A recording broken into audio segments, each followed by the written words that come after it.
Yo, hi, it's me again.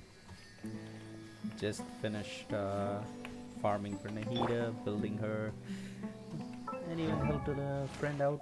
Even he was giving me some company. That was fun.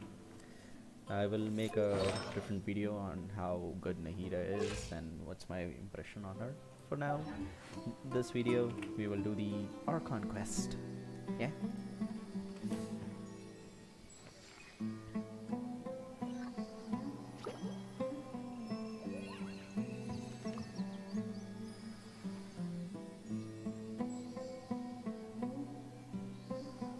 Just a minute.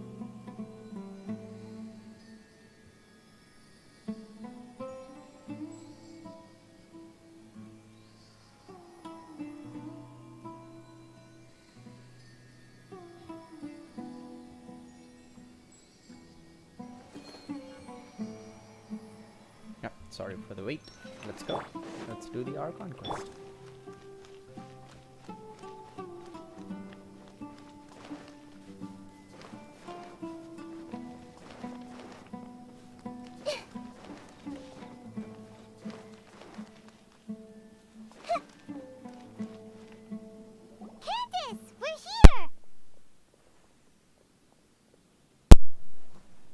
Has everyone arrived? Why yes, Paimon, they have. Everyone is already waiting inside. Well, what are we waiting for? Let's join them! Please, wait a moment. Before attending the meeting, I hope you can promise me one thing. What do you need? Promise me that you won't commit to anything too reckless. What do you think? Okay. You got it. Here we go. Where?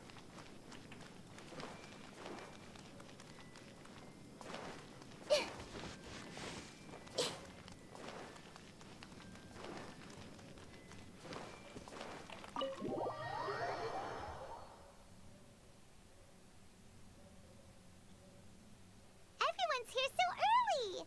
But why isn't anybody talking? We already discussed things a bit. Hey, where have you been? I've missed you too. Are you ready? Yeah, we can Very start. well.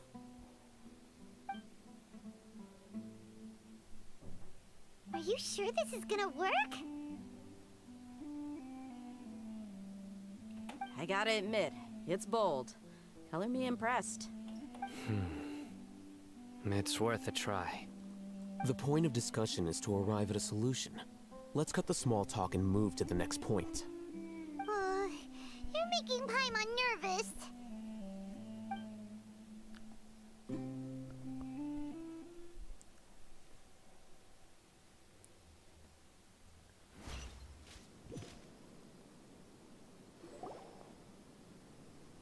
You're finally done. I have some other stuff to take care of. Catch you all later. Come on, don't give me that face. I know what you're going to say. I'll be careful. That's what I wanted to hear. Take care. Well, traveler, Paimon, judging from your expressions, the meeting must have been quite productive. You can tell? I'm not that good at scheming or strategy, but I can sense people's emotions. And based on your reaction, things must have gone quite well. Paimon's a little worried. Hopefully nothing will go wrong. To be honest, I feel the same.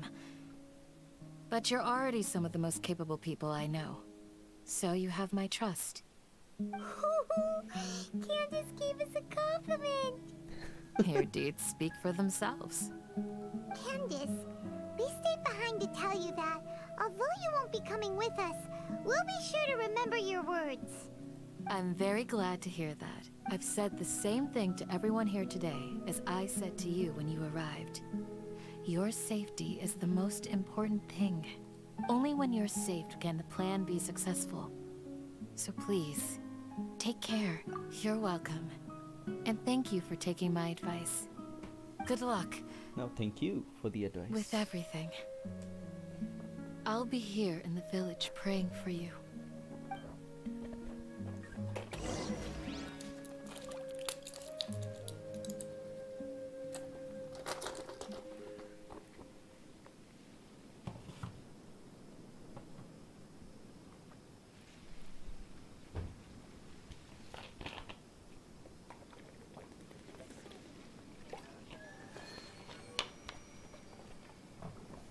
Sorry, hydrating. Grandma, is King Deshret I see everything. As long as I just keep talking up life outside of the village, people will keep flocking to me. Bro, I'm gonna have some fun with this. Let's see what hell. Ah, damn. I wanted to see what hell Haytham was thinking, dude. Sounds good. I'll go make some preparations. Okay, I'll hit them. have you finished saying your goodbyes? Yeah. Also, Candace told everyone to be careful. Yes, she did. But I think my point also bears repeating. Our plan is not child's play. We won't be able to achieve anything if we're simply careful. We must go beyond that and fully commit ourselves to it. You got it. I hope this is clear to you. Yes, it is. Huh? Shouldn't you be saying something more cheerful to boost our morale right now? Didn't we already do that during the meeting? Exactly. You can never have enough words of encouragement. Ah, come on, Paimon. In that case, Candace can cuddle you to your heart's content while I continue to remind you of the seriousness of our situation. I can slap We all have you. our jobs to do after all. It's like how some people can be put in charge of logistics while others will fight on the front lines. Speaking of the front lines, you don't look anything like a soldier. Of course. Compared to the mercenaries, I'm merely a feeble scholar. But the advantage of not being a mercenary is that I get to stay in a safer place and offer my strategic insight. Just think about that mercenary who lost his mind. Mercenary groups are facing constant danger every single day. Well, being a scholar is also a high-risk occupation, and you are a scholar. I'm not like the rest of them. Even among members of the same species, some will exhibit far more potential than others. This guy. Paimon still remembers when those mercenaries in Port Ormos called you a lunatic. All intellectuals are lunatics in the eyes of fools. I'll take that as a compliment. Crazy. That's an Do you interesting remember the way of record we looking saw at in the King Deshret ruins? It mentioned forbidden knowledge. You have a good memory. Forbidden knowledge has the power to drive people insane, but this fact has never been shared with the public. Even I, who has worked in the academia for some time, was never once informed of this. Can't I wait think to, you know, go those for mad Al-Haytham, scholars bro. and mercenaries we Looks so encountered cool. may have all Character fallen design. victim to the Damn. corrupting qualities of forbidden knowledge. But the academia has always held a different view. They have always believed that symptoms of madness are a side effect of human contact with divine knowledge as mere mortals. Come to think of it, perhaps the academia has also never understood the true nature of forbidden knowledge, and thus always approached the issue from the wrong direction. The Withering, Elazar, and the Sandstorms. Don't you think what is happening right now across Sumeru is rather similar to the forbidden knowledge pollution that occurred in the desert thousands of years ago? But Paimon thought that Irminsul's disease is what caused the withering in the sandstorms. At least, that's what Tainari told us. Wait a second. Could it be that... Ah, you've connected the dots. The cause of Irminsul's illness may precisely be the pollution from forbidden knowledge. But if that's the case, what should we do? This is huge! Wait. Why do you think Lesser Lord Kusanali would have a solution to this situation? You mean, it's related to the scene you saw when you passed out in the Avidia forest? That whole, the world forget me thing? In that case, it's imperative that we rescue Lesser Lord Kusanali. Only by working with her to save Irminsul can we completely resolve the problems Sumeru currently faces.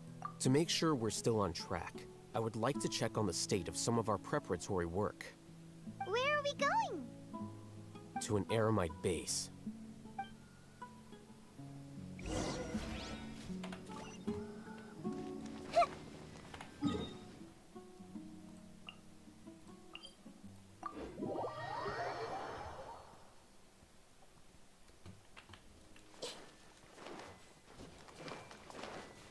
You gonna stop me? You gonna stop me? No, you're not.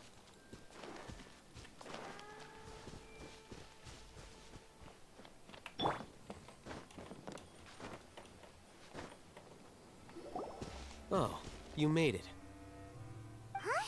What are they doing here? I gave them some technical work to do. Ah, it's the scribe. And is that the traveler I see? How's the work going? What is that? Ah, yes! We have fixed the devices according to your instructions. One of them is already ready for use, while the others are still under repair. Aren't those devices for canned knowledge extraction? What are you doing with those? Look here. Huh? More canned knowledge? Are you going to put more weird stuff into his head again? What's that look on your face? Are you scared? Paimon's a little scared, but very, very furious.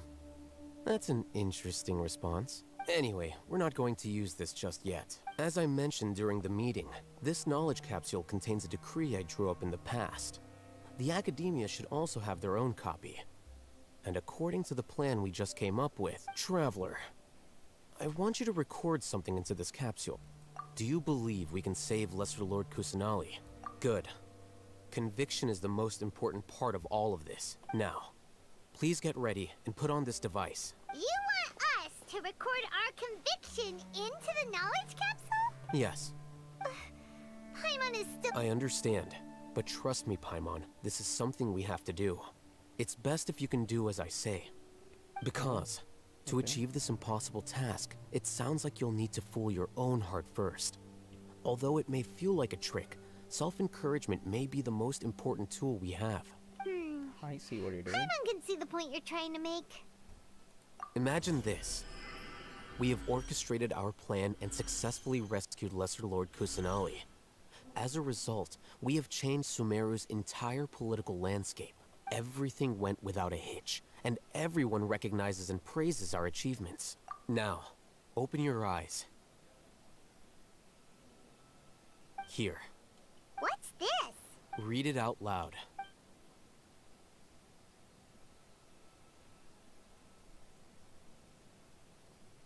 It's done. Is your head okay? Does anything hurt? It's just a recording.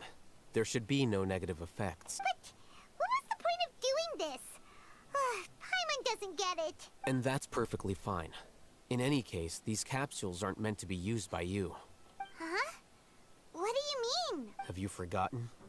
Our plan needs to account for those who have long relied on the Akasha. You may find it hard to believe, but for those people, everything the Akasha transmits to them is nothing short of absolute truth. Imagine if you've been using a device like the Akasha since the day you were born. And this device has always supported you during times of need.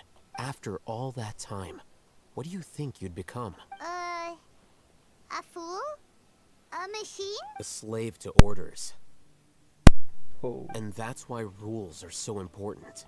In addition, those who understand the rules can delineate boundaries and identify gray areas. But why would you need to identify the gray areas? You could say that those kinds of ambiguous zones can be very interesting. One might even say they're advantageous in the right hands. Things you're interested in are really out there.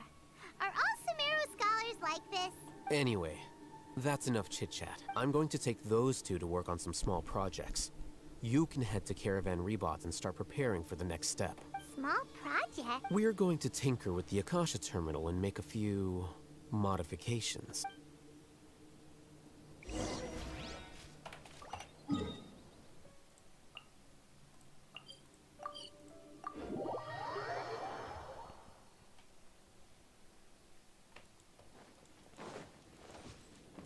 Next on the agenda.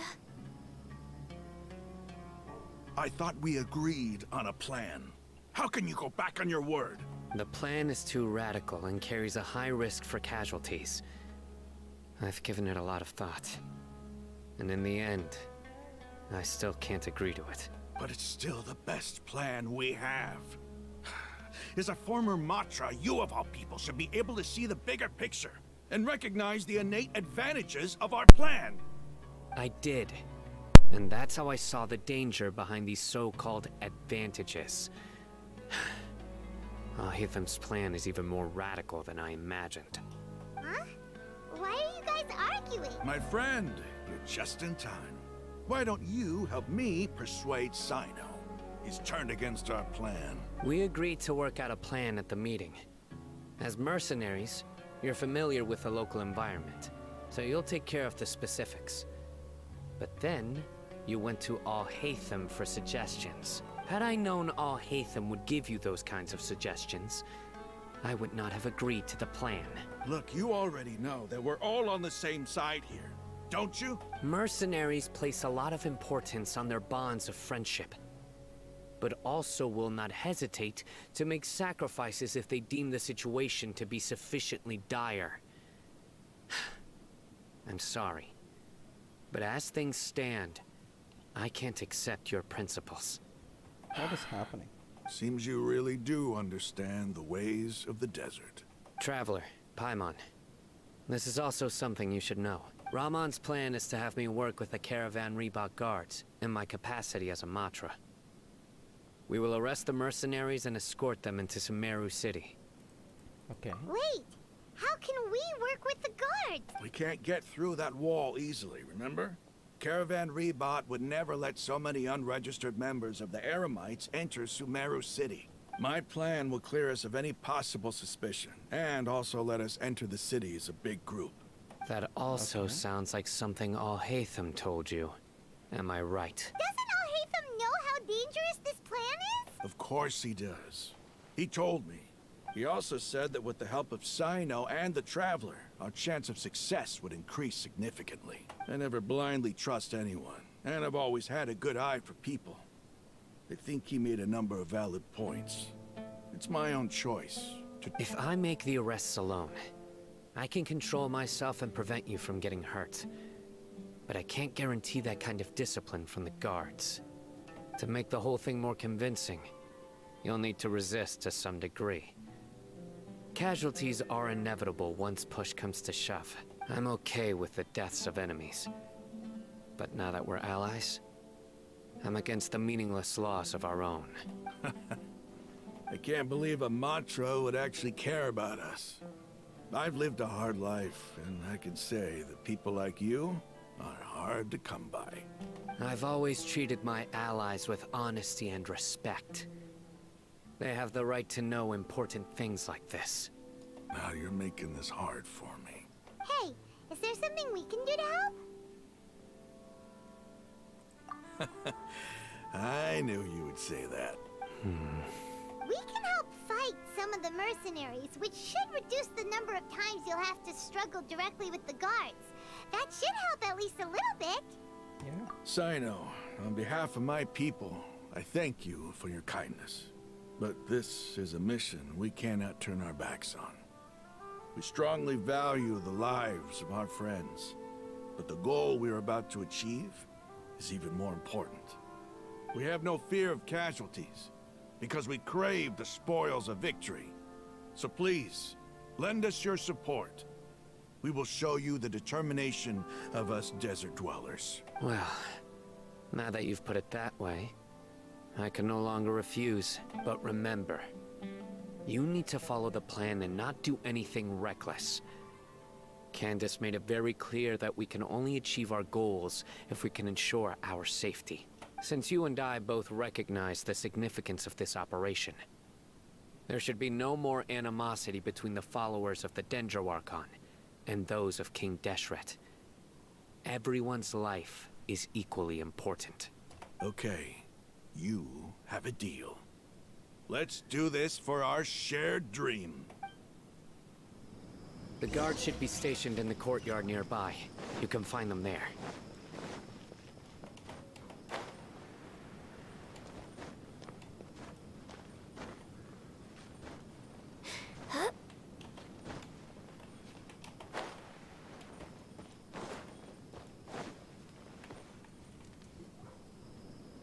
Guards! General Mahamatra! To what do we owe the honor? Keep your voice down. This is a secret operation. I'm going to arrest a large criminal gang near this location. According to the Academia's Guide and Regulations on Secret Operations, I have the right to ask for the cooperation of Caravan Rebot. Ah, of course, of course. Mahamatra Sino's order is the Academia's order. Just let us know what you need. But who exactly are you planning to arrest, and how many people are you expecting? Depending on the Sino scale has of this some operation, we may need to report it to our superiors. They're a squad of Eremites whose number is comparable to Ain El Akmar Sayu in did Port a great Ormos. job voicing They're this guy. involved in the theft Wow. and resale of supplies from the Academia. And did you As watch many the as Ain El reel where he does Akmar. this This Spanish should voice definitely be lines? classified as a Damn, joint bro. operation. Then I suggest that you report this to your superiors as soon as possible, and treat it as a top priority desert operation. I will need personnel. Got it. Please wait a moment. I'll contact them immediately.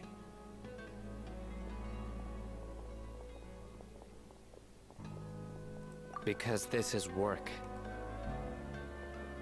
Because I trust you. Paimon can't believe you're still in the mood to chat. This whole thing has Paimon scared stiff. Aren't you even a little worried?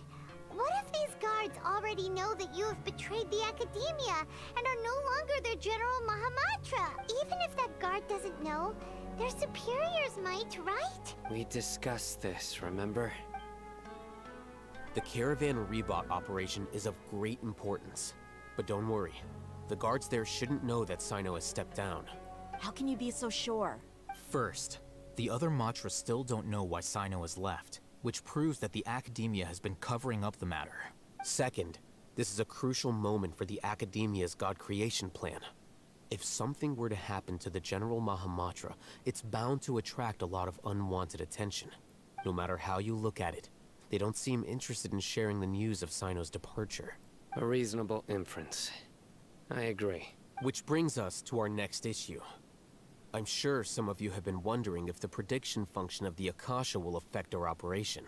The Akasha is still in operation, so I must remain on high alert. Actually, considering the power of the Akasha, it's quite strange that it hasn't already tried to interfere with my actions. I've given that a lot of thought.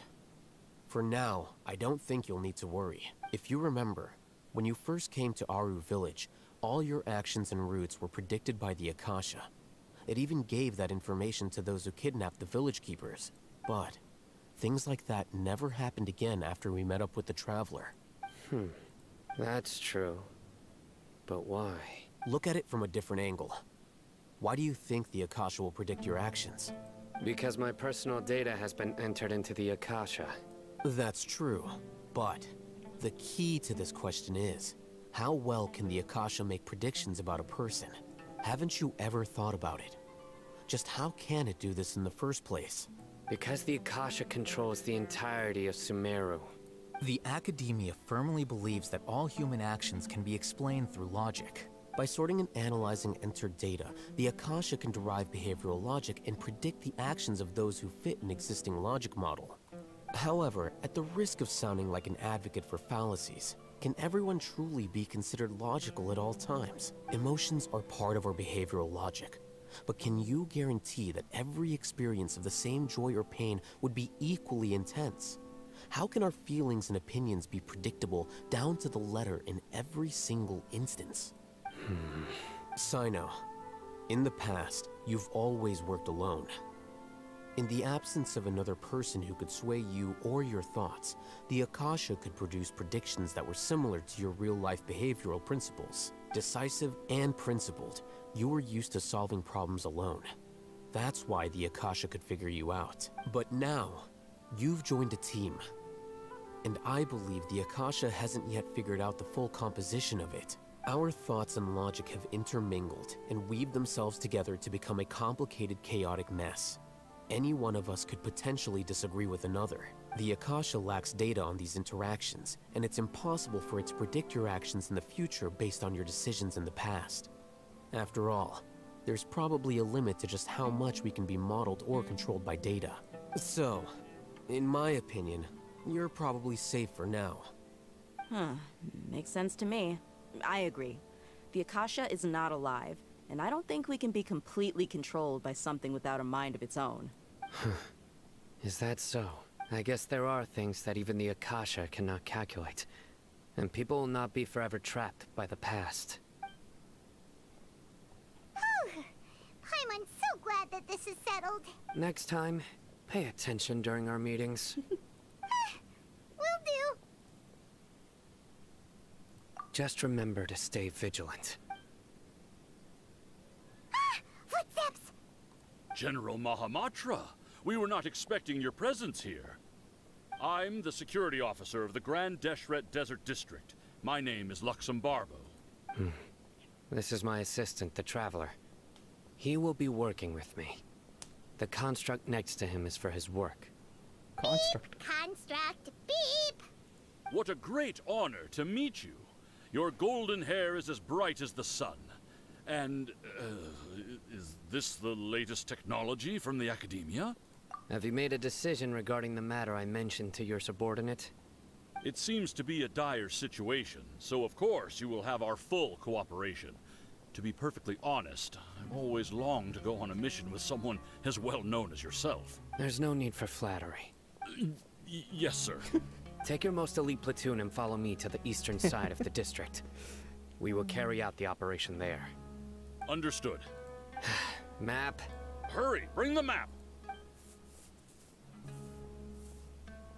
In 2 days, we will engage Rahman's Eremites and capture all of them. Any questions about the time or location? None at all, sir. Good. See you then. Yes, sir.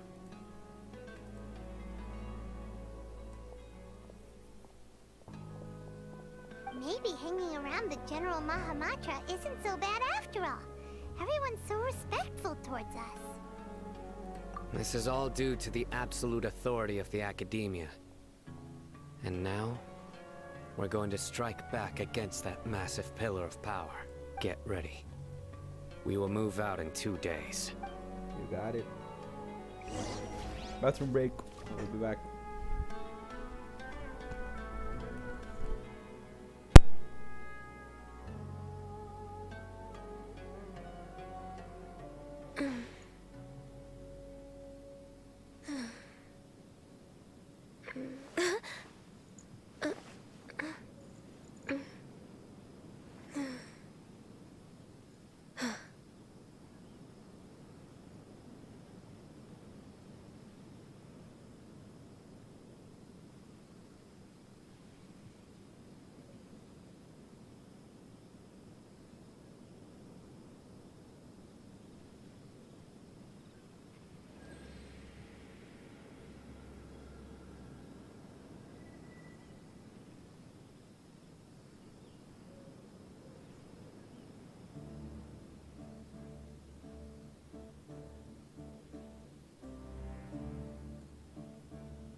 It's so nice to de-stress.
next on the agenda?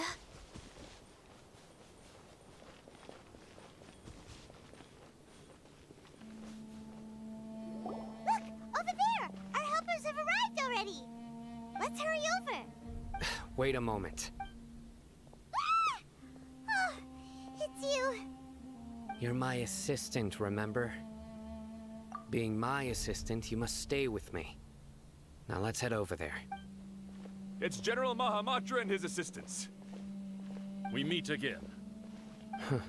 You're here early. It's to show how important we think the operation is.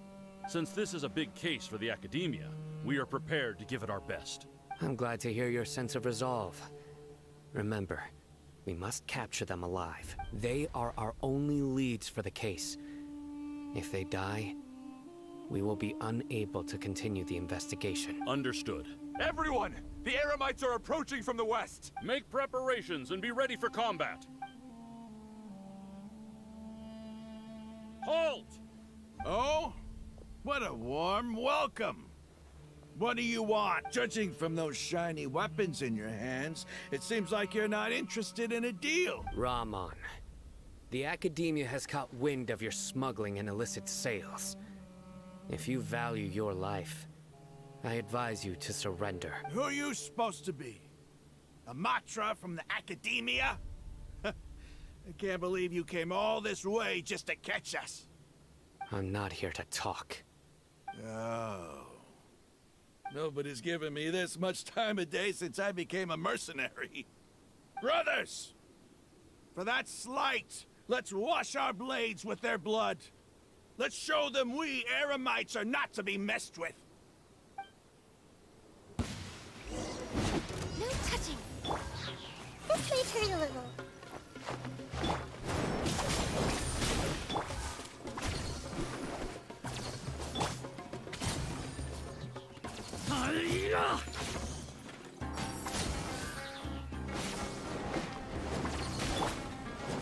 Born of ice and frost.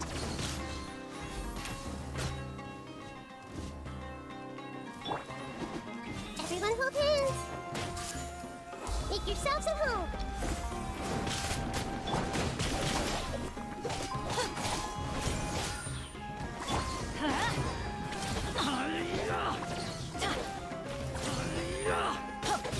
Let's light it up!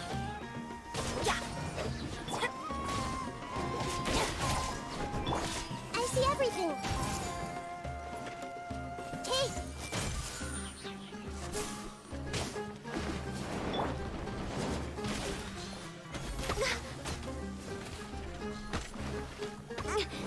No touching.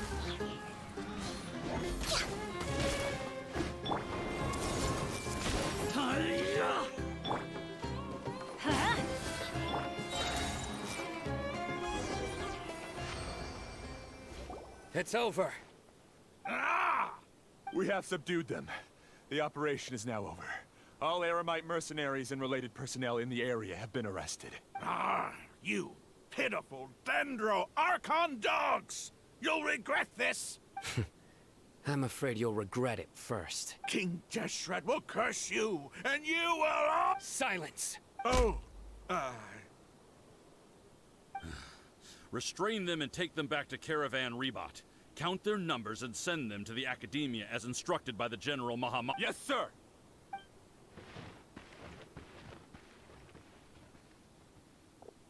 Mahamatra Sino, I will now take my leave. If you need further assistance, please come to Caravan Rebot and ask for me. Understood. You are dismissed. There they go. Let's talk elsewhere.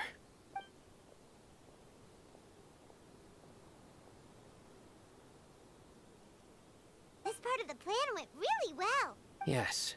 Things went perfectly. That's fantastic! And that punch you gave Rahman there sure looked convincing enough. Once we're done here, I'll return to Caravan Rebot and oversee the group's transport. I promise. I'll get everyone into Sumeru City safely. Yeah, you're the reason why everything went so well. It's not the time to celebrate yet. I believe Dia should already be waiting for you. Go join up with her. She will need you to introduce her to Tainari. Speaking of which, okay for us not to share the full plan with Tainari? What if he'll feel miffed about it and refuse to work with us? I have a very close relationship with Tainari. Given how well we know each other, I believe my message alone should be enough to bring him to our side. He knows I won't make jokes about things like this. If we need help, Tainari is the... Get ready for the next phase of the plan. Don't keep them waiting.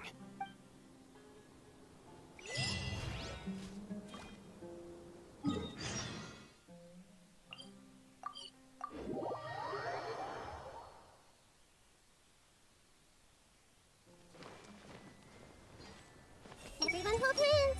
Are all medical researchers this timid? Dia! We're here! It's about time. Didn't you say our part of the plan is the most important of all? And here you come rolling in late. In the time it took you to get here, I already did 5 laps around the place, downed 7 drinks, and even did some clothes shopping. Sorry. We didn't mean to keep you waiting. I just wanted to fix your attitude and rub it in a little. After all, you took your sweet time getting here, and we've got important stuff to take care of. I just like seeing that serious look on your face. All right, I'll stop. All joking aside, I'm glad you're here. Let's get moving and take care of this as soon as possible. But where should we start? Our responsibility is to get a status update on the Fatui Harbinger known as the Doctor. We need to make sure he won't get in our way when we rescue Lesser Lord Kusanali. Dealing with an institution that controls all of Sumeru is already hard enough. If the Doctor were to crash the party, it would be next to impossible for us to achieve our goals. Yeah, we sure don't want him showing up. Ooh, he really gives Paimon the creeps. Right? Hearing his name just reminds me of those stuffy old geezers in the academia. I'd rather not have to deal with someone like that.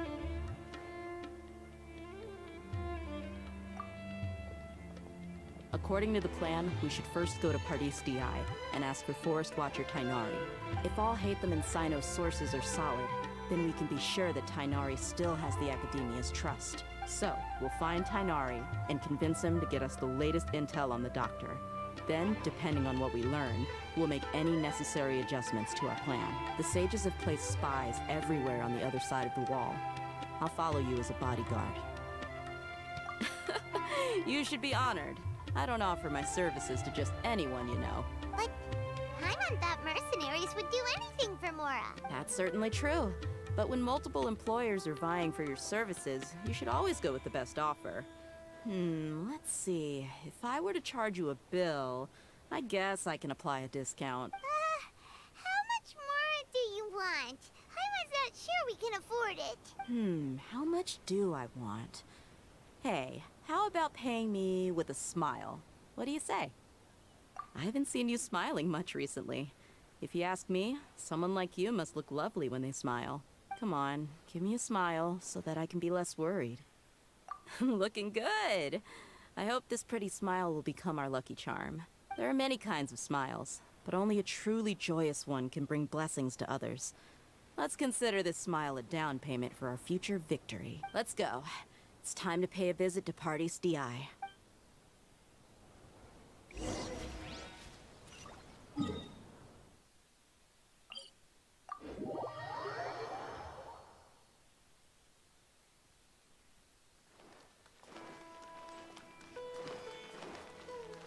I see everything. At this rate, I'm not going to meet the deadlines.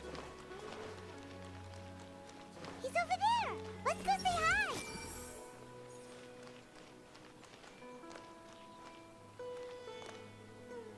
I see everything.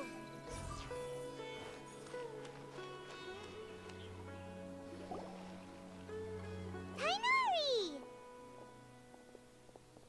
Ah, Traveler, Paimon. And you are? Hey there. This is our friend Dia. She's an Aramite mercenary. A mercenary? You must have some big news for me. It's something really important. Please help us out. All right, then follow me.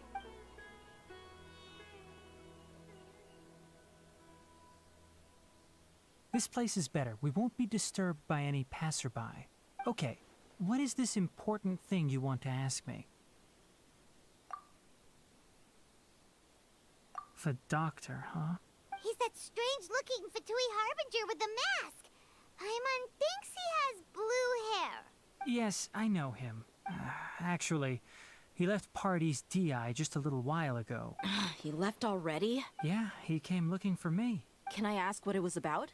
Sorry to ask you like this after having just met, but your answer is very important to us. For now, all we can share with you is that your friend Sino is working with us. Sino, you say?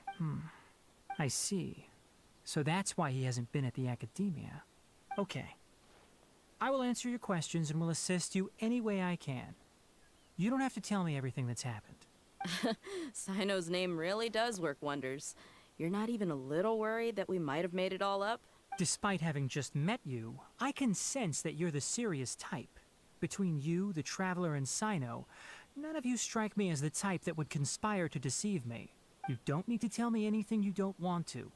I'll also get straight to the point. The Harbinger you mentioned came to me because he wanted to take the scholar Hypatia away with him. Hypatia? Why would he want her? And what do you mean by take away? Is he planning to leave Sumeru? Yes. He told me his return to Snezhnaya is imminent.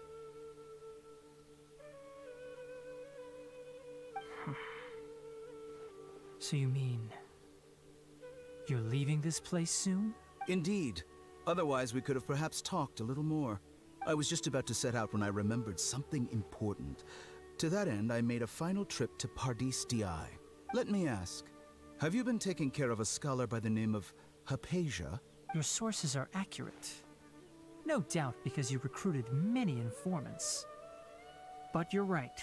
Hypatia has indeed been receiving treatment from me. Forgive me for asking, but how's the treatment coming along?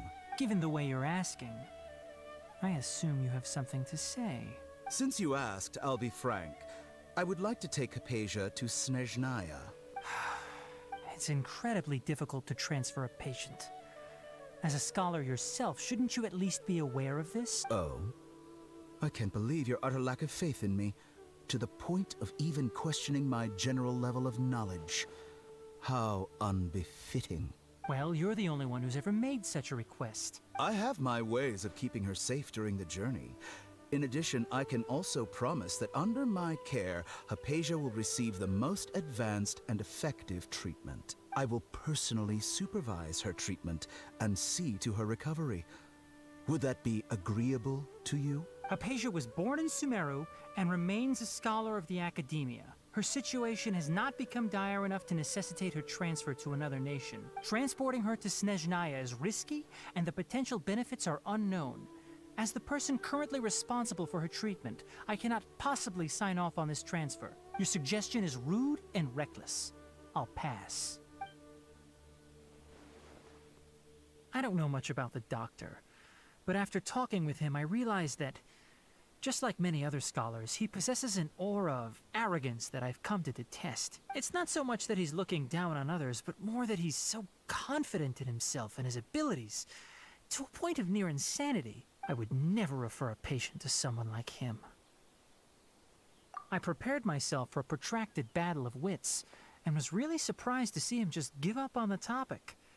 Still, his reaction really concerned me.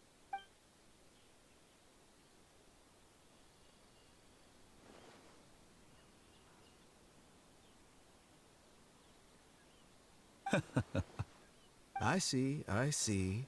Of course, your opinion makes perfect sense. You're still young, but already quite stubborn.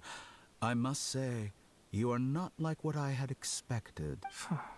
Under normal circumstances, I wouldn't just let you off the hook like this.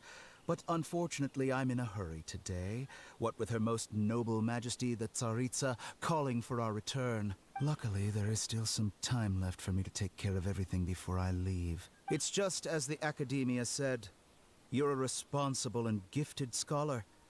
Sadly, even with all of that, you're still lacking a bit of shrewdness. And that's also why people like you can never realize that sooner or later, everyone must pay the price for what they've learned.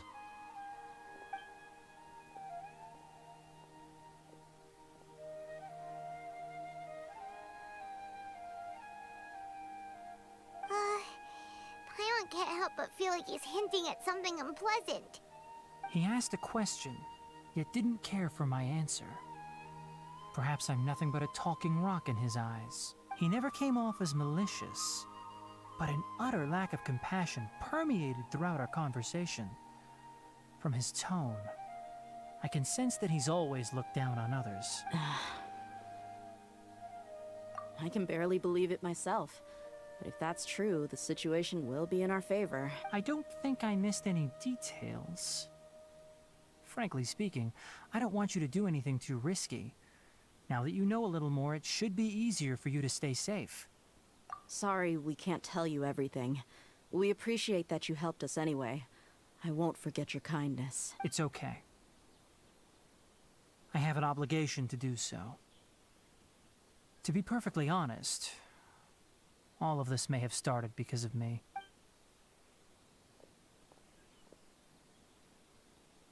Recently, my master wrote several letters to me, asking me to return to the academia and assist him with his research. Hasn't he already asked you several times before? Yes, but there's something off about this most recent batch of letters. The handwriting and tone are both familiar, but some details have been omitted. My master will occasionally leave a few dots on the back of the letter.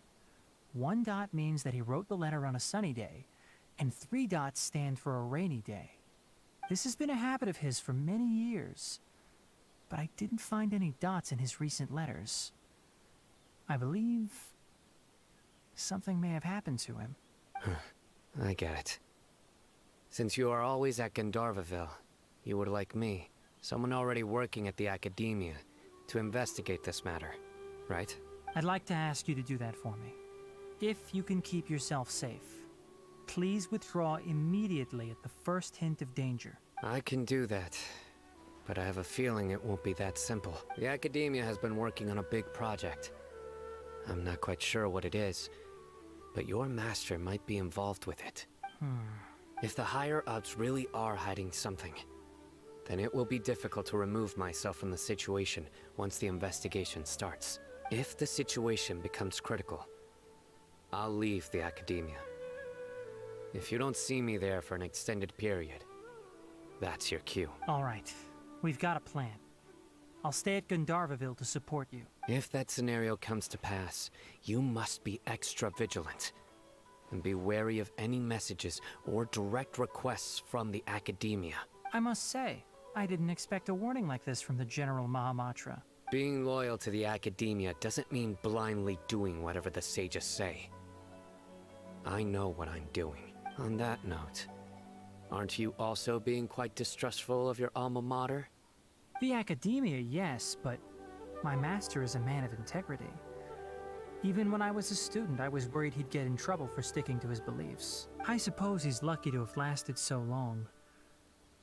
But in the end, it still caught up to him.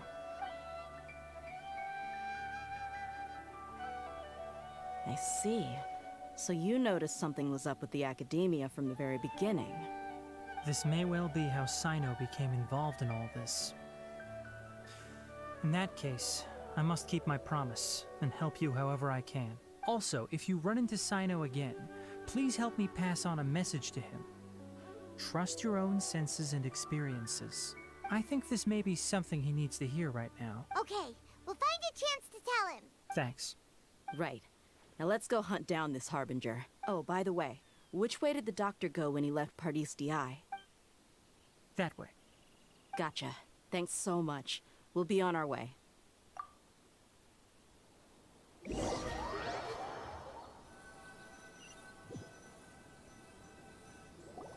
According to Tainari, the doctor is leaving Sumeru soon. I want to check if the doctor was actually telling the truth. He also said that he'll take care of everything before he leaves. What did he mean by that? We need to be extra careful when dealing with a person like him. Just to be safe, let's chase him and see what we find. But we have no idea where he went. How can we start chasing him? We'll do it the mercenary way. I'll find leads as we go. All you have to do is just follow me. That Harbinger may have tried to cover his trail, but he still left some traces. Or perhaps he never even thought about concealing his whereabouts. Maybe that's just how arrogant he really is.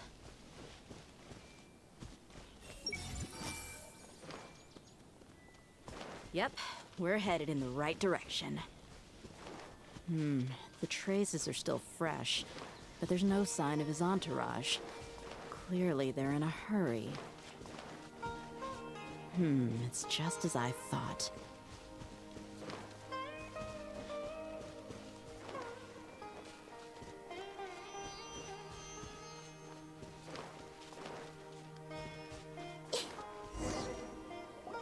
We can stop here.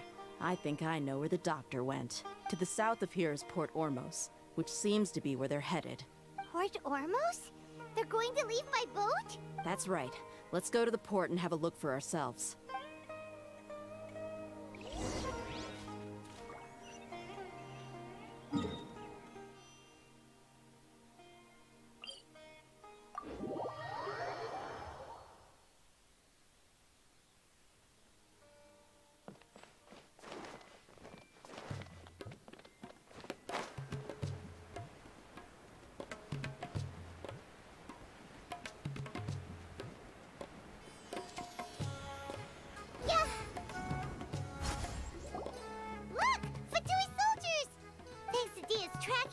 Seems we found the right place. Shh! Don't draw their attention. The port is crawling with Fatui soldiers. Let's keep going and see what we can find.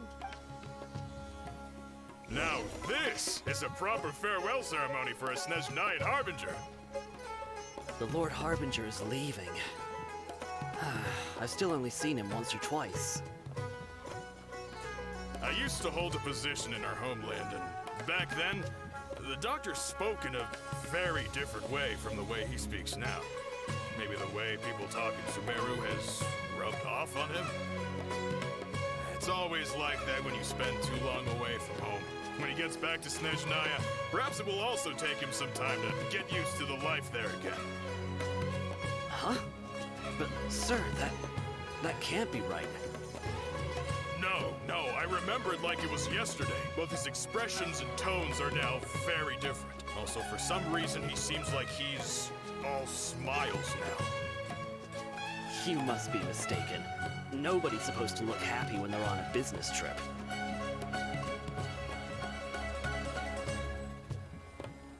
The doctor is on that boat. So he told the truth after all. He is actually leaving Sumeru. Let's get closer and find a place to hide so we can observe him.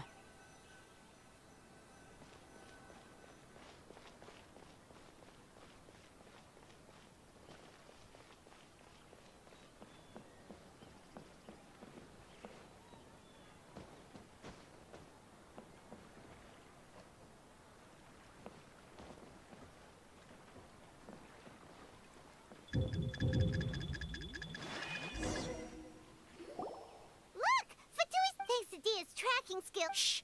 Don't, the port is Let's keep going and... Now this is a proper farewell ceremony for a Snezhnaya Harbinger. The Lord Harbinger is leaving. I've still only seen him once or twice. I used to hold a position in our homeland, and back then, the doctor spoke in a very different way from the way he speaks now. Maybe the way people talk in Sumeru has rubbed off on him? It's always like that when you spend too long away from home. When he gets back to Snezhnaya, perhaps it will also take him some time to get used to the life there again. Huh? But, sir, that can't be right. No, I remember it like it was yesterday. Both his expressions and tones are now very different. Also, for some reason, he seems like he's all smiles now. You must be mistaken. Nobody's supposed to look happy when they're on a business trip.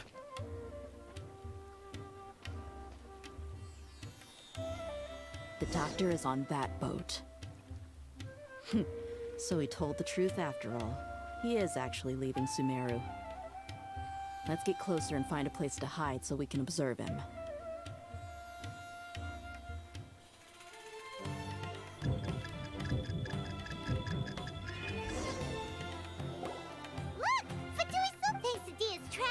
Shh! Don't drop the port is Let's keep going. Now this is a proper farewell ceremony for a Snezhnayan Harbinger. The Lord Harbinger is leaving. I've still only seen him once or twice.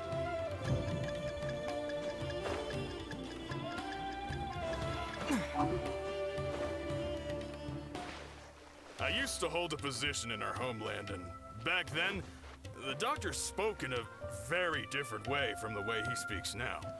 Maybe the way people talk in Sumeru has rubbed off on him? It's always like that when you spend too long away from home. When he gets back to Snezhnaya, perhaps it will also take him some time to get used to the life there again. Huh? But, sir, that can't be right. No, I remember it like it was yesterday. Both his expressions and tones are now very different. Also, for some reason, he seems like he's all smiles now. You must be mistaken. Nobody's supposed to look happy when they're on a business trip.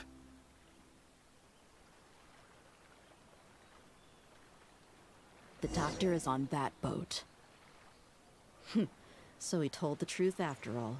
He is actually leaving Sumeru. Let's get closer and find a place to hide so we can observe him.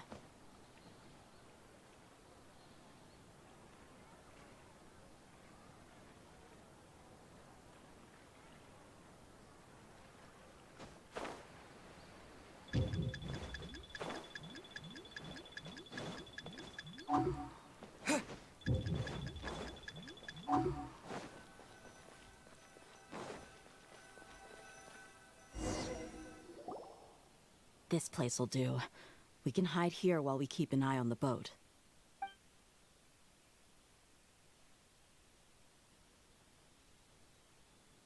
Uh-oh. He saw us. Huh? Is he waving at us? It's time to say goodbye. Wait, is he the only person on the boat? You mean there's nobody with him? And where are all the soldiers we saw in the port just now? They were all here just a few minutes ago, but now they've vanished. So this was a trap. Wait, don't tell me that. Luckily, there is still some time left for me to take care of everything before I leave. Oh no. They might be after Hypatia. Let's get back to Party's DI. Huh? What do you mean? I'm afraid that she's seen something that she wasn't supposed to see. If I were the Fatui, I would also try to take her away. And if I couldn't... Oh no! Are you saying they're going to kill her? Let's go!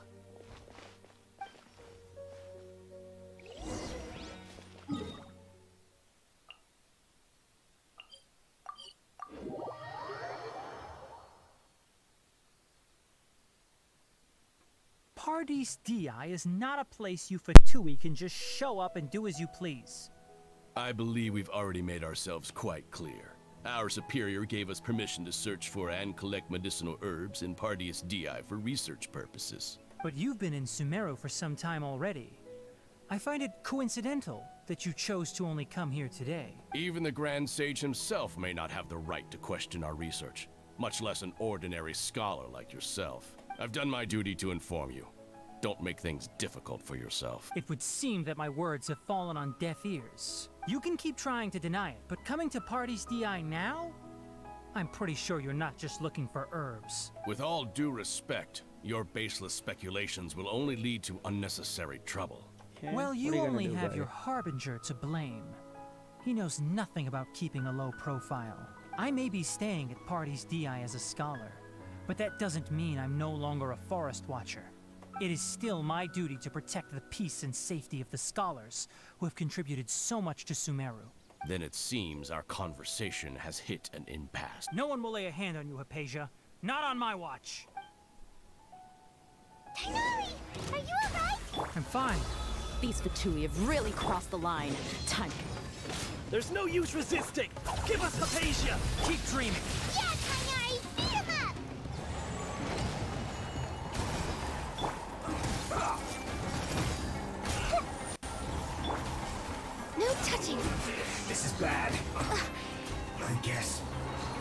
The doctor's orders are absolute! Yeah? You've been someone's lapdog for so long that you don't know anything else now!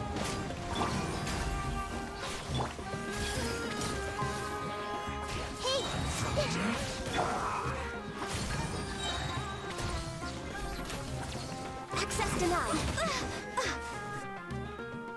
We're not getting anywhere. Traveler, Paimon, please go to Hypatia. We need to make sure they don't try to sneak around and attack from behind. Got it. Let's go. Hypatia's still here. Doesn't look like anyone's broken in. But she's not moving though.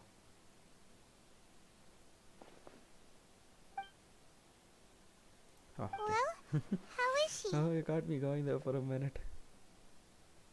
Oh, that's good.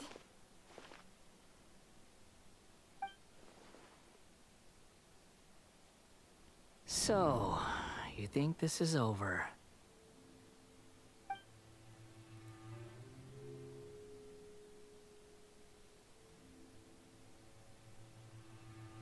What? The Balladeer is here? I've missed that look of abject horror. You've given me that look every time we meet. But, where is he?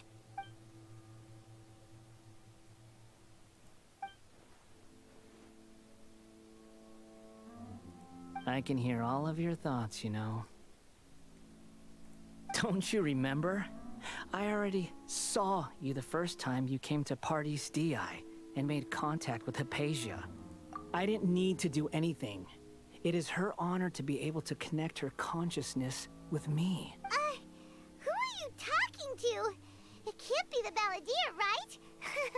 That's impossible. I know you must be curious. I might as well tell you that I decided to enter Hypatia's consciousness the moment I sensed your touch. I wanted to observe you on a fool's errand. Hey, Traveler! What are you... My deification is nearly complete. All that's left now are just some final details. Do you understand? Even if you manage to rescue Lesser Lord Kusanali, it will be impossible for you to defeat a bona fide god like me. Is it wise to force that childlike god into a divine battle against me? Scholars consider the god of wisdom to be the sum total of their faith. It's how they can justify reverence for a god as they construct it. But this also shows that humanity's worship of gods is a combination of blasphemy and exaltation. It's truly laughable. Yes. What is it? Yeah, I'm in a good mood, which is why I'm talking to you like this. What do you mean?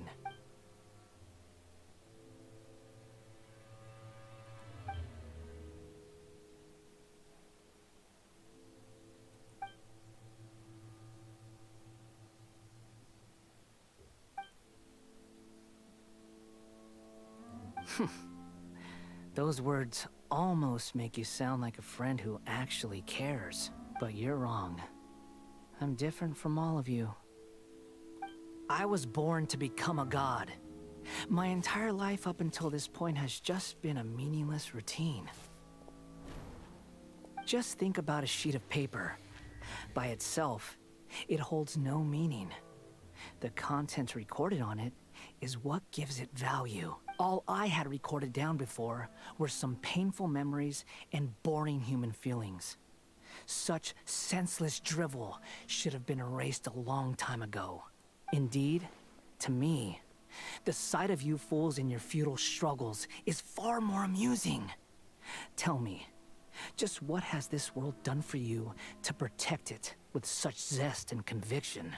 I'm connected to your consciousness, so I can hear what you're thinking and sense the depth of your determination.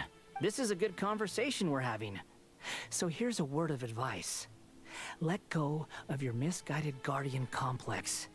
You know nothing about the truth. It'll be for your own good, as well as everyone else's. Humans are a species that can only find bliss in ignorance. Ah, you've seen my affection for her. If you were in my position, I think you'd feel the same way. She peered into my consciousness and saw my past.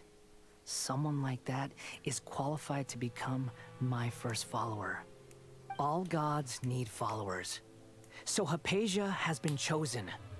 Her appearance heralds my imminent arrival at the throne of divinity, while her worship shall become my glory.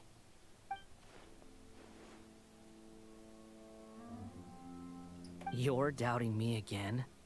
No matter. Soon, you'll know what kind of authority you're challenging. Who wants to hurt my devout follower?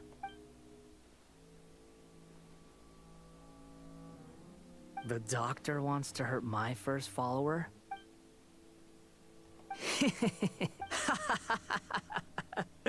How very amusing.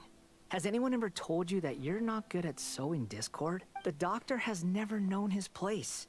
Even now, the puny human thinks himself capable of interfering in the business of the new god. You're still too naive if you think a few words will be enough to convince me to destroy the doctor. But I'm willing to give you a gift, just like my expression of affection towards Hypatia. It is an honor for you to be able to stand here and speak with me. As my listener, you will be rewarded. Both good things and bad things can be called gifts. After all, gods have never needed to be reasonable. Paimon hears thunder! That person Paimon couldn't see was the Balladeer? Oh, he sure chatted with you for a while. Oh, things are getting interesting. Where is the storm headed? That means anyone outside is in danger! Let's go! Tainari and Dia still must be fighting!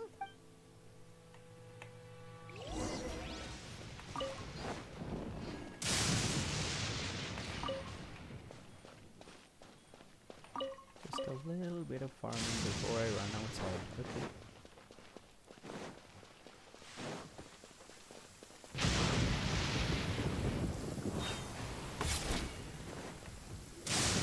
Oh! Have the Fatui retreated?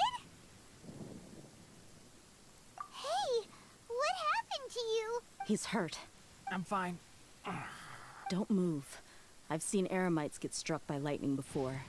You need to rest. Struck by lightning? We were fighting, and just as things started looking grim, the weather suddenly became extremely strange. Lightning started attacking everyone, almost as if it were alive. Luckily, there were only two of us, and both of us were nimble enough to dodge most of the strikes. There were a lot of Fatui, though, and they were being torn to shreds by the bolts of lightning. With that, all the Fatui soldiers were forced to retreat. Why are you sorry? It's all right. I'm sure you also never expected this to happen. Don't blame yourself. My wound aside, you look like you've seen something unpleasant. Hey, didn't I tell you not to move? Just in case. Let's go to Hypatia's place and talk about things there.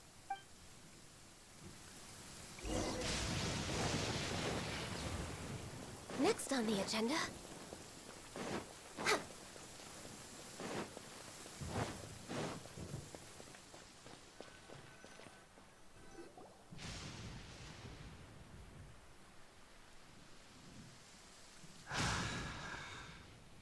Thank goodness she's fine. Hey, how about taking care of yourself first? I understand my condition. The wound is not fatal. I'll be all right. Ugh. The more you understand medicine, the worse of a patient you become. I know. They always think they can push through the pain. Oh, he sat down. Let me rest for a bit.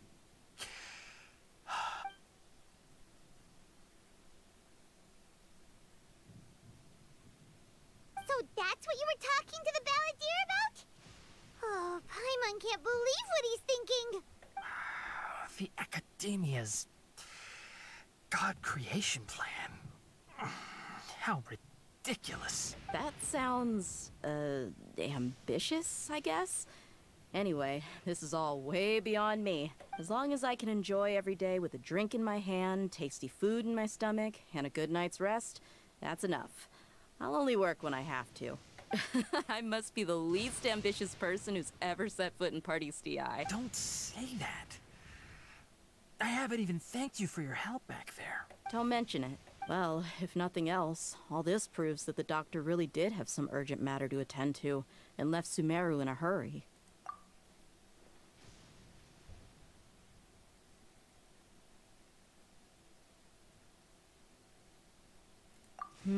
Maybe the Fatui want to cover up some secret of the Balladeer. Is that why they tried to seize Hypatia? You said the Balladeer claimed that Hypatia has seen his past. So, what could be there? Have you noticed? The Balladeer is not happy with the doctor's actions. He thinks the doctor has no right to consider himself as his equal. So, if the doctor was to show up again, would the Balladeer zap him with lightning? Based on what the Traveler has said, I think he would. Having the doctor gone benefits him as well as us. In other words, we've successfully completed this stage of the plan. The doctor is out of the picture now. Yay! That's a big accomplishment! I'm also happy for you. Thank you for the help, Tainari. Make sure you rest up for now. Yeah. All right. Okay, that wraps things up for us here at Party's DI. Traveler, it's about time we rendezvous with the others at the Grand Bazaar. Let's continue to keep a low profile. You can head there once you're ready.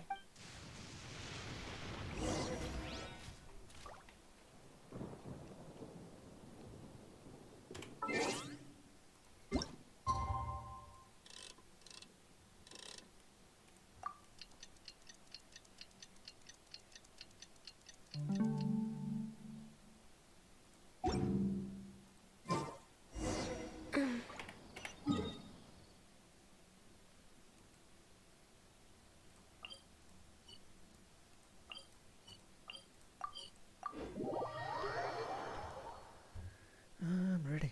Let's go. Maybe having Ganyu is not the best play here. I'll take someone who can pack a punch. You called?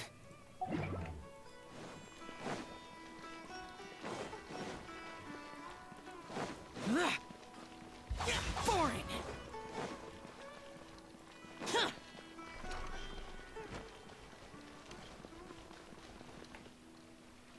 All right, everyone is here. How did everything go? Any luck with your missions? Let's report back one by one. I'll start first. We've made the necessary modifications to the Akasha terminal. In addition, the props required are also ready. I'll go next. The Traveler and I went to Party's DI. The situation was a bit complicated, but we found Tainari. Unfortunately, he was wounded during a fight. Who was behind it? Well, that's the tough part. What should I say, Traveler? The Fatui or the Balladeer? After some back and forth, we confirmed that the doctor has left Sumeru by boat. He has something urgent to attend to back in Snezhnaya, so we've successfully removed the doctor from the picture. Also, Tainari's already resting, so he'll be okay. Good. Oh, Tainari also asked us to tell you this message. Trust your own senses and experiences. All right. I'll remember that. Everything also went smoothly on my side. The Eremites should have arrived at their destination by now. To avoid alerting the quarry, they will stay there for now. I can't believe you actually got so many Eremites into Sumeru City. It's all thanks to Rahman and his brave team, as well as their bold strategy. It appears to have been very effective. I'm glad to hear it. Well, He's proud is of that everything? Okay, this meeting is adjourned. Huh? Wait, you mean that's it?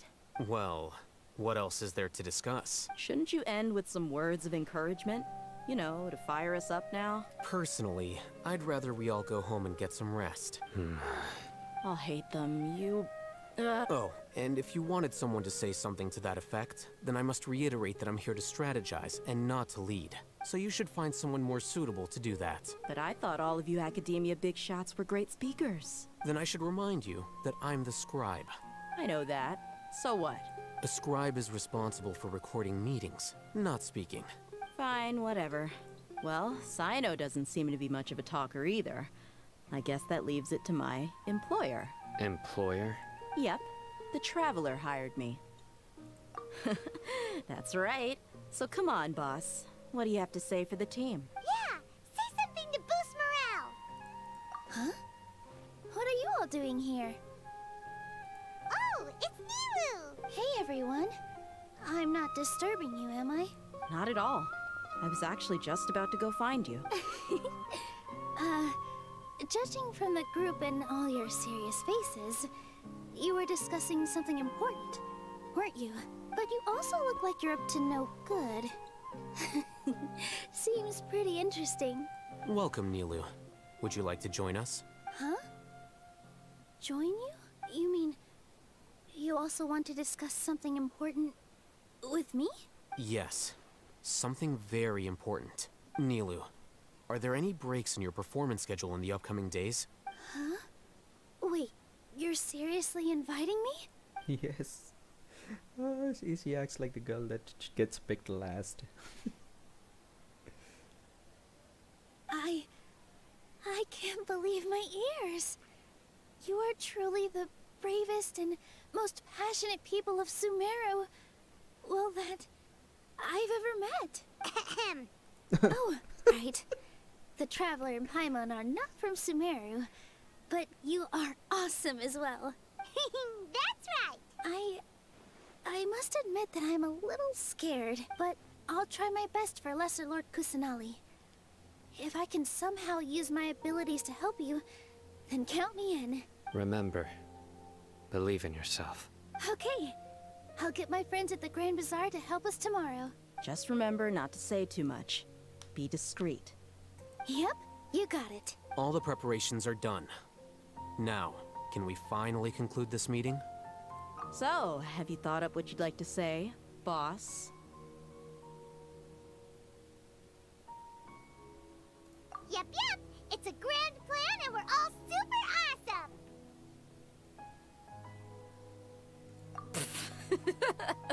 Well said. A good night's rest before an operation can be the difference between success and failure. Thankfully, I've had my place to myself recently. It's been nice and quiet. Uh-huh?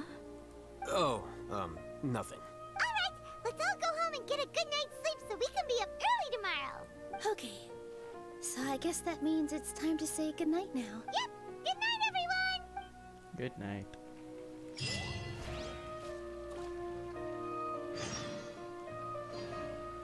Next day. Let's wake up early.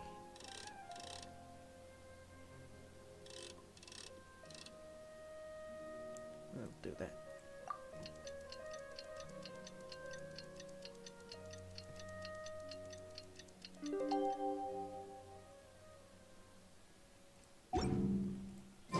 Today is the Academia's Nia Garbaha Day. We can finally put our plan into... I can just run outside, I guess. Oh, Haytham should be waiting for us. Let's go to the Academia and find him.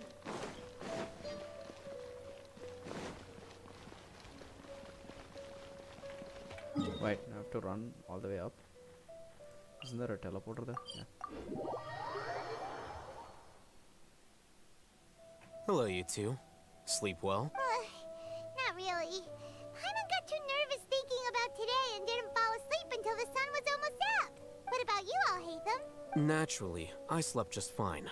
After all, a good rest should be considered part of the plan, since energy is an important resource. You just want to show off how calm you are. It's crucial to dissipate any tension before we execute our plan. The only thing you're doing is being annoying. Anyway, do you need me to go over the game plan again? Our target is Grand Sage Azar's office. Everyone in the Academia knows that's where the Grand Sage's console is. Only they can operate it. Many restricted commands and operations are executed via that console. I'm sure that console has a way to free Lesser Lord Kusanali. You know, Paimon's been thinking, what kind of technology could let the sages imprison even a god? That isn't something they could have accomplished with their scholarly talents alone. In the sanctuary of Surasthana, there's a device of Greater Lord Rukkhadevata's that she once used to isolate herself while meditating. 500 years ago, the Grand Sage at the time modified the device so that it can no longer be controlled from the inside. They were effectively trapping one god with the power of another. So, how are we... Don't forget, today is Nyagarbha Day, arguably the most important day to the Academia. The sages and core Academia personnel are busy loading the latest batch of research developments and legal decrees into knowledge capsules so that they can be entered into the Akasha. All the Darshan's researchers have their noses to the grindstone, and the Academia's grounds are flowing with all sorts of people. It's the perfect time for an infiltration. When the Grand Sage leaves his office to supervise the entering process, that's our cue to access the console and free the Dendro Archon. Well, yes. That's just the visible side of our plan, after all. If precedence holds, the Academia should have already started preparing for Nyagarbha Day. Everyone should be in position. All that's left is for us to lead the charge. Let's go. So are we just gonna walk in through the front door, or...? Yes. Were you expecting a stealthier approach? Yes. I can't think of a good comeback. Alright, it's all on Alhaitham if things go south.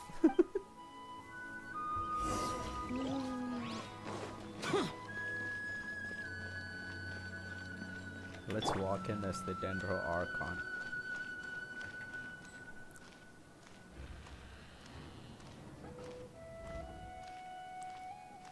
What do you think? I should probably make an admission brochure and put it up on the side. But I'm sure no one would read it. Well, I read it. Your mind, at least. Welcome to the Academia.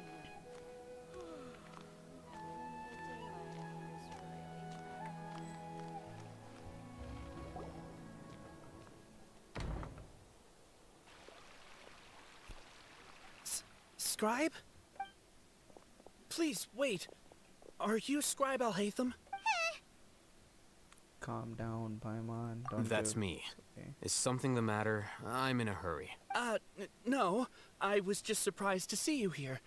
I had heard that the sages were looking for you not long ago, but I didn't know what for. And, also, please don't bring outside guests into the Academia. Outside guests? How did you arrive at such a conclusion? Your groundless inference shames the Haravatat Darshan. What did you say? I'm the top student in Haravatat, and I earned 3rd place at the last Inter-Darshan debate. Don't look down on me! That wasn't my intention. As your Haravatat senior, I just assumed that you possessed a greater aptitude for critical thinking. Look, based on what you already know, the purpose of my return and the reason they're here should be obvious. Is that so? Wait a moment. Let me think. Don't tell me the answer. The sages search for you. A blonde-haired traveler. Outside guests.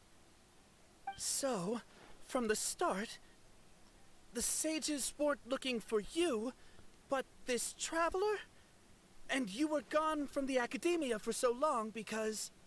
Hey, shh. Yes, you've proven yourself as the top student in Haravatat. I surmise you've arrived at the correct conclusion. As I expected.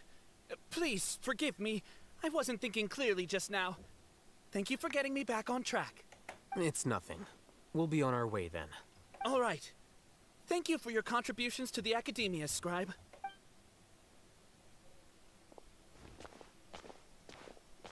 Well, that was easy. What the heck just happened now? What did he just guess? I'm afraid I don't know either. You have no idea? Mm-hmm. He convinced himself of whatever truth he came up with. That is the so-called pride of a scholar. If someone questions their academic facility, they will instantly feign understanding to keep up appearances. Nowadays, the Academia is rampant with this type of scholar. Their obvious farces of intellect only serve to highlight themselves as fools. Wow. So there are special ways to deal with smart people. We don't even need to make up our own excuses. We shouldn't waste any more time. It would be problematic if we missed our window of opportunity. Let's go.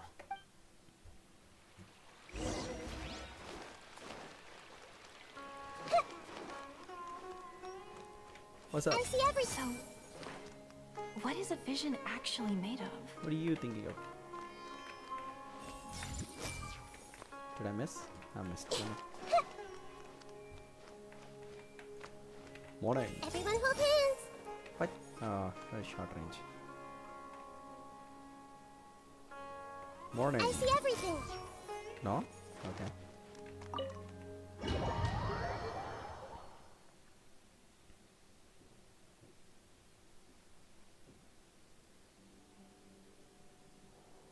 Is this the Academia's library? Indeed. Known as the House of Dana, it is quite possibly the most extensive special collections library in Teyvat. There are a lot of students going through here. Is it really okay just to waltz right in? The Academia marches to a fast beat, especially since it's Nagarbaha Day. They're all occupied with their own matters. Just act natural. Now, hurry along.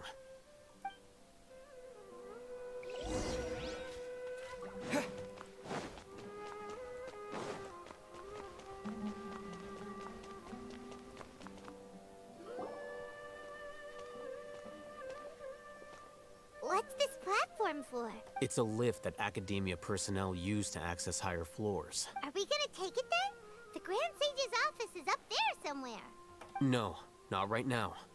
We can't guarantee that we won't run into the Great Sage. Let's step back and observe for now.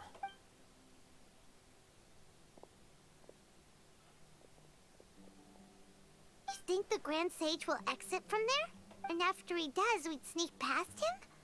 Oh, Paimon thinks that's really dangerous. Who knows?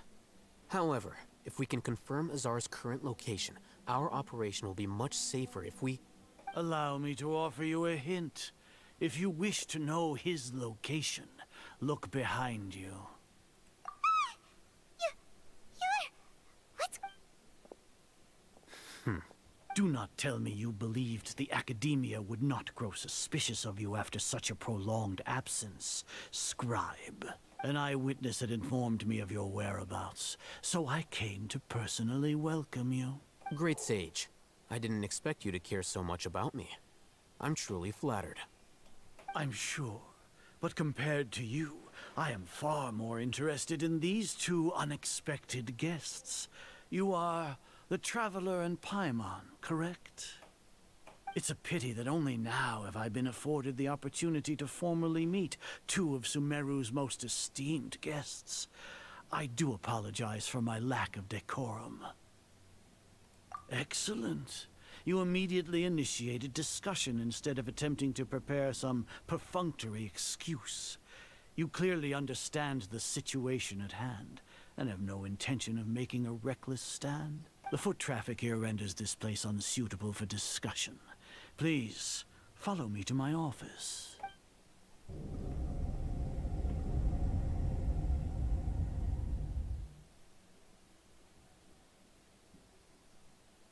This place is crawling with guards. There's no way out for us. All right then, Traveler. What did you wish to discuss with me? Today is Nagarbaha Day, so I still have many responsibilities to attend to. There is little time for idle chit-chat before I detain you all. You seem to know quite a bit about our endeavors. If that is so, then you should be praising our great work, rather than using your trivial misgivings in a futile attempt to sway me. Trivial? Then tell me, what do the Fatui want from me? Worthless. Those are all completely worthless. Benefits, divine power. These materialistic words do nothing but debase our great work. Creating a god. Yes, we are using human wisdom to create a god. If humanity cannot attain omniscience and omnipotence, then we shall create a god to reveal them. This is the pinnacle of human wisdom. We shall regain a god's guidance at long last. No longer will we flounder in the interminable void of consciousness and knowledge. Even Ermin's soul will be freed from its plight. For our nation of scholars, this is the ultimate aspiration. No cost is too great to realize it. You will never understand the rapture of having a god be born within your very hands. With your degree of knowledge, you cannot even comprehend such an emotion. Gods exist on a plane that far eclipses humanity's. Lesser Lord Kusanali, what can she even do? Care for the people? Fend off sandstorms? Fabricate silly fairy tales? These are but child's play for the academia. Does that make us equal to the gods? We are a people favored by Greater Lord Rukadevata. Though I may have personally not seen it, our forefathers bore witness to true wisdom. The ascension of the Lesser Lord has brought nothing but bewilderment to the scholars. They all ask, is that truly what true wisdom is supposed to look like? With that in mind, it is better to keep her isolated in the sanctuary of Suristhana, so our academy will not become embroiled in turmoil. What a pathetic justification. You Do said you it. really think that only the super smart or powerful should be able to call themselves gods? As per your judgment, Grand Sage, they are indeed dangerous individuals.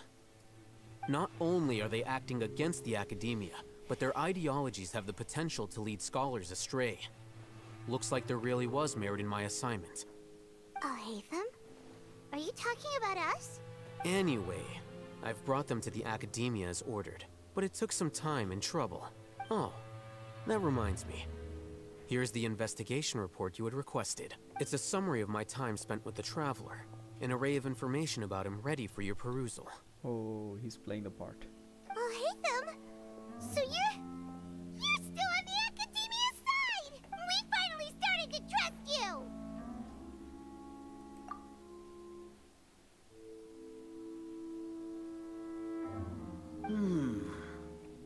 Excellent. Detailed contents with no errors. I would expect nothing less than an immaculate report from the scribe. As it is Niagarbha Day, I'll enter the information on you into the Akasha. Surely you know what that means. We'll be monitored, just like Sino. With the Akasha's calculation prowess, all of your actions will be predicted with an accuracy of at least 98%. Furthermore, your data will be updated in real time whenever new information presents itself. To put it into words you can understand, wherever you go, you will be walking under an invisible leash. This is Sumeru's greatest penalty for dishonest persons. Are you not familiar with the concept that great responsibility begets an equally great suspicion? In any case, you are Sumeru's most concerning external variable. Locking you down will greatly decrease the chance of any undesirable outcomes coming to pass. You're despicable! Despicable?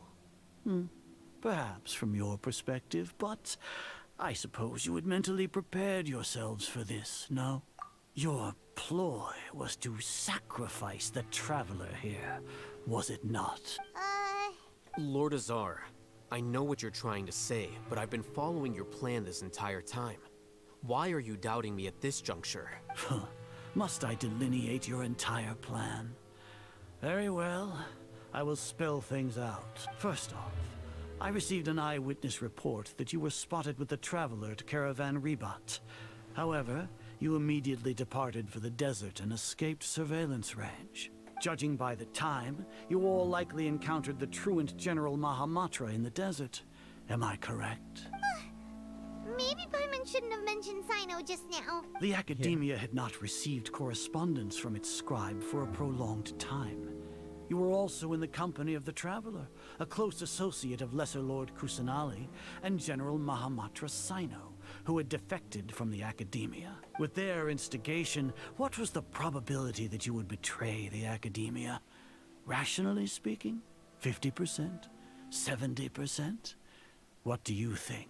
Regardless, that's only a guess. The facts are that I've brought the Traveler right before you, and I gave you my report. Indeed, your boldness deserves praise.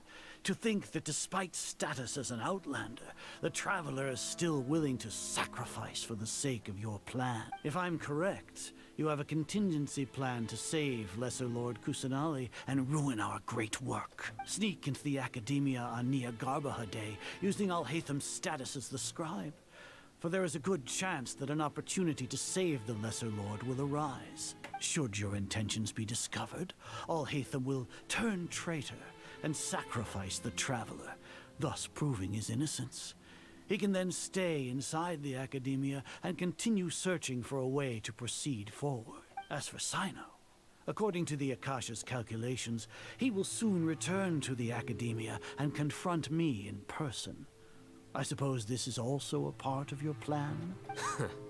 You'll see me as a traitor regardless of what I say. No, even if you impugn me, it would have little effect on you all. You misunderstand. Losing our scribe would irreparably damage the Academia's regular operations and the development of Sumeru's future academic systems. However, under the current circumstances, even that is trivial compared to what we stand to gain from our great work. You said that I betrayed the Academia, but you, Azar, you've betrayed all of Sumeru, betrayed its archon. So flight has turned to fight at long last. Guards! Let's go. Oh, it's a cutscene.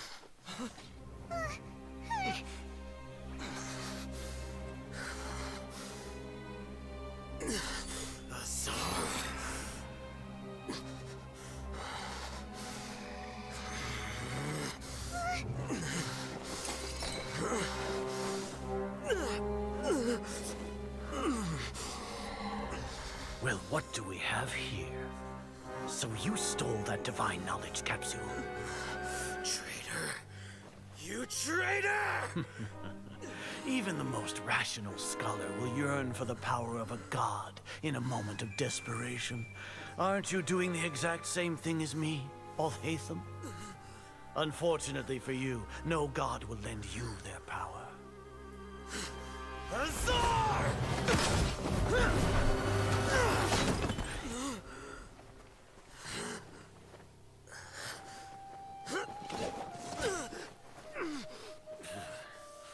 He has gone completely insane.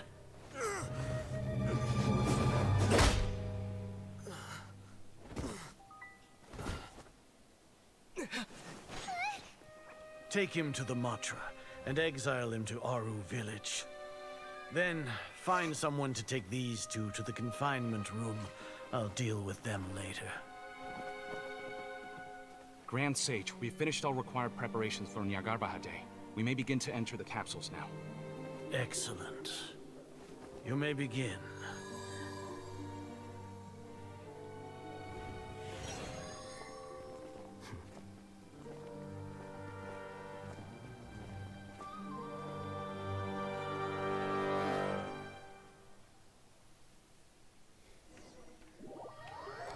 Something is happening. This art contest is getting really interesting. Yeah, that'll work. What? Wait, what? Oh, yeah. Paimon got a bit carried away there. How was Paimon acting just now? Great, huh? Everything's going according to plan so far. We made it into confinement, and Alhaitham's probably done with his part too. We even managed to trick Grand Sage Azar. Alhaitham sure knows how to cook up a plan. What are we doing next? Paimon has trouble remembering things when she's worked up. Right. Paimon thinks it went something like this. Apart from that, we still have yet another goal in the first stage of our operation, which is to send the Traveler to the confinement room. What? Why do we want to get him locked up on purpose? He's always been the person the sages are most afraid of, as well as the greatest obstacle to their successful implementation of their plan. They are very aware of the risk he poses to them. Once the Traveler is imprisoned, the sages will likely think that everything is under control, and with their guard down, the next phase of our plan will have a much higher chance of success. I can already see the pompous looks on their faces. Oh, that's a super tricky plan. But Paimon still thinks it's not really worth it. That isn't the only reason, of course. He has a more important task once he's in confinement. According to the Academia scholars in Ramon's custody, Lesser Lord Kusanali has sealed off her consciousness in the Akasha ever since she was captured by the Doctor. That way, they can't pry any more information from her. Even if we break into the sanctuary of Surasthana, it will take time to awaken Lesser Lord Kusanali's consciousness. We need to do that in advance. So our job is to wake up Nahida! Okay, totally worth getting thrown in jail for. The confinement room is inside the Academia, close to the sanctuary of Surasthana. It's a completely enclosed space, and you won't be receiving any visitors. I'll work with Ramon's scholars to make some modifications to your Akasha terminal. Once you're in, get as close as you can to Lesser Lord Kusanali and try to connect to her consciousness. However, as for whether she'll actually wake up, that will depend on our luck.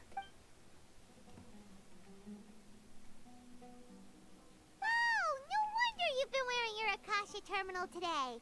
It's the one that all Hatham modified. Paimon thought they'd take our Akasha terminals when they locked us up in here.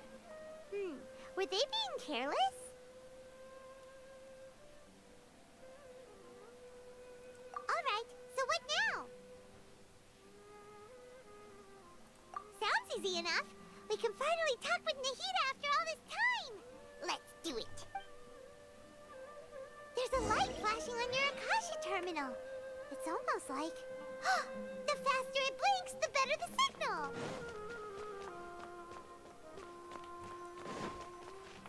Whoa, it's Mora!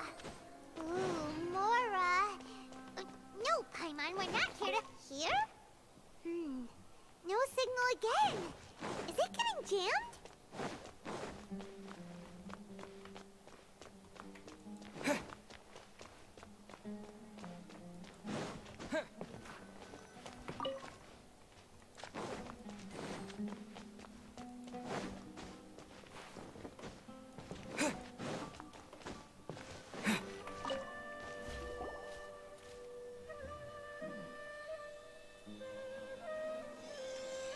Hey, Is this the my right traveler spot? cannot do Are that. you getting anything?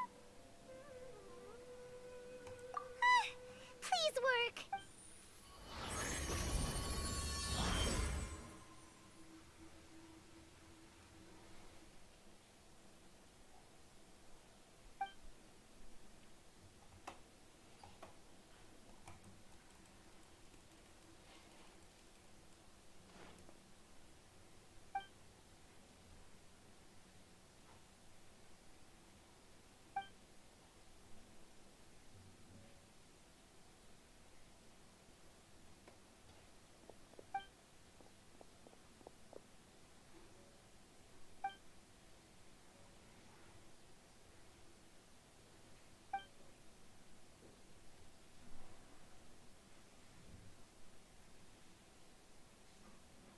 Nahida! Hey, Nahida!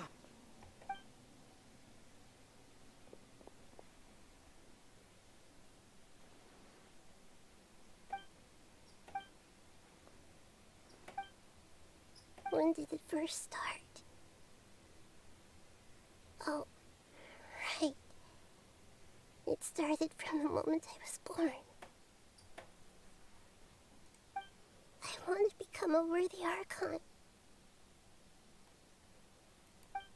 So I've kept studying. Kept listening to my people and their hearts. Kept looking for a way to save Irminsul. So I can catch up. Catch up to Greater Lord Rukkhadevata. But I'm stuck in the sanctuary of Surasthana. The sages are creating a god to replace me. And I'm forced to lock my consciousness in this boundless darkness. Nahida!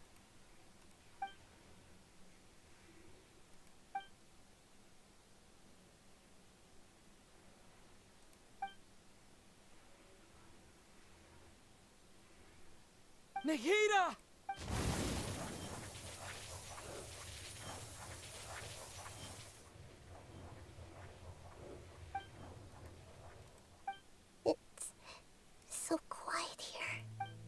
Now that I think of it, I don't think I've ever actually listened to my own inner voice. Do archons have them?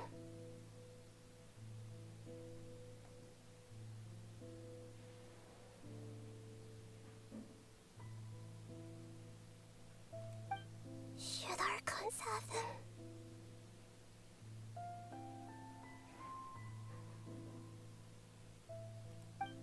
Have I been doing the right thing?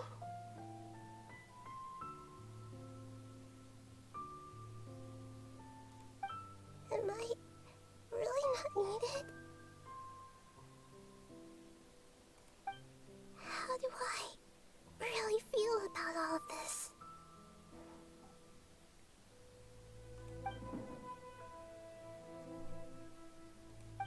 It's so quiet here.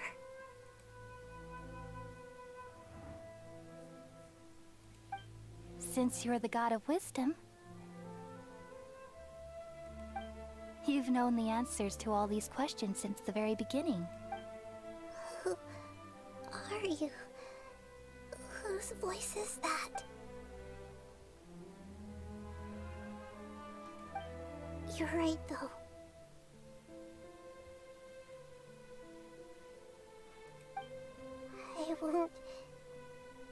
I won't ignore my own voice anymore.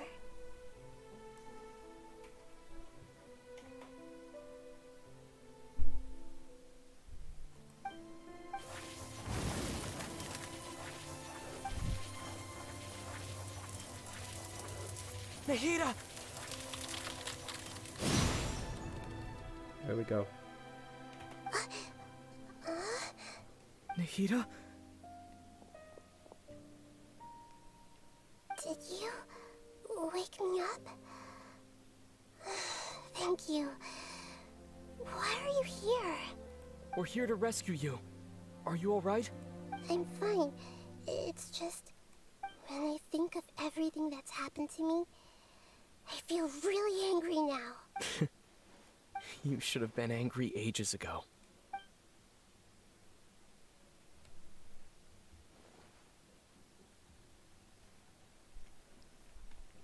Huh? Oh, you're back! How's everything?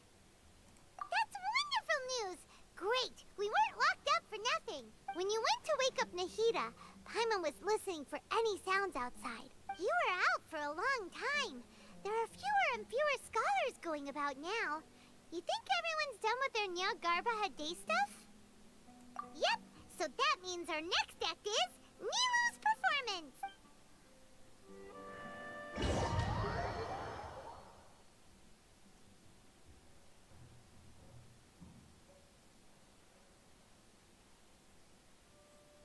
Nilu, are you sure about this? You're taking such a great risk for them. I'm sure, and I'm going. You know that I don't like to pass up any opportunity to dance, and this one is especially important. All right. You seem to have a lot of trust in them, so I won't say more on the subject. But if anything happens, the few of us here may not be able to help you. Don't worry. They've been through worse. Everything's going to be fine. All right.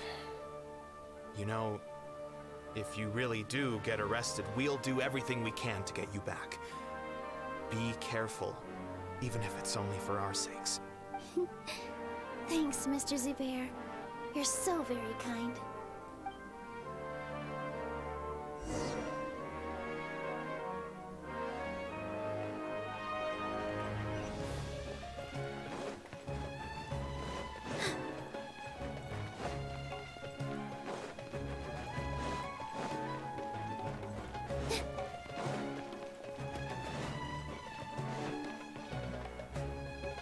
Nilu, how's it going? Nervous? Definitely more than usual. But it's because I'm worried I won't dance well enough. It's okay. Just focus on your performance. We'll take care of everything else. You sure know how to talk. Taking all the credit, even though we came here together to help out. Well, thank you both. I'll have to treat you to a meal after all this ends. I really, really appreciate all of your help. Ooh, that sounds great. Huh? How can we say no to that? All right, let's get back to business. Nilu, we'll be here to keep people from going to the Academia, so they don't interrupt your performance. I was planning on telling them something like, the Academia's been conducting a weird experiment, and some of their test subjects escaped. It's really dangerous there, so stay Smart. away. Very smart. Oh, you couldn't think of anything better? Oh well, I guess it does sound like something the Academia would do. I think it sounds great. I'm counting on you guys. Don't worry, it'll be a piece of cake.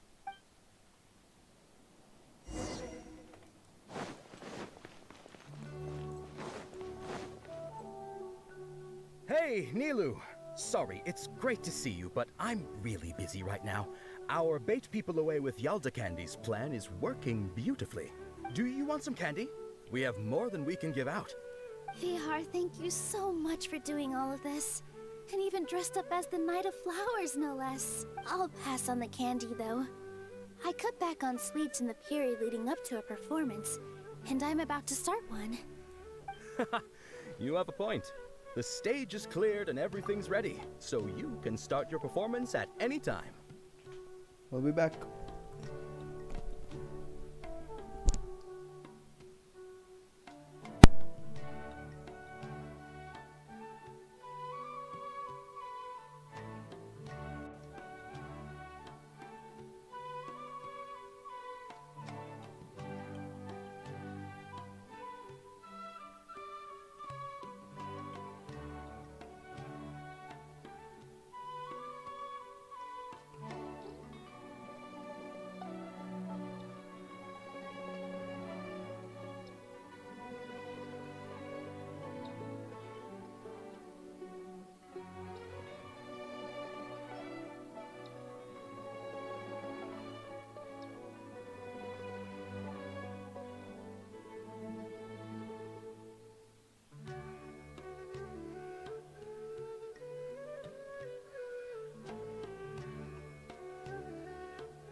Yeah, I'm back.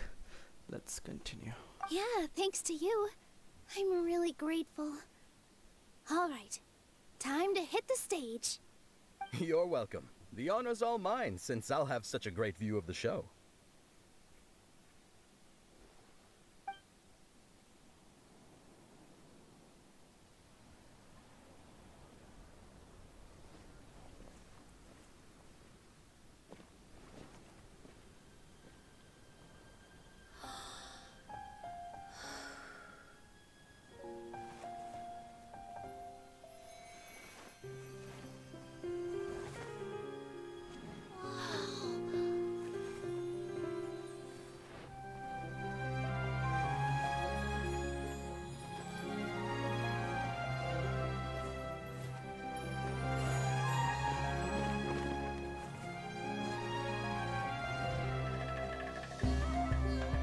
I've never seen a performance like this.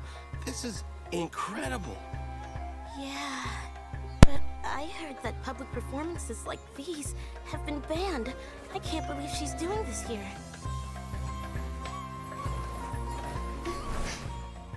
Grand Sage, there's some commotion outside. Huh. How uninteresting. Issue the new Prohibition Act from the Akasha to the guards. They'll know what to do.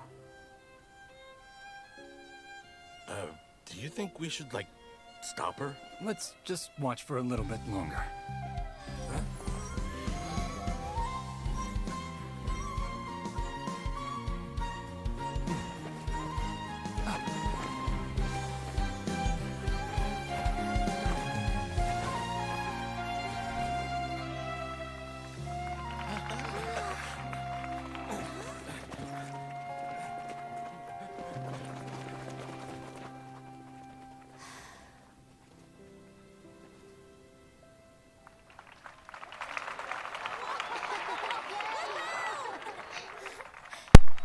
Okay.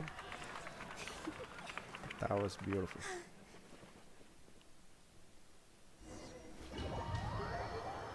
Back to the prison.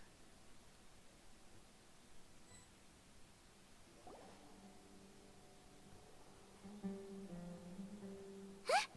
Did you hear that? It sounds like a lot of guards just ran by. Does this mean the plan has moved on to the next stage? Yep. It's great that everything seems to be going well. Come to think of it, when did Alhaitham replace the knowledge capsule that was about to be entered into the Akasha? Oh, so that's when he did it! Paimon was too nervous to notice. Speaking of, didn't Alhaitham also yoink the divine knowledge capsule from that mercenary leader in Port Ormos when everyone else was distracted? Oh, it's a time-tested trick of his. Why are we complimenting him? Yeah, he's smart and all, but he still makes Paimon's blood boil. Let's review our plan for this stage again. It's not like we have anything else to do right now anyway, and it'll help us feel more confident. Paimon remembers that Nilu's task was supposed to go a bit like this. Now that Lesser Lord Kusanali's consciousness has been forcefully sealed, the core figures of the Academia and their guards have started to wear their Akasha terminals again. With the Doctor's technological support, they think they have nothing to fear. How despicable of them to rely on such a person. But this is also our chance. I was originally asked to draft the knowledge capsule for the Artistic Performances Prohibition Act when I was still at the Academia. It should be on the Grand Sage's desk right now, and will be entered into the Akasha during the next Nyagarbaha Day. Are they really going to stop all artistic performances? That's horrible! I'll make an identical knowledge capsule, but this time, I'll smuggle some misleading information into it. We only need to find an opportunity to switch the capsules. Once it's been entered into the Akasha on Nyagarbaha Day, if someone were to be seen performing in public, the sages would definitely use that opportunity to announce the ban. And so, the misleading information will be disseminated amongst the guards. Sure sounds complicated. But it seems like if everything goes well, we'll be able to get rid of all the guards in the Academia without any effort. That's pretty clever, getting right into their heads. I just have one question. Even if we manage to get the misleading info out to the guards, how can we be sure that they'll believe it? People who are used to relying on the Akasha become less inquisitive, and their ability to distinguish truth from misinformation is significantly reduced. They will view everything the Akasha releases to them as the unequivocal truth. The Akasha will turn humans into machines. I've seen it happen many times. Yikes. Good thing I didn't wear it for long when I was working in Sumeru City. At first, I thought it was a good thing too. By the way, this plan still requires a performer, right? Do you have someone in mind? Nilu of Zubair Theater. I know her really well. We can trust her. I'm kinda hesitant to ask her to participate in a dangerous plan like this, but we can ask her in person. All right. After the guards and the Academia are gone, then it'll be time for me and my stowaway brothers to shine.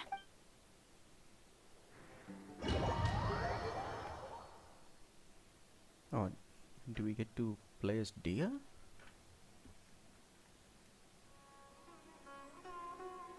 Here they come. Did you see that, Raman? They came out from the Academia in droves.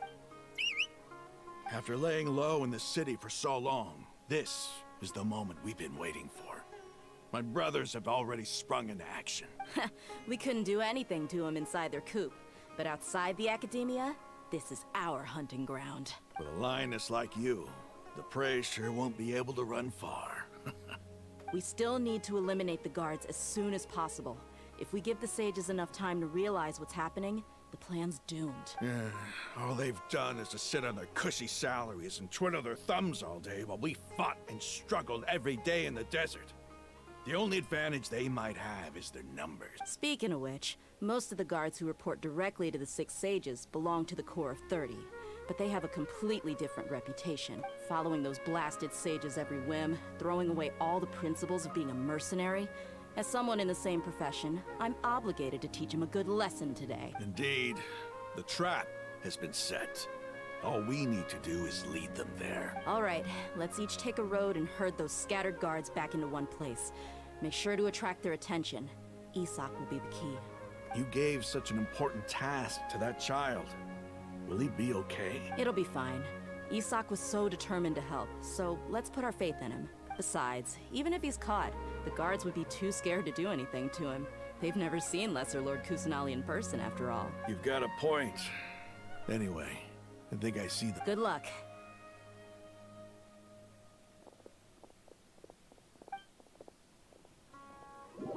No, man, I was expecting too much. We don't get to play as deer. This outfit. Hey, do you remember what you need to do, Isak? When the guards get here, you'll pretend to be Lesser Lord Kusanali and run away from them. Oh, yeah, I remember. Of course I do. I'm just a little nervous. Relax. Don't think about getting caught. Even if that happens, we won't leave you behind. You only need to think about getting the guards' attention and leading them to the Grand Bazaar. Leave the rest to us. Okay, got it. I'm here to pay back Lesser Lord Kusanali for helping Grandpa. I won't get cold feet. Hey, they're here. I can see the Academia guards. All right, it's time, Isak. Take a deep breath and go. You can do this.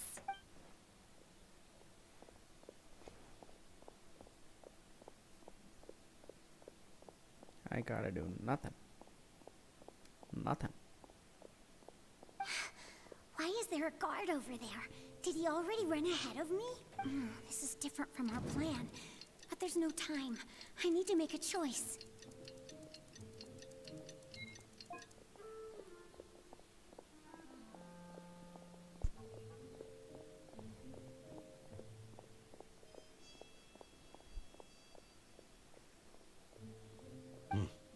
Let's have a look behind the house.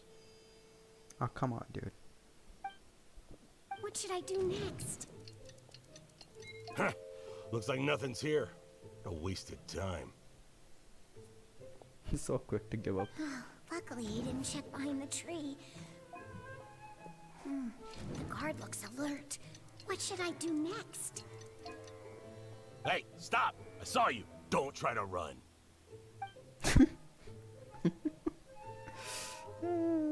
Sheesh. The guard looks alert.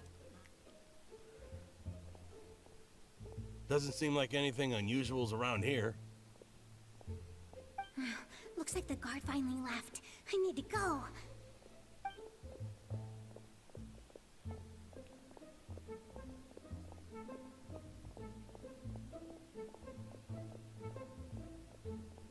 Hey! Lesser Lord Kusanali is over there! Stop! What? Lesser Lord Kusanali? How did I not notice that?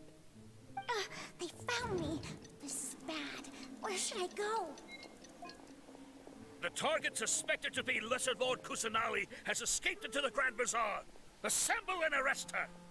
She's your guard, bro. Come on, show some respect.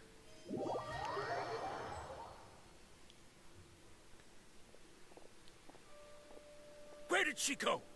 How did she disappear? Did we lose her? Hurry up and find her! Hey, why is your team here?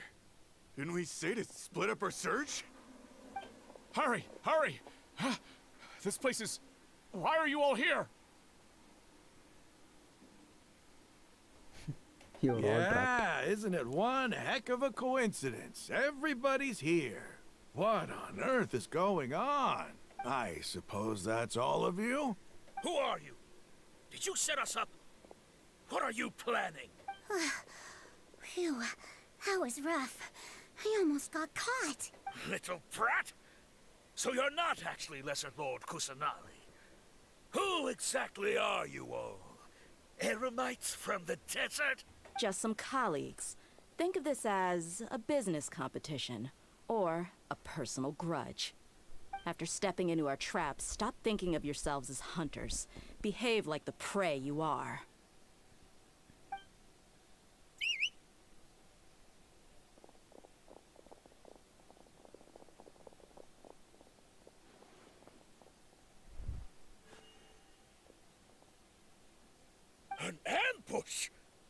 How's that possible? This is Sumeru City, but mercenaries from the desert somehow ambushed us! You've spent all your time hiding away in the academia. This place has long since become our hunting ground. Brace yourselves!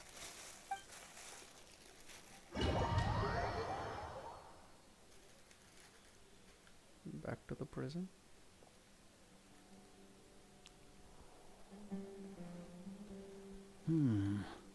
This is odd. The academia has quieted down after the conclusion of the Niagarbaha Day ceremonies, but it's much quieter than usual. Where are the guards? Why have I not seen a single one? Guards? Guards! Grand Sage, how may I be of assistance? I called for the guards. Why did you come? My apologies, Grand Sage. Right now, all Academia guards have entered the city to perform the ordered arrest. I thought you knew. Arrest? Who is there to arrest? I have an ominous feeling. Arrest Lesser Lord Kusanali, right? Is that not what the order was? Lesser Lord Kusanali? You mean she has disappeared? Yes. I wouldn't dare make up something like that. Right now, everyone is in a panic, and many are saying that Lesser Lord Kusanali will take revenge on us. What happened? Just what is going on? Lesser Lord Kusanali somehow escaped? Was it Alhaitham and his party that freed her? That's impossible. The Academia is heavily guarded today, and any order to release Lesser Lord Kusanali would be strictly confidential. Besides, Alhaitham and the Traveler are already in our hands. What manner of trickery did they employ? How could Lesser Lord Kusanali disappear into thin air? Disappear? Wait. How was the arrest order distributed to the guards? It was issued by the Akasha earlier today. Only you have the authority to send messages like that, so I thought it was your order. Let me check.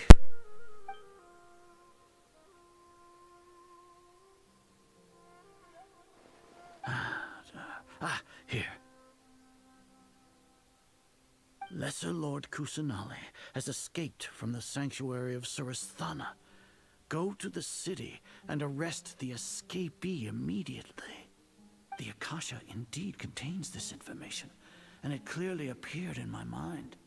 How did they bypass my permissions to issue this kind of message? Was it the report about the Traveler that Alhaitham submitted? No. I specifically checked that knowledge capsule before entering it into the Akasha. Could that have been a red herring? Well, even if I figure it out now, it won't make any difference. The important thing now is to confirm Lesser Lord Kusanali's status. Have you been to the sanctuary of Surasthana to confirm that Lesser Lord Kusanali has indeed escaped? Confirm? No, I haven't. It may be a bit offensive to say this, but Grand Sage, what you're saying doesn't make any sense. How can the information in the Akasha be inaccurate? What the Akasha decrees is fact. That is common knowledge to all of us. If we have to confirm the information and knowledge from the Akasha ourselves, then how is that any different from us learning that information ourselves?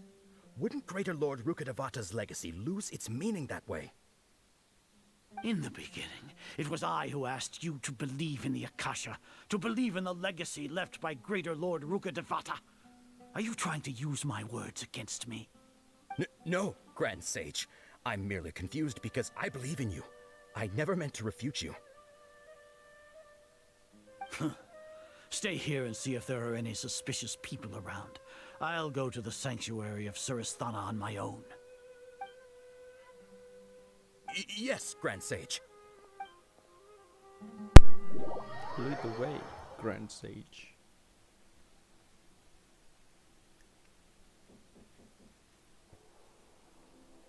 Lesser Lord Kusanali has escaped from the sanctuary of Surasthana. Go to the city and arrest the escapee immediately. How can that be?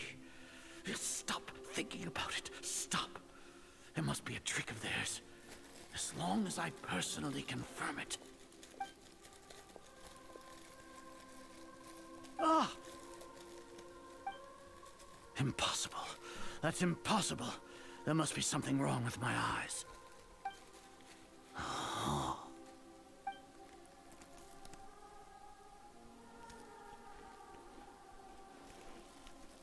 What a comical sight is our. Once the Akasha has put certain thoughts into your head, even the Grand Sage can no longer see what's right in front of him. You all can only see the world in your mind, the one you think you know. And precisely because of this, you disregarded Lesser Lord Kusanali's existence. She has been a wise and worthy archon. Sino, have you been waiting for a chance like this? The Akasha predicted that you would return to the Academia to confront me, but I didn't expect it to turn out like this. I was careless. No, you were blinded. Your faults stem from your reliance on the Akasha. You're still the same as always. I truly did not expect a proud person like you to cooperate with Alhaitham and the Traveler. People change, Azar. Admit it. The Akasha can't predict my actions anymore. Then tell me, what have you found during your investigation? You want to buy time? This is the sanctuary of Surasthana. Under your own regulations, even Academia staff are forbidden to come here. No one will come to save you. As for the investigation, I've at least confirmed that you are guilty of insurgency against the Archon. A serious crime. So what? Did you do all of this so I would plead guilty in front of you, General Mahamatra? No. No. I want you to plead guilty in front of the Archon herself. You once said that I had no standing to judge you. So now, how about judgment in the name of a god?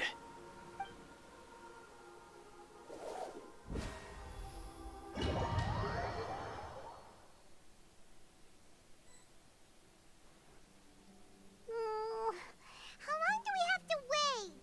Paimon wants to know how things are going out there. Paimon hasn't heard any sounds outside for a while. Hopefully something bad didn't happen. Yeah, but aren't you scared that we might be locked up in here for the rest of our lives? Thinking about it, at least Paimon has you. We could still chat like this. When Paimon thinks of Nahida being imprisoned alone in the sanctuary of Surasthana, Paimon can't help but feel sorry for her.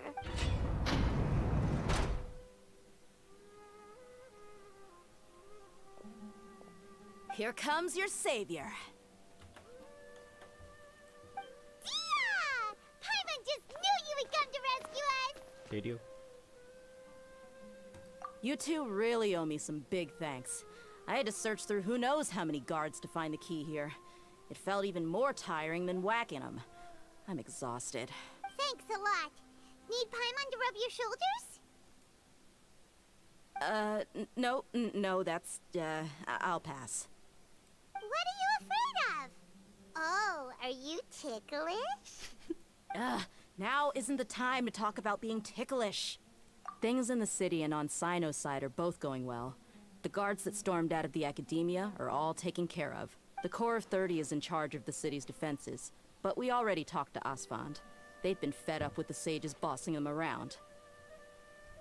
As long as it doesn't break their employment contracts, they'll turn a blind eye. That's probably because you've been super great friends with them for a long time. So, how's Sino doing? The Grand Sage is in his custody. Even I know how terrible it is to fall into Sino's hands, so he probably does too. Sino forced him to release Lesser Lord Kusanali. He has no choice but to obey. So, hurry to the sanctuary of Surasthana. Assuming nothing weird happened, we should have already rescued our Archon. Honestly, I didn't expect our ragtag bunch to do this well. We just came together last minute to save the Archon, you know? Alright, you two better go. I still have to clean up some messes in the city. See you around. Finally, out of the prison. Let's go.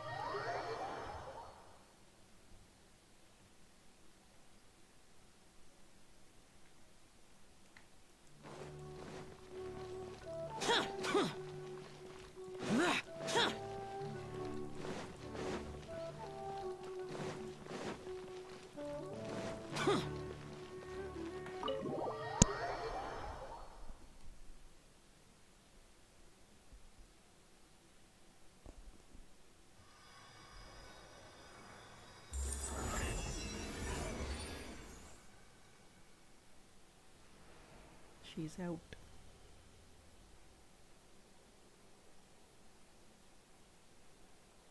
Nahida!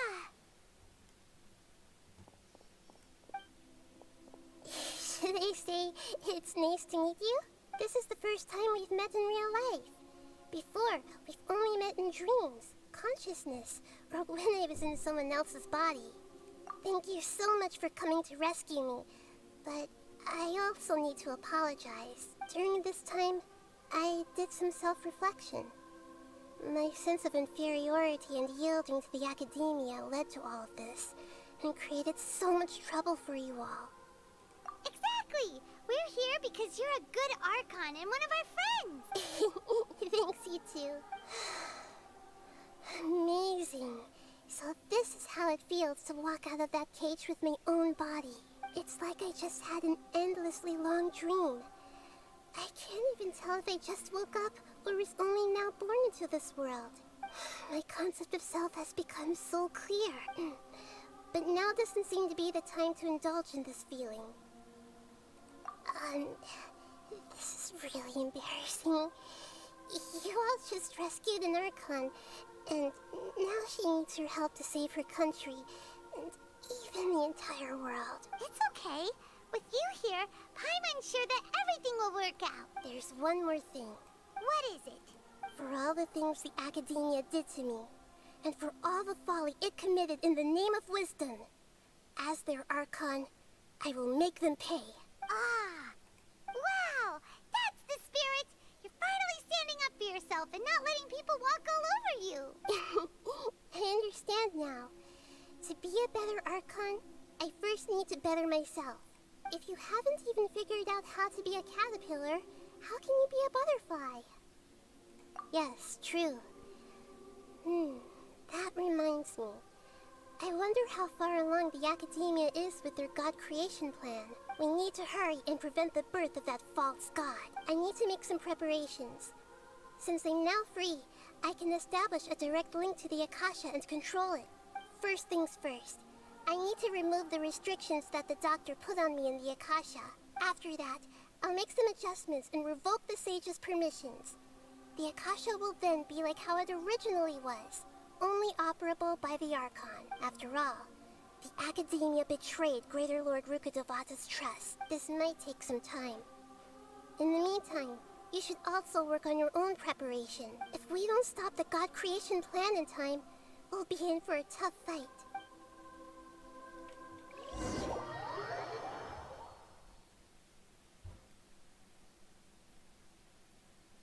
You might as well prepare for a fight. When we're done, we can take a walk around. After all, we missed out on a lot of stuff when we were lost.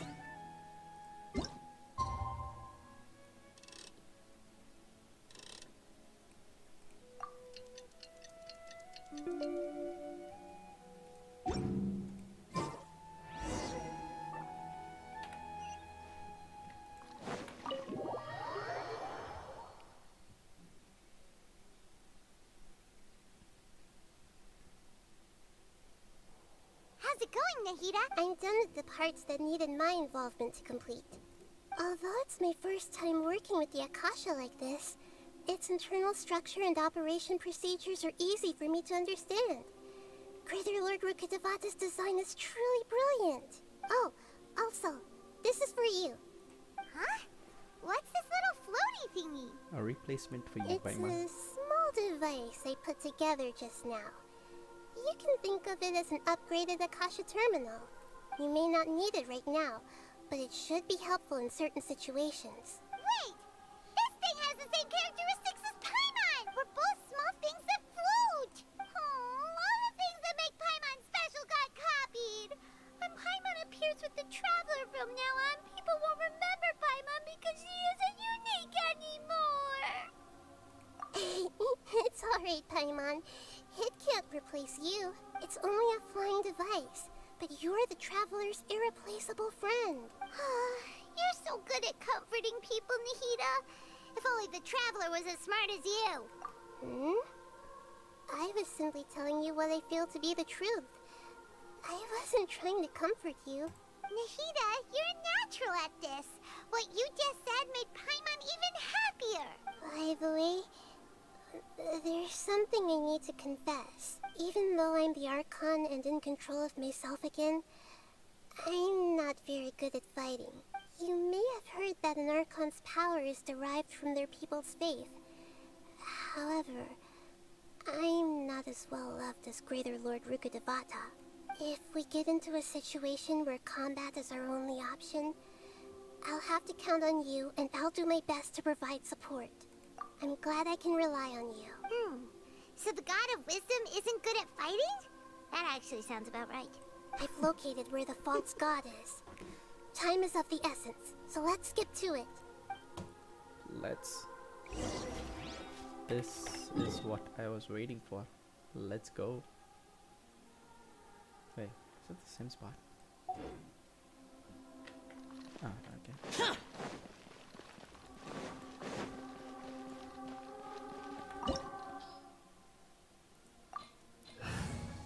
Oh, I'm nervous. This fight. I've been waiting for this fight. Okay, what I'm going to do is I'll take It's time to pull the trigger. Dion for my support. I'll have Kusanali, obviously. Stop.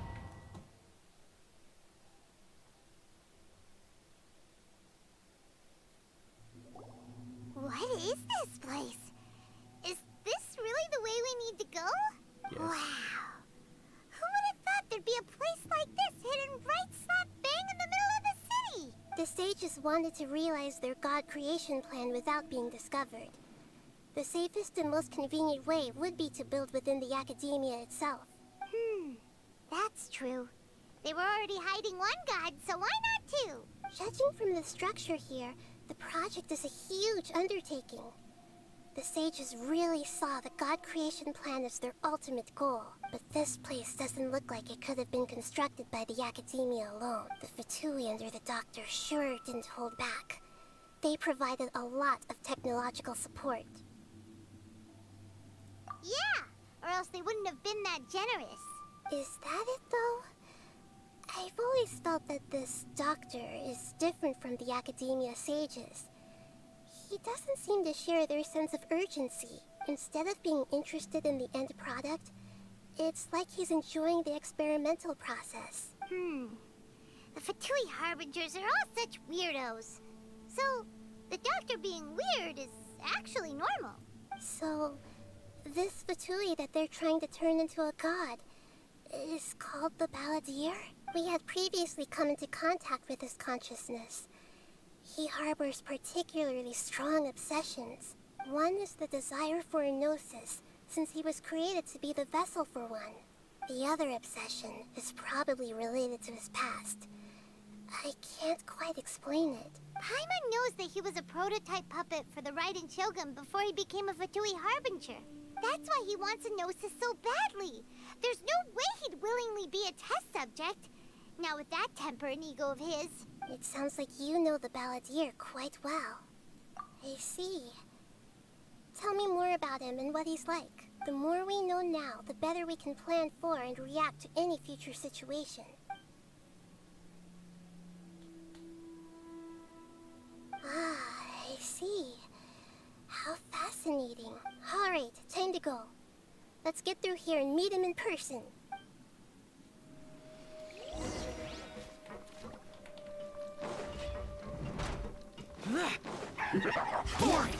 Let's begin. Quietly now. Teamwork is strength! Stay right. Isn't time for a break yet? Disappear! Worthless! Let's end this quickly. Worthless! Worthless! Here! Worthless! Here! Useless! This isn't good.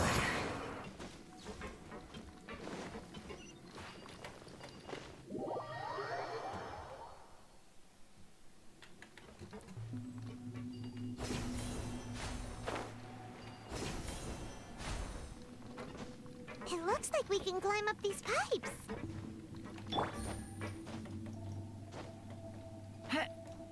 Yeah.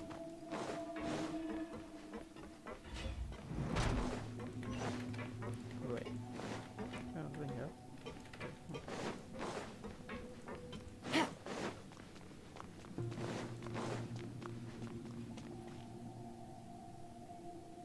The pattern on the ground seems all messed up. Let's go around and see if there's a way to fix it.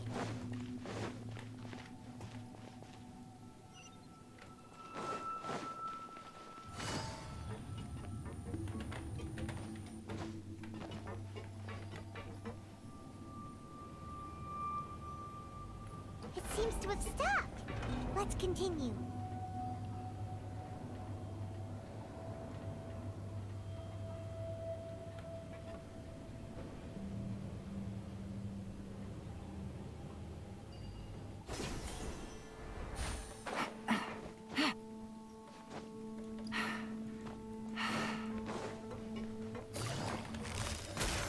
No more words.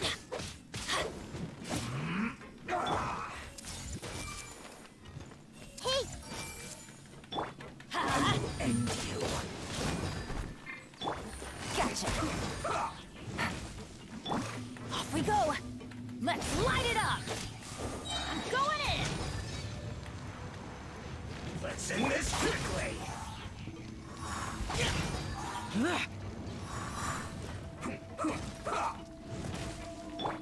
Busted! Everyone hold hands! Wait, Let's not. didn't Kusanala give me a puppet of some kind? Oh, it's not available for use yet? Okay, okay. Got it. Alright. Hey! Gotcha! If I had known that these other protests would be here, I would have passed on you. I guess this is it.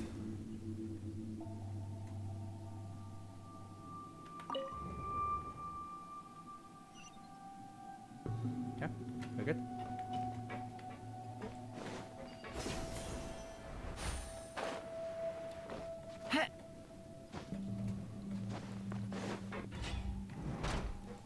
You'll get frostbite, frozen, freshness go. preserved, frozen food. Yeah!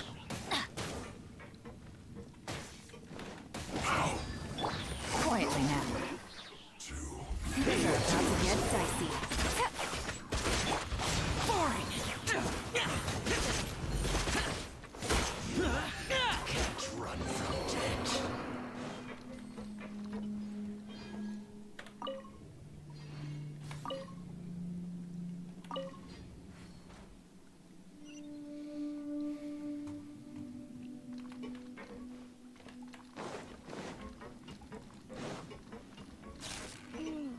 The cart is stuck. Maybe there's something wrong with the tracks. Let's try adjusting the direction of the device to clear the tracks.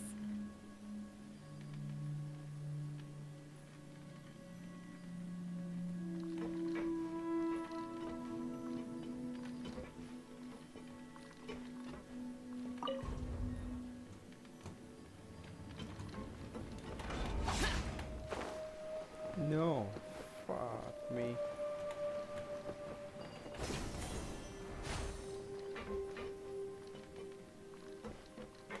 Okay, let's go. Man. Always in a hurry.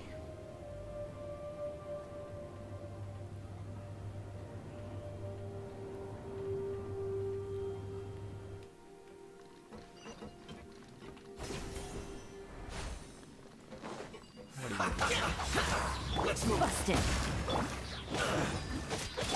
Committed to memory. It's just funny. Okay.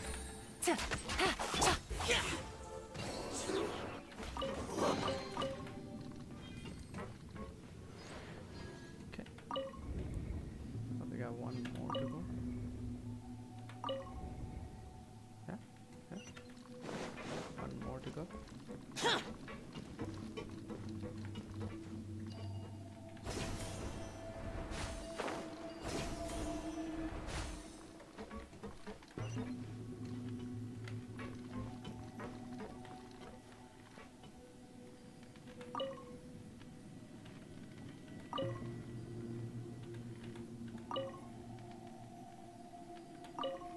Okay.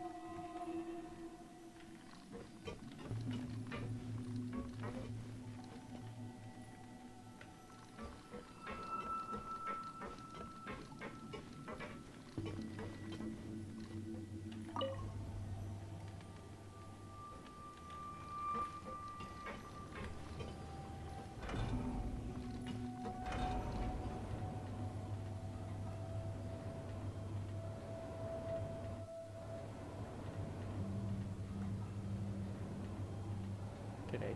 Oh man, I made a mistake.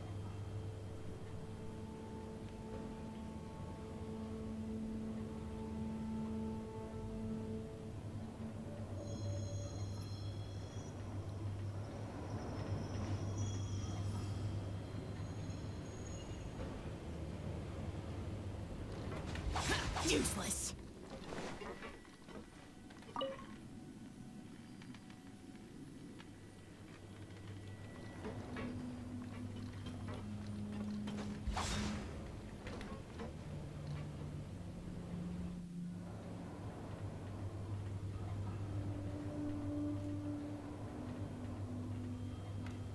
Boring.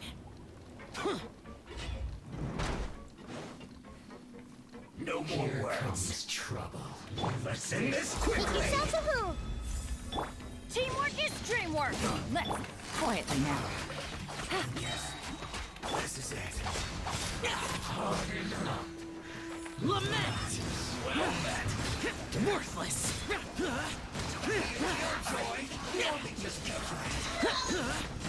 Here.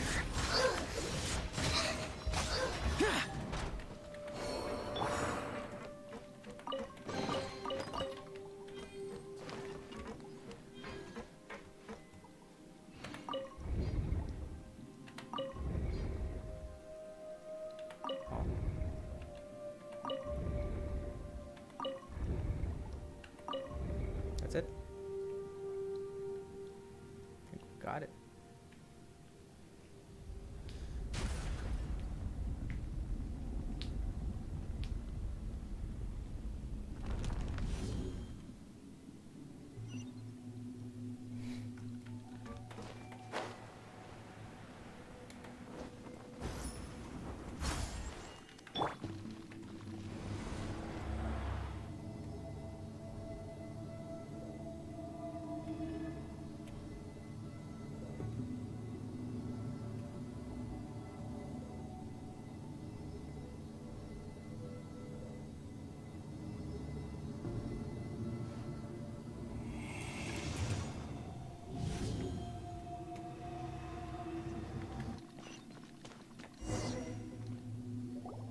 Looking at its operational status, we must prepare for the worst.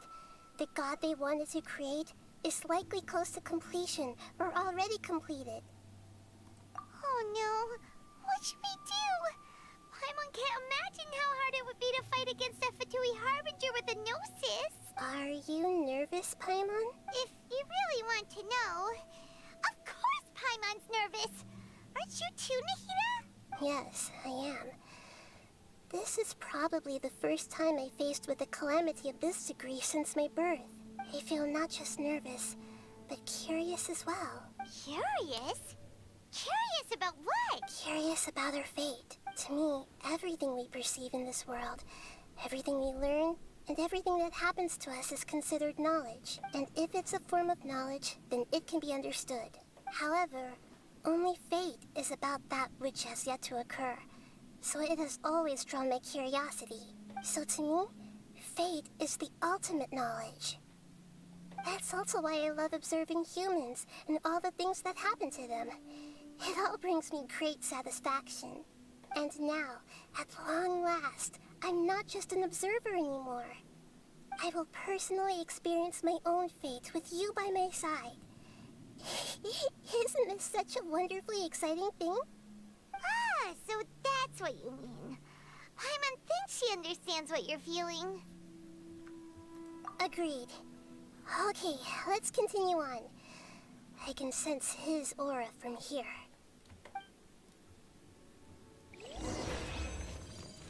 So that's the teleporter waypoint. Nice.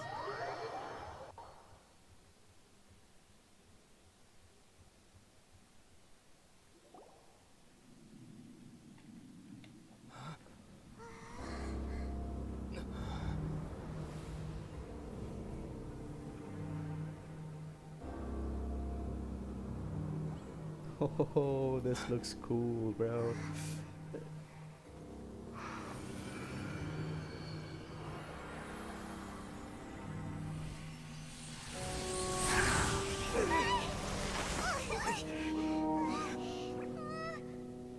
Who would have thought the world would be so eager for my birth? I remember you, Booer, the god of wisdom, and standing beside you, the traveler. Is he all-knowing and powerful now, like Greater Lord Rukkhadevata? No, I can't feel the same kind of divinity I felt from the Greater Lord. It seems that the sages didn't get the chance to infuse the divine knowledge capsules into him. But even still, he has undoubtedly become a true god now. Dude, this looks so good. Look at the design. Balladeer has already become a god? The Balladeer. A long bygone title. When my spirit ascended to divinity, I felt as if I had existed for the same number of epochs as heaven and earth. Looking back, the existence of what once called itself Kuni Kazushi appears infinitely small and ugly. Megazord time.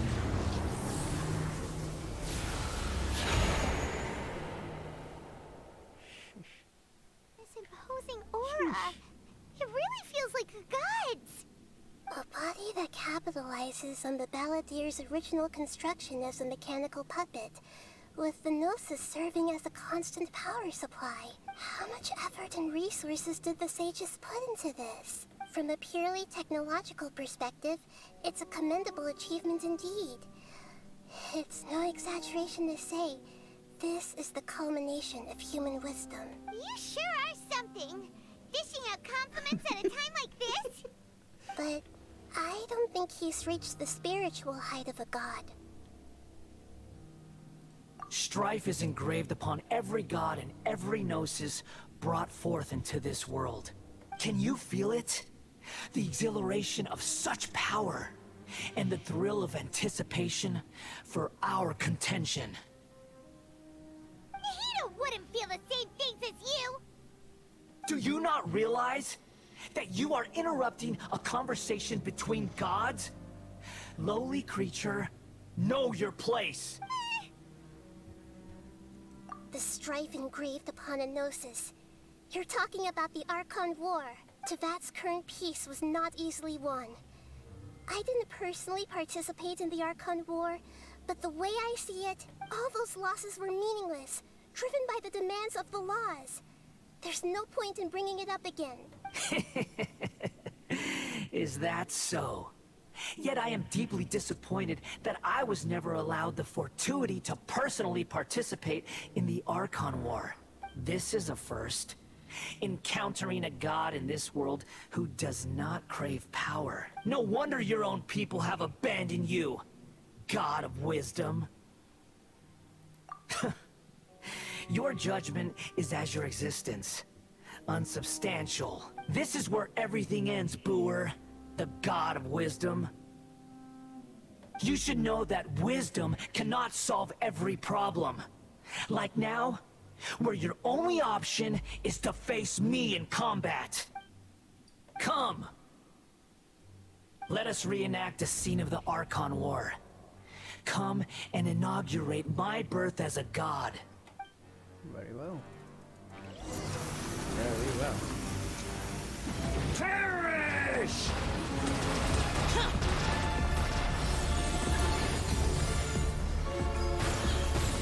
Useless. Churn!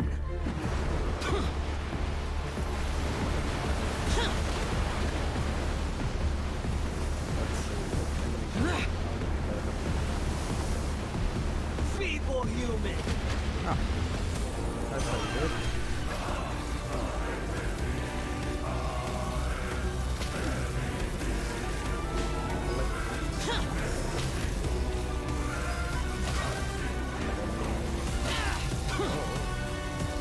Calm down, calm down. Let me hit this guy. Right here? Right here? Okay. At my command, you shall fall. How do I get him?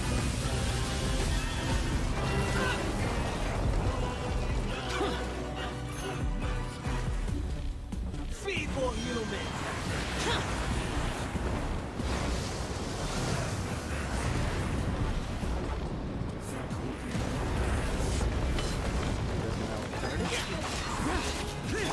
Busted.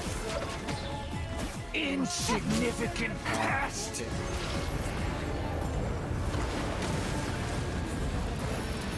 Here comes the catch. Quietly now. My endless cycle begins!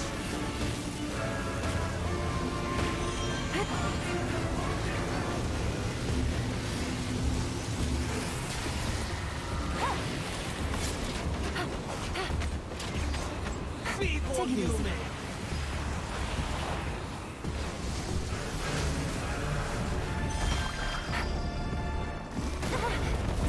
Really?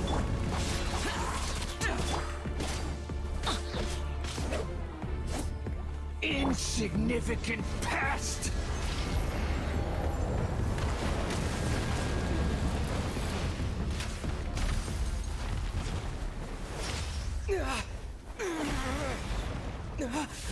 First half is pretty easy to understand. Pretty simple fight. Let's see what he does in the second round.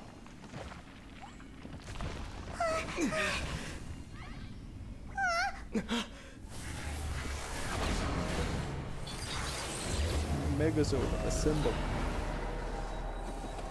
Bro, this is just beyond me. Oh my god. This looks so damn good. So well made. Tremble! I like how. I love how Genshin does this. Burn to oblivion! Everybody stand back! Gotcha.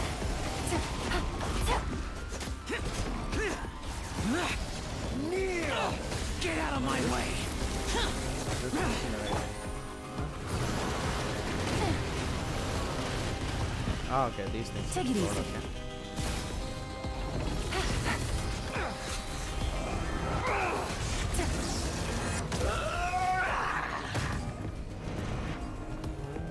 I really need to understand how this guy works. Adventure time.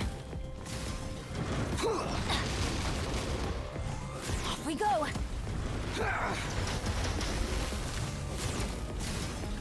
Okay. Adventure time.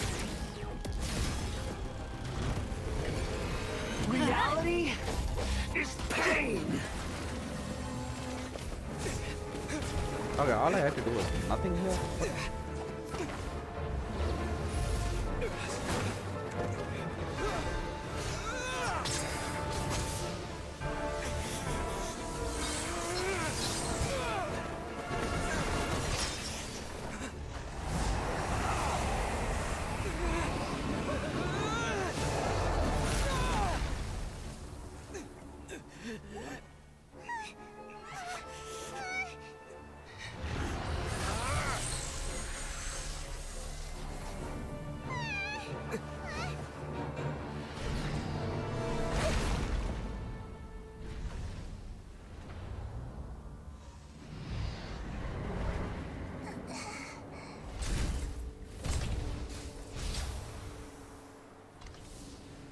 This is supposed to be a battle between gods, yet you choose to hide behind a mortal.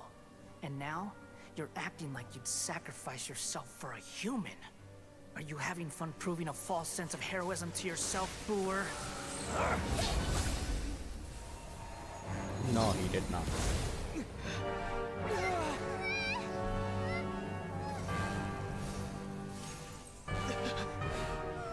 The data collection is almost complete. Do you even know how many times you've tried to take my gnosis from me?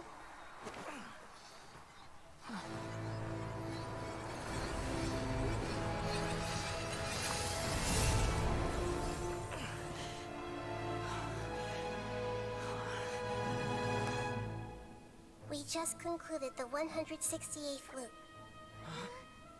Did you know that in the effort to create you, the people of Sumeru were forced to live through the exact same number of Sabzerus festivals and Samsara cycles?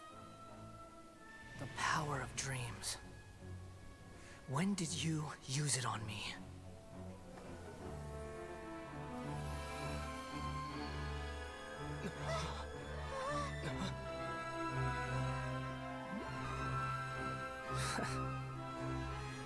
You can't even defeat me in a dream. What do you hope to achieve with this little trick? Come, Traveler. Just like before. Allow me to awaken the memories in your dreams. All that battle experience! It's more than that. Compile everyone's wisdom in the name of the Archon. That is the original function of the Akasha. I've sent everything that happened just now to the people of Sumeru in the form of knowledge. I've asked them to help you find a way to defeat the false god.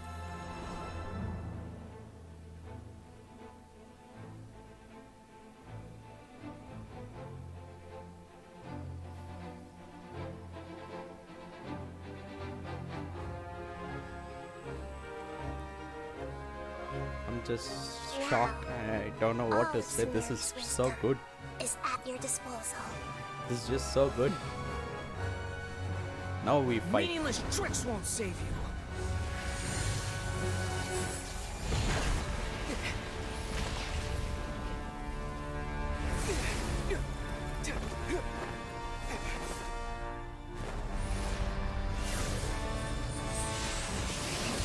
It's all a cutscene, dude.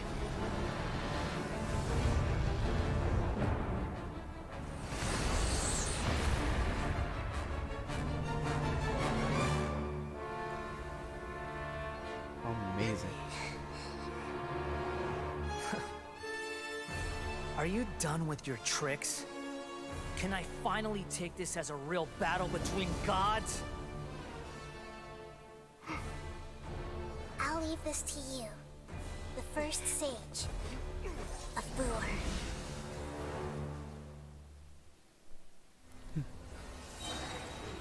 I am the all-knowing Let's go. God. Really?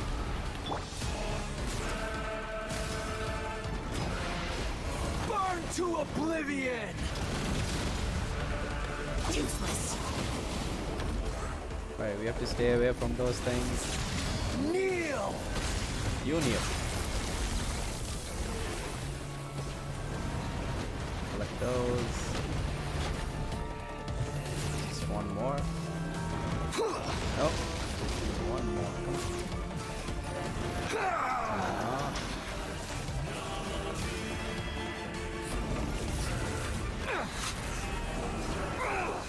That's the last one.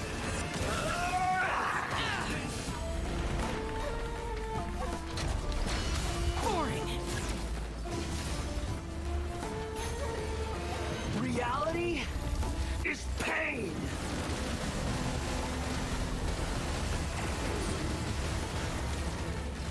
He's weak. He's weakened. He's weakened. Good riddance, cruel world. Dude, this visuals. These visuals are just too good.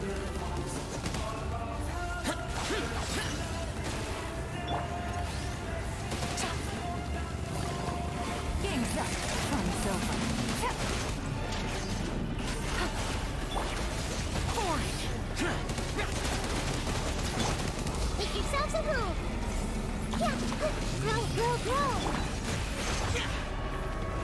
Evil conquering! Only Xiao can do this? What? Worthless! What has happened? Here!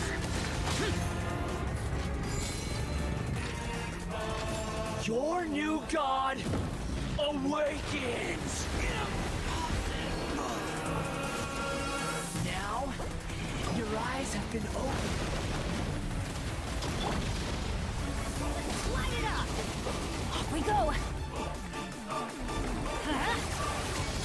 Kneel! Off we go!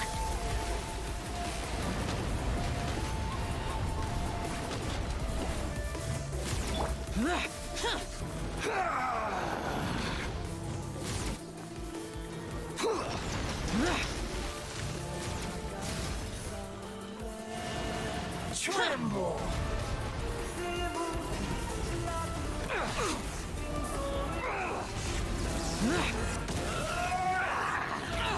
Get out of my way!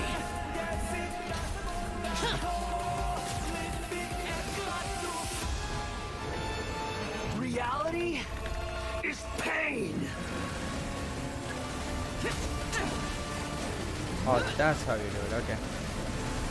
Got it. For it!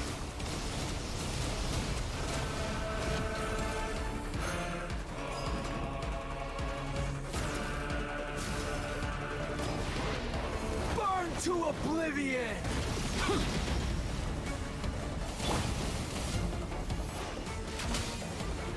Tremble! Take it easy.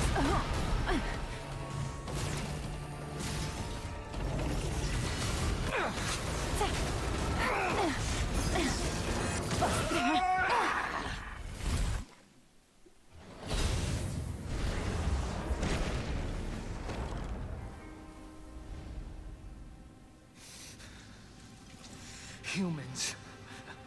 Filthy humans.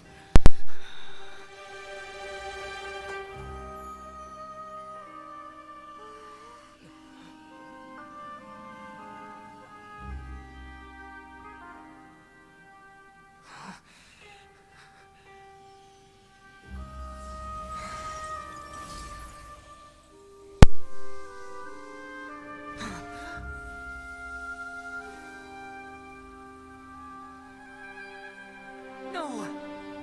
Wait! Please! Anything but the Gnosis!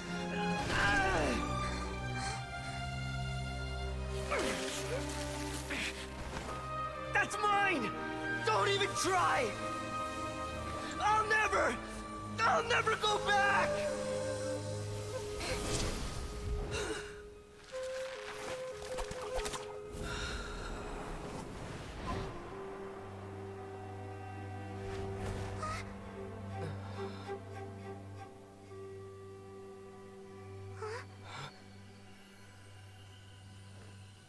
We haven't yet found the answer to the most important mystery. Irminsul is still waiting to be saved. With the power of another Gnosis, we may now finally understand the last memory of Greater Lord Rukkhadevata.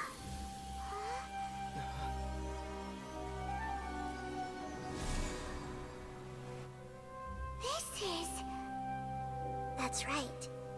This is the last memory of my predecessor.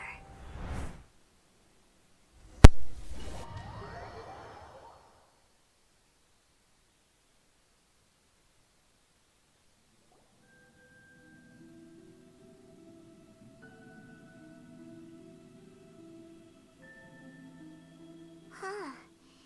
This sure seems very different from what Paimon imagined. Shouldn't Irminsul be in this realm of consciousness? Yes, that is our destination. But I didn't expect the remaining consciousness of Greater Lord Rukkhadevata to be as polluted as this. Forbidden knowledge? It seems you know about a concept that even I don't completely understand. Could you tell me what you know?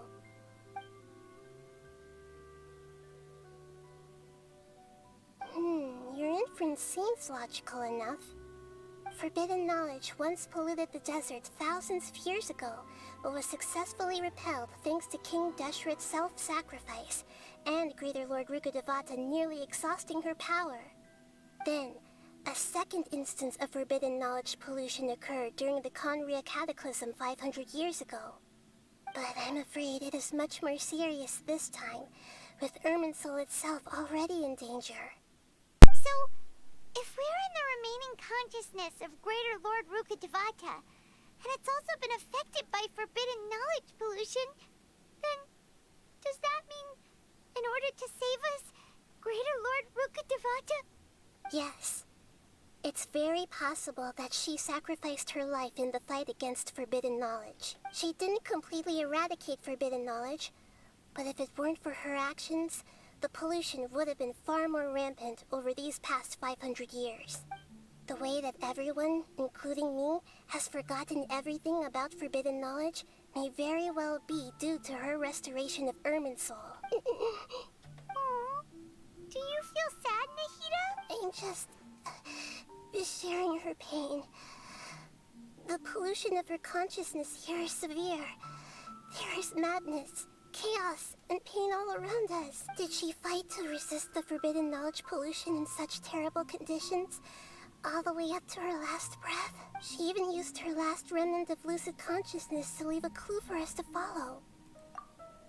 Yes, her words were distorted by forbidden knowledge, so that's all we could hear. But now, we have a chance to find the answer to this mystery. We can cross the polluted consciousness until we found the right path to meet with her lucid consciousness. And then, we'll let Greater Lord Rukkhadevata tell us the truth in person. Each of us need to be mindful of the state of our own consciousness while we are here. Even with the Gnosis' protection, we must always keep a clear mind. Otherwise, we could go mad at any moment. That's so scary. Don't worry. It should be easy enough for you to keep that mind of yours clear, Paimon. Let's go. What did you mean by that? What did you mean by that? Are we in the air? And why is there a huge boat? That's the boat of consciousness, which symbolizes... Wow. What are these? The monsters seem to have been affected by them.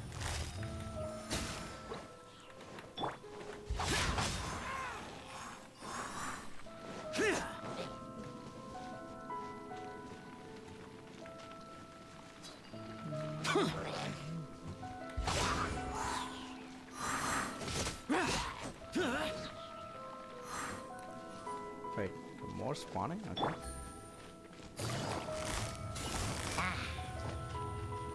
Quietly now.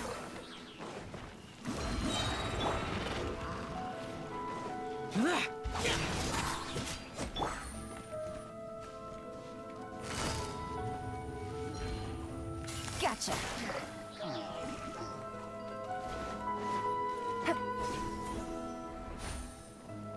Take it easy. Go in! Here comes the catch.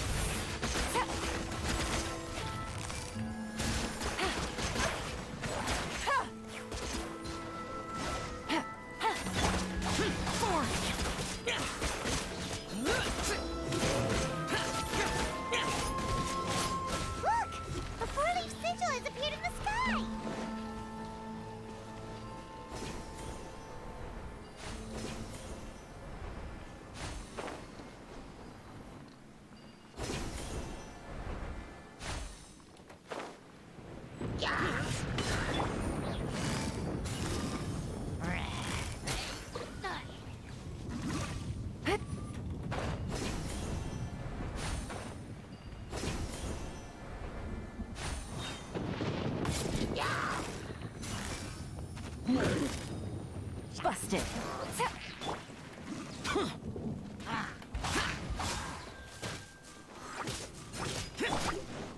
Let's light it up. I see everything.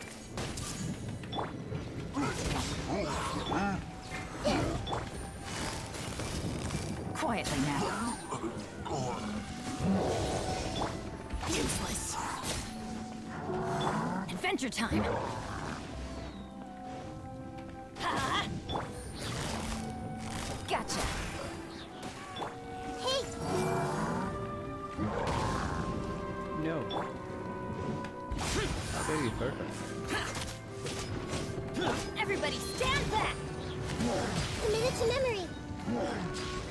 This might hurt a little. To control the boat of consciousness, we need to find the helm first.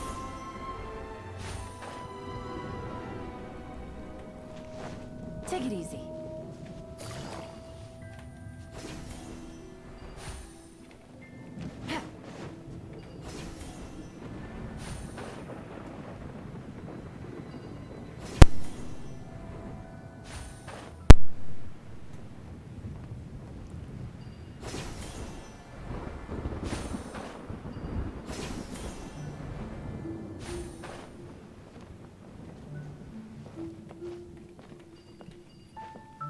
Let's go.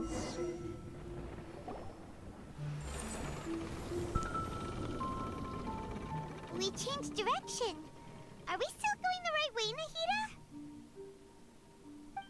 Mm-hmm.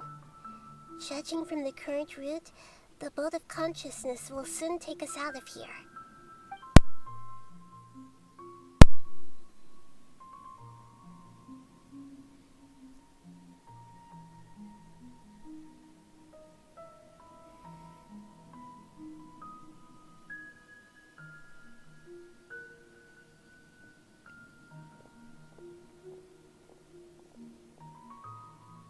We'll be arriving at our destination soon.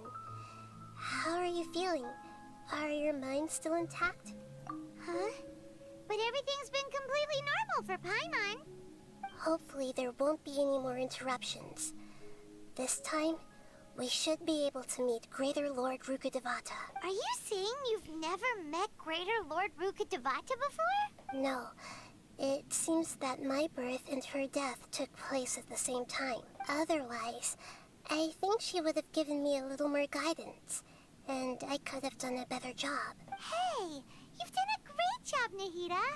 Let's get out of this creepy place and go meet her.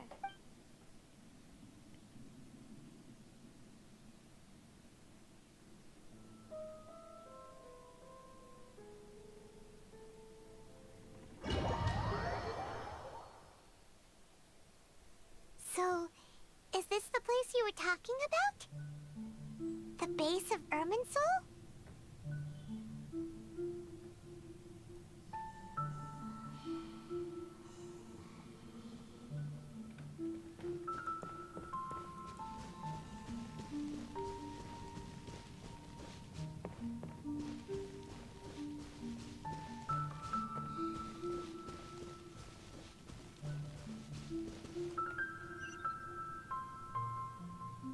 Well, this is the place.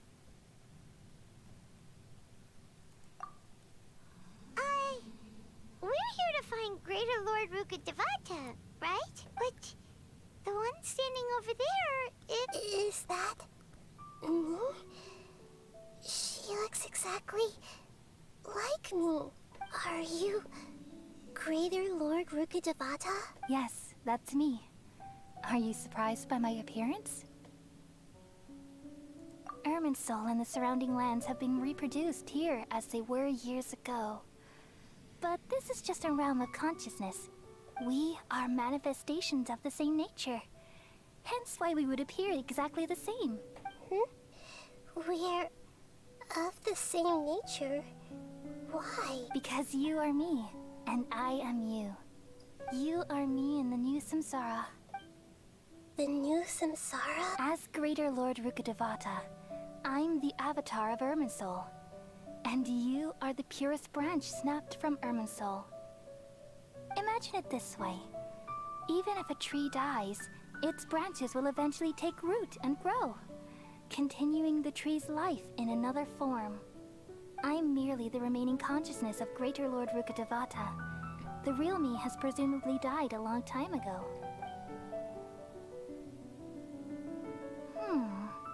Judging from your appearance, I've probably been dead for 500 years. But you're finally here.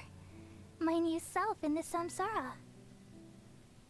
If this is true, then am I going to be a great archon like you someday? Though we share the same nature, our fates are bound to be different. All things have their own fate. When a branch grows into a mature tree, it won't be the same as the original tree.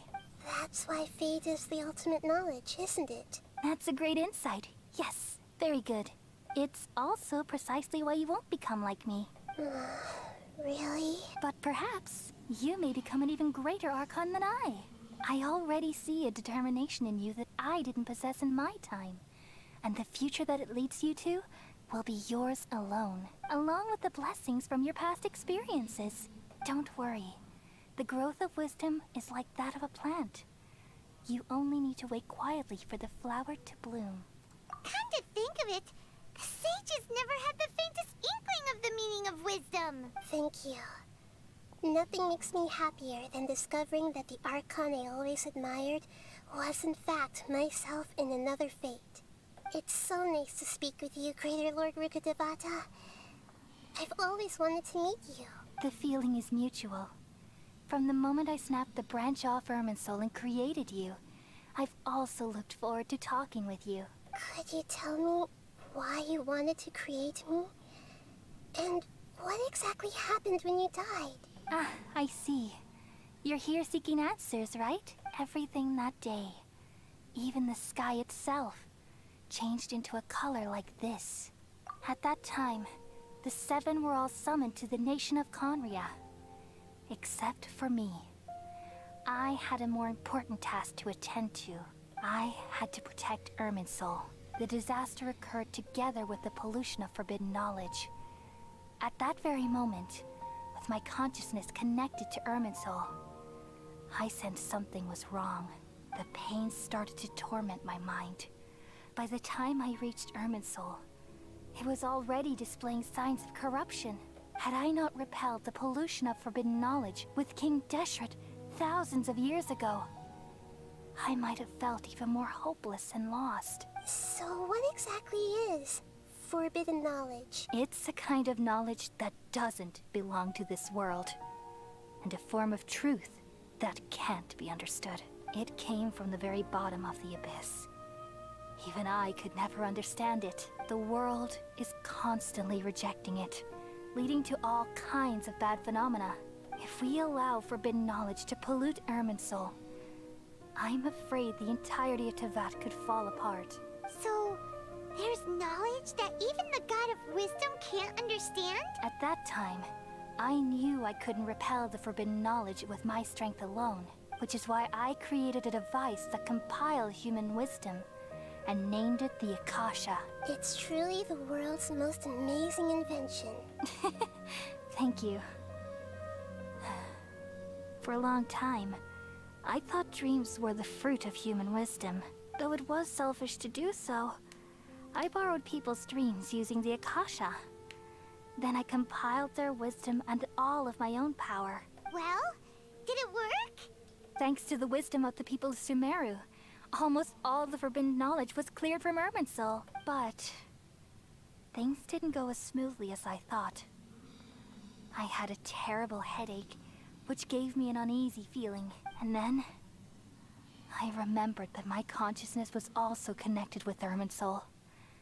It brought me knowledge and wisdom, but vile corruption as well. From the very beginning, my existence had been polluted by the forbidden knowledge. Oh no. How could that happen? I've experienced that pain in your consciousness. It must have been a horrible experience. Yes, but my feelings weren't important. The important thing was that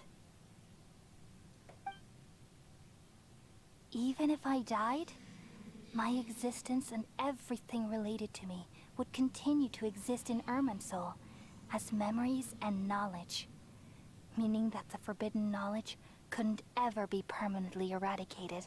And there's no way for me to eliminate myself. It would be a sort of paradox. So I took the purest branch of Irminsul as my incarnation in the next samsara, and left a trail of clues, all in hopes that you would come here and remove me and my pollution from Irminsul forever. Wait, no, I can't. So you realize what that implies? You are very smart indeed. Irminsul has all the knowledge and memories of this world. And as you've realized just now, removing me from Irminsul means I essentially will never have existed in this world. But this is the only way to save Irminsul. People love you so much, and they've missed you so much over the past 500 years. I am exactly the same. So how can we just forget you like this? Is there really no other way? There must be something else I can do. You're the god of wisdom, Boer. You should know that there is no other way. But this is so cruel. I don't want to forget you. No need to feel so sad, Boer. As someone who delights in wisdom, you should feel joy at finally finding the answer. These are the words in their entirety. The answer you've been seeking all along. Let the world completely forget me. We all nestle under the great tree of wisdom, peering out to perceive the world. From the earth and from the rain, we perceive its wonders, until we become a white bird to perch atop a branch, and finally snap off the most important leaf. Once upon a time, I alone dreamed in this world. In my dreams, everybody would also dream after they fell asleep. Wild and wonderful thoughts would emerge from their minds. Some tumbled to the ground, and others floated to the sky, connecting all things in the world into one dazzling net. Among a plethora of worlds were numerous smaller worlds, all of fate, finding within the tapestry their brilliant glow. I gradually understood that these indescribable and constantly changing things are the most profound things in the world. Only they can completely repel the madness. Only dreams can awaken consciousness from the deepest darkness.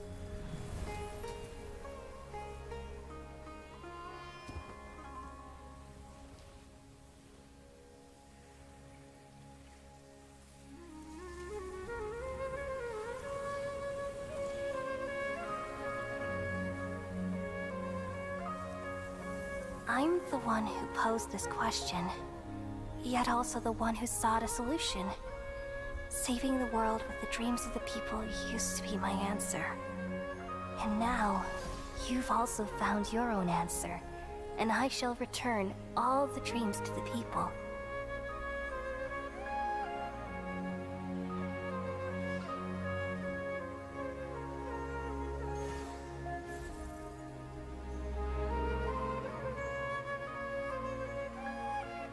Goodbye, people of Sumeru. May you be blessed tonight with the sweetest of dreams.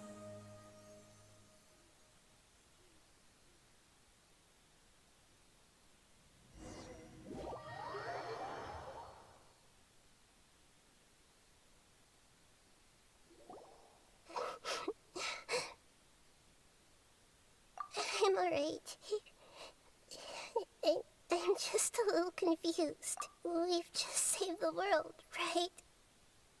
So why am I crying? I don't know where this feeling inside of me is coming from, but I feel very sad. Just now, we used the power of two gnosis to successfully connect with the Irminsul consciousness from 500 years ago. Then, we removed the remaining pollution from Irminsul. Yeah, what's wrong? Weren't you there just now?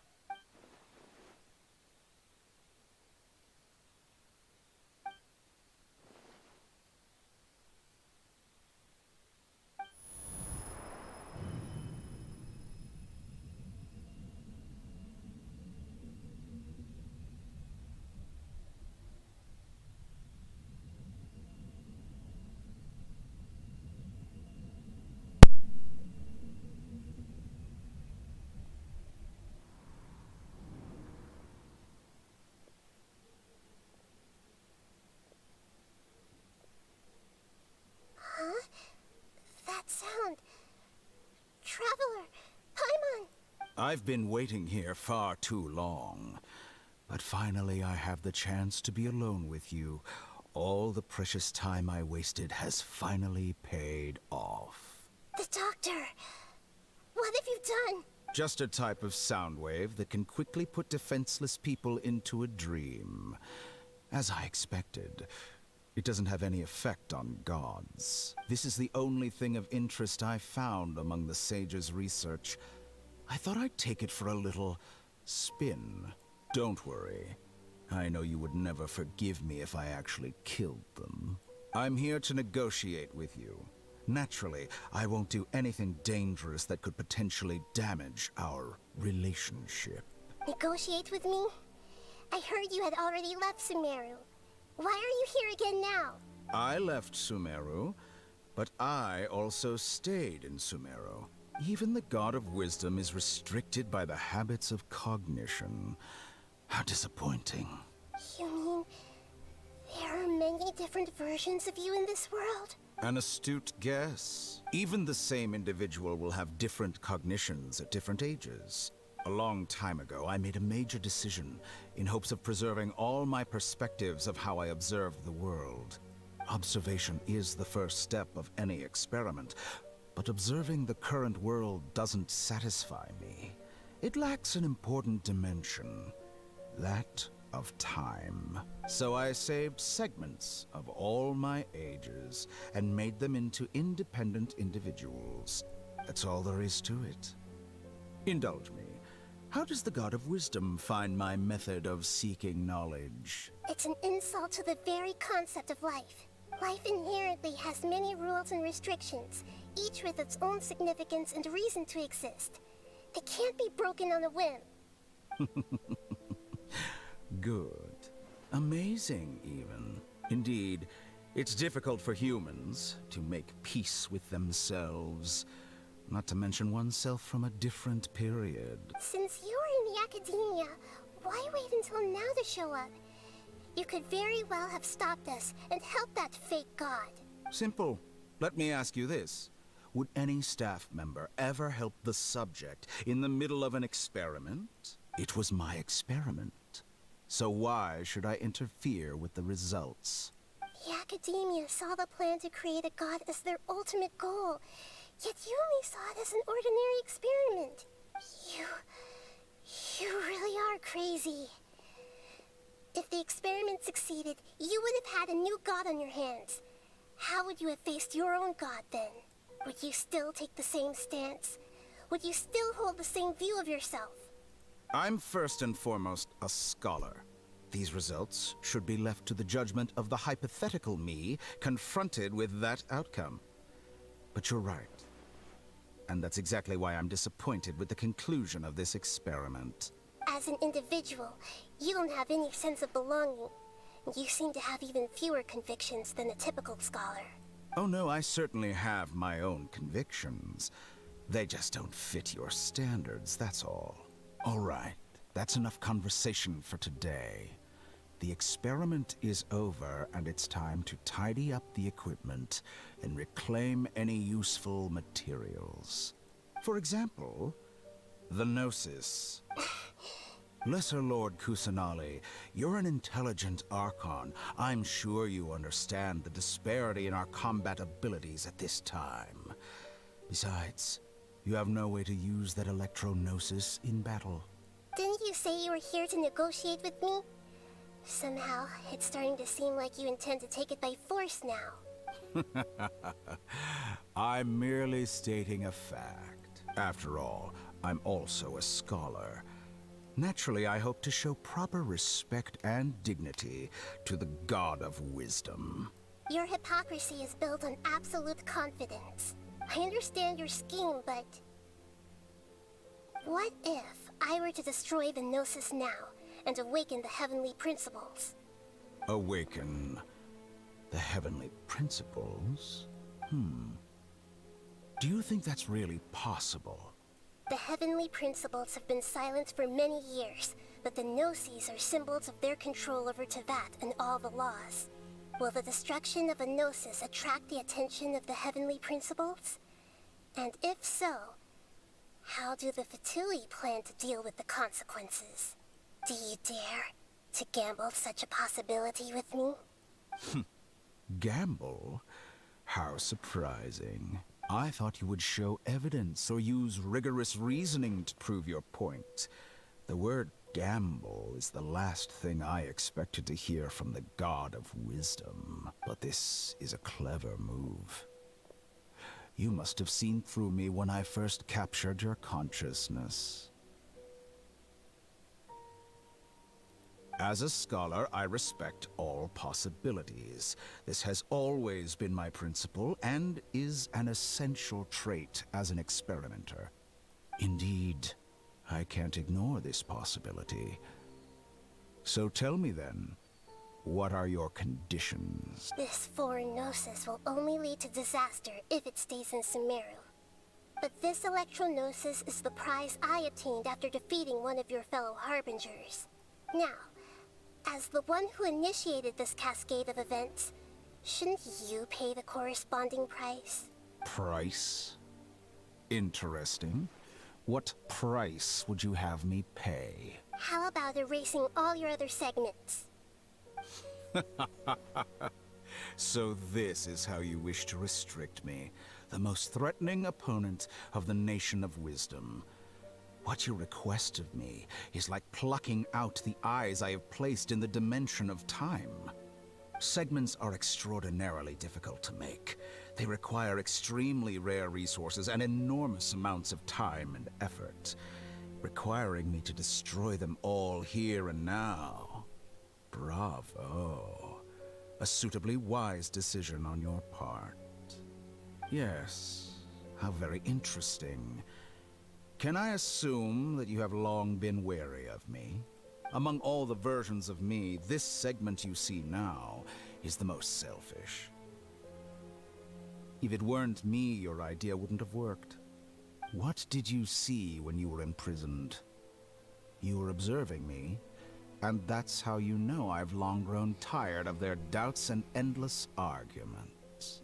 Like you said, it's difficult to make peace with yourself. Being as smart as you are, have you managed to do that? I see. If you think all those versions of me are worth a gnosis, then deal. You sure didn't hesitate much. Is the relationship between all the versions of you really that bad? I don't think there's any need to dwell on that. The surplus versions of me can be exchanged for a gnosis. Do you think anyone can offer themselves at a higher price? Besides, with my abilities, it's only a matter of time until I find better perspectives. Perhaps it's best to say, you're just temporarily ahead. But what I'd like to know is, how can you be sure that I've really erased them? I can see your remaining honesty.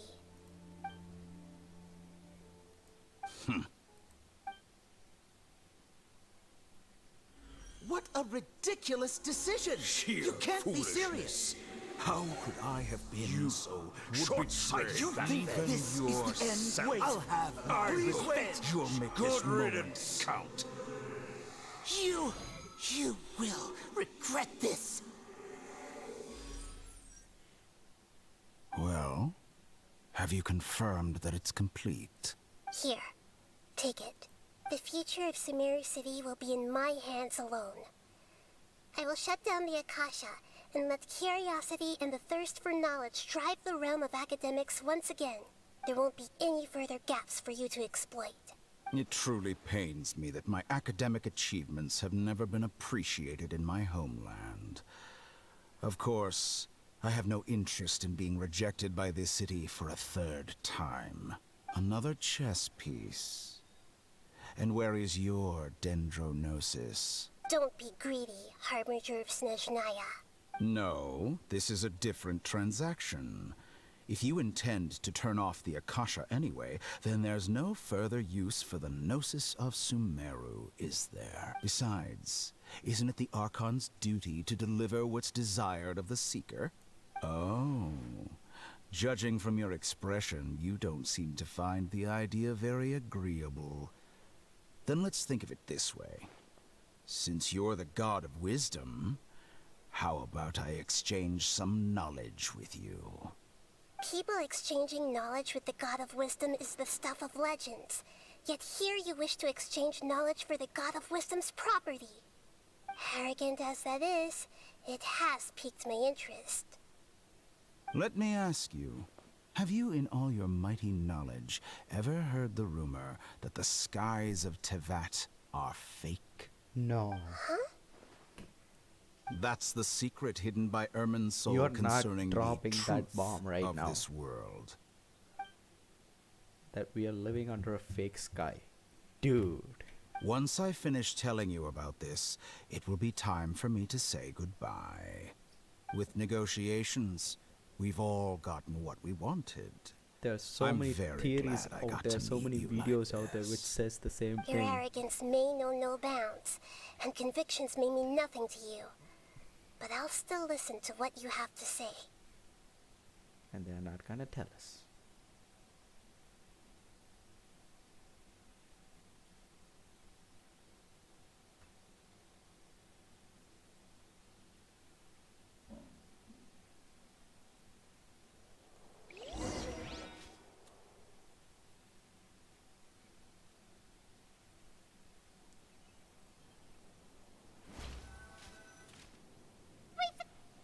Together!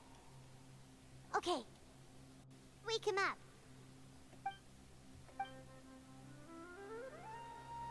Are you awake? Kali says it's time for breakfast. Come on, get up! Good morning! How are you feeling today? Good to hear. It looks like we've recovered pretty well. Not even Tainari could stop us from going out now, right?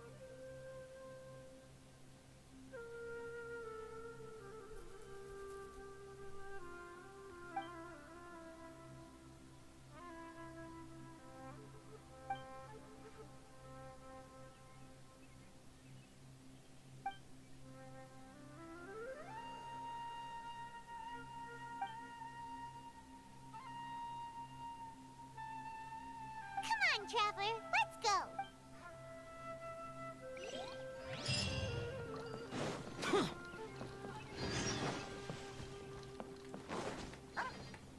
Good morning. Looks like you're awake. Yep, yep. I prepared some breakfast today. Please have a taste. I hope you'll like it. It's nice to have you here so we can eat something yummy. Well, now that I've recovered from Elazar, I'm feeling better than ever. I can even prepare 4 or 5 meals a day now. And Paimon bets they're all delicious. Oh, by the way, someone brought a letter for you after you went to sleep last night. Nope. Paimon wanted to read the letter with you after you woke up. So Paimon didn't open it. Alright, let's read it now. Oh, it's from Nilu. Ahem. We're going to hold a feast at the Grand Bazaar and celebrate Sino's reinstatement as the General Mahamatra. As heroes of Sumeru, please be sure to attend. I'll wait for you. The date of the banquet is written on the back. It's in 2 days. Oh, I've also heard that you've become heroes here as well. That's amazing. Sometimes I'm really envious of strong and confident people like you. Oh, you're embarrassing me. Anyway, let's go to the Grand Bazaar to have a look. Oh, before you leave, be sure to inform Master Tainari. Useless. Tainari!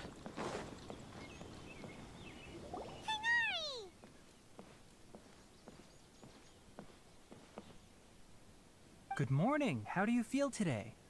We feel much better. How about you? I'm recovering well. Thanks for asking.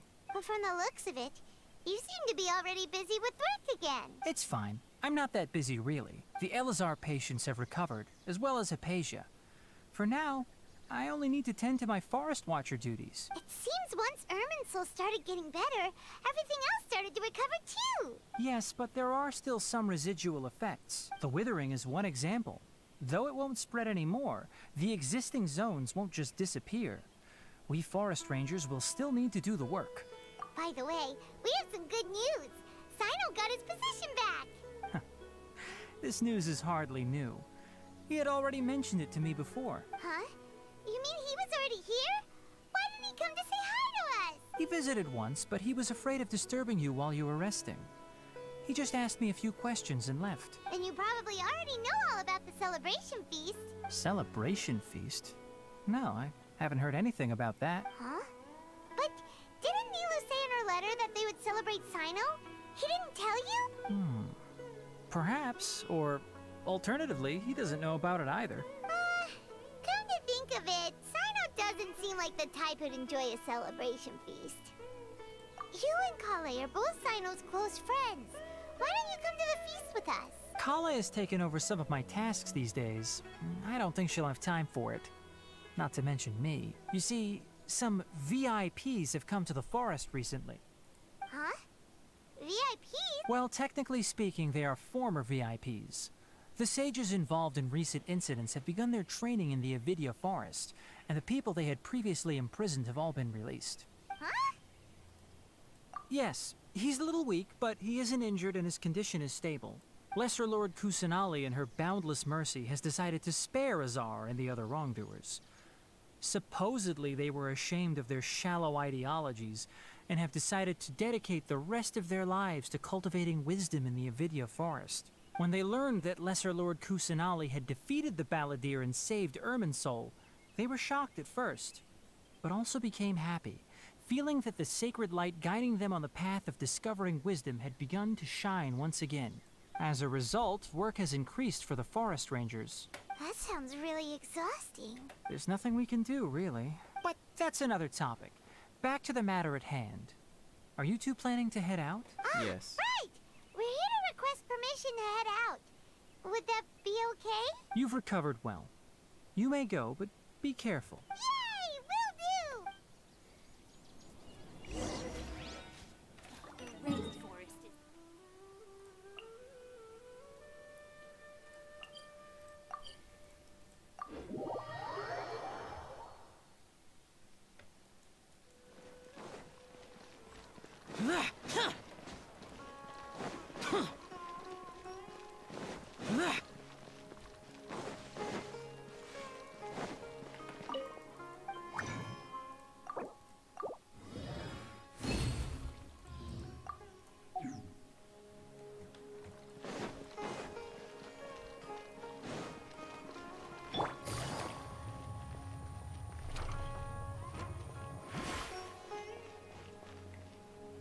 Well, there won't be any problems if the feast starts at that time.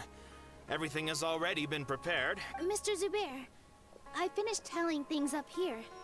Well, except for the guests.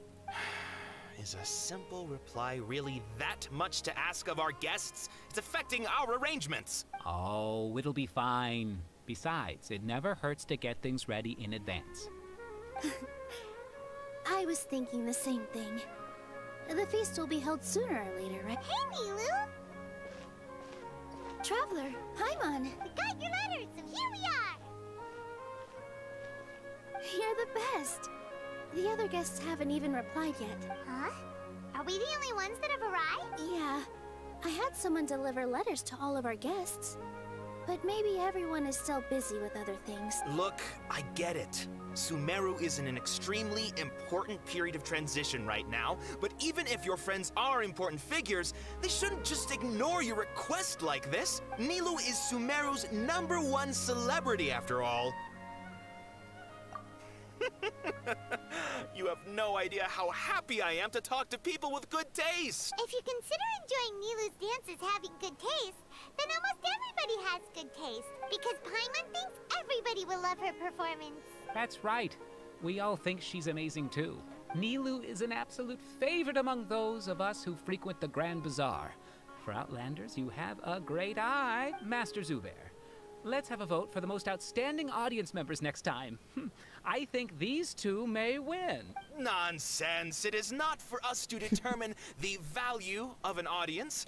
But indeed, we could try giving gifts to people with particularly good taste. I heard there's a device in Fontaine called a camera that can record people's appearances as pictures.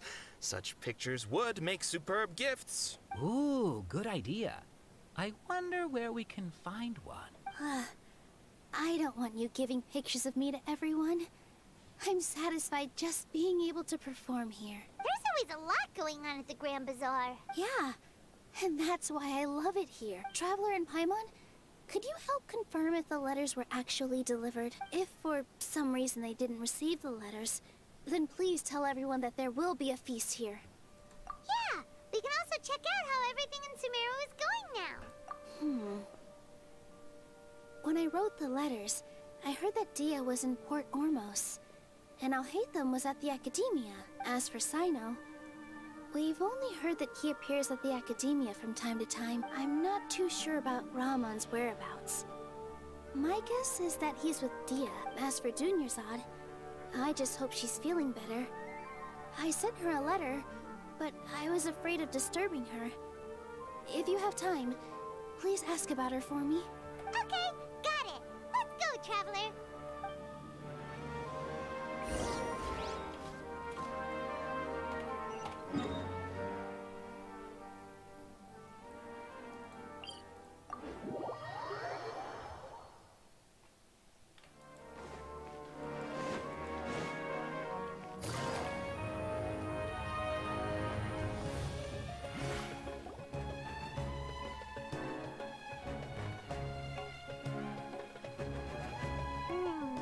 We haven't seen Alhaitham anywhere.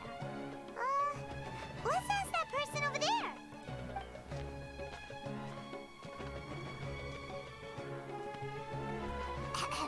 Hey there, have you seen Alhaitham around? Yes, it seems Scribe Alhaitham has gone to the House of Dana. You should be able to find him there. But you're already the second group of people I've seen looking for him today. He must be quite the busy man. Oh? Who else was looking for him? Mr. Cave was just here asking about him. You wouldn't believe how terrible their relationship is. And now you two are here. Don't tell me everyone's here looking for gossip about the sages. No way. We're strictly here on business. Ah, I see. Sorry, I thought maybe everyone's as interested in rumors about the sages as I am.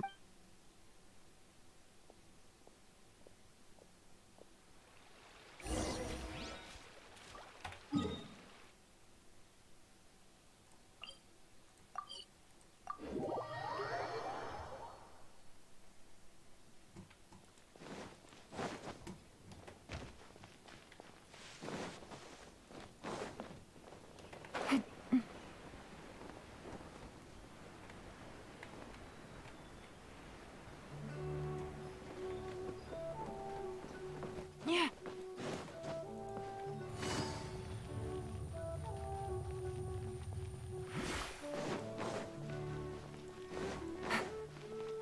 Take it easy.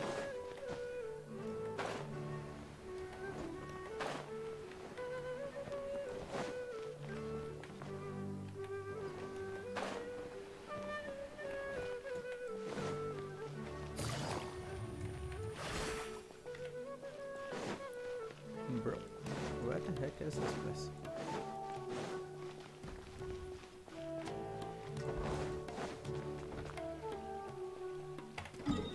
I just wasted my time.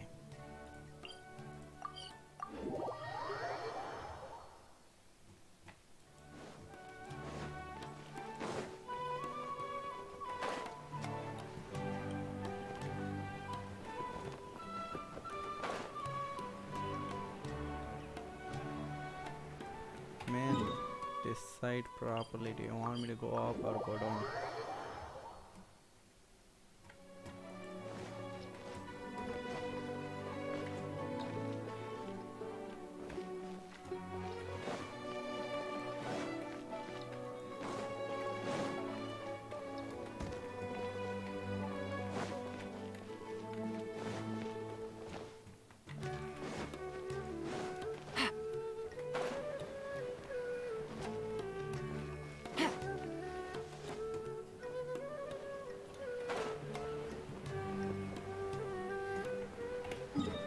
Oh my god, how do I reach this place? Where the heck is this place?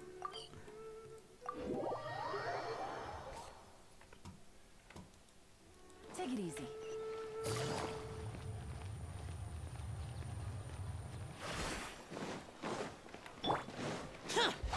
Useless.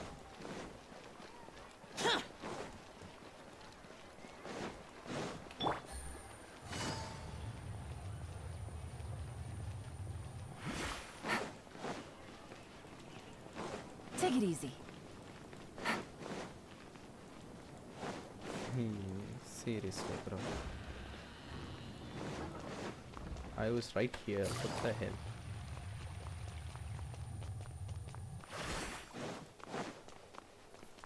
Should have remembered the place names.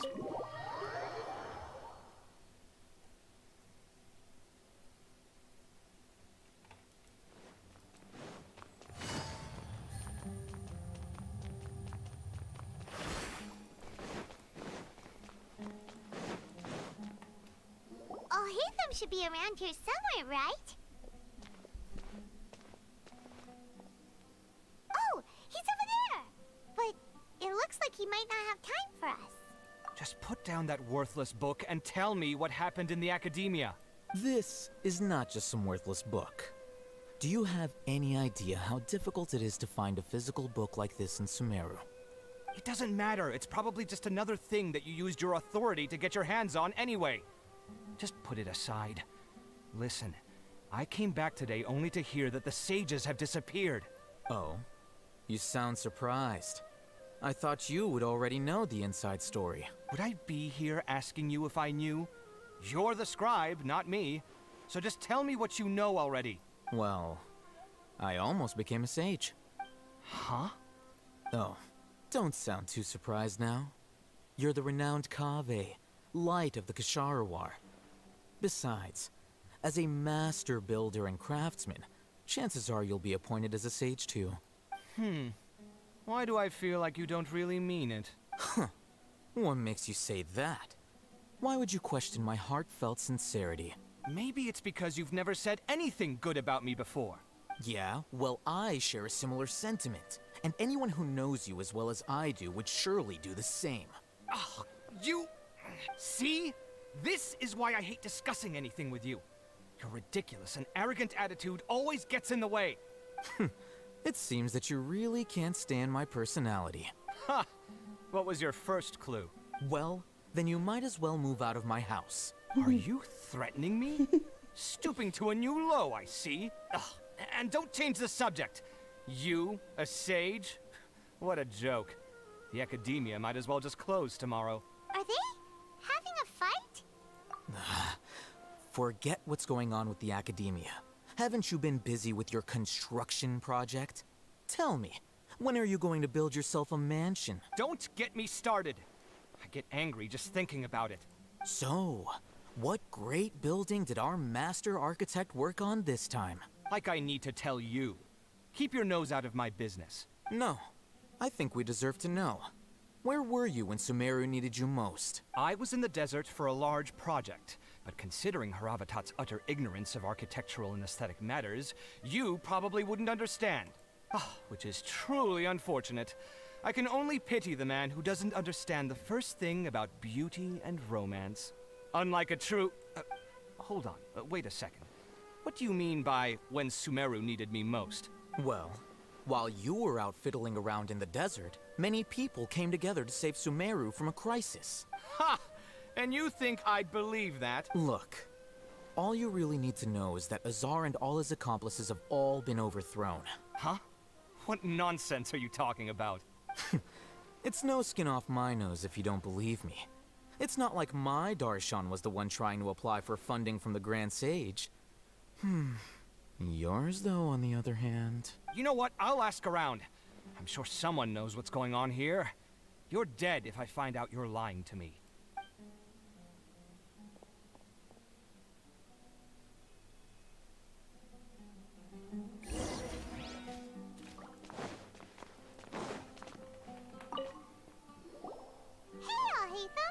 Oh, it's you two. What's the matter? We're running some errands for Nilou. Have you received her letter?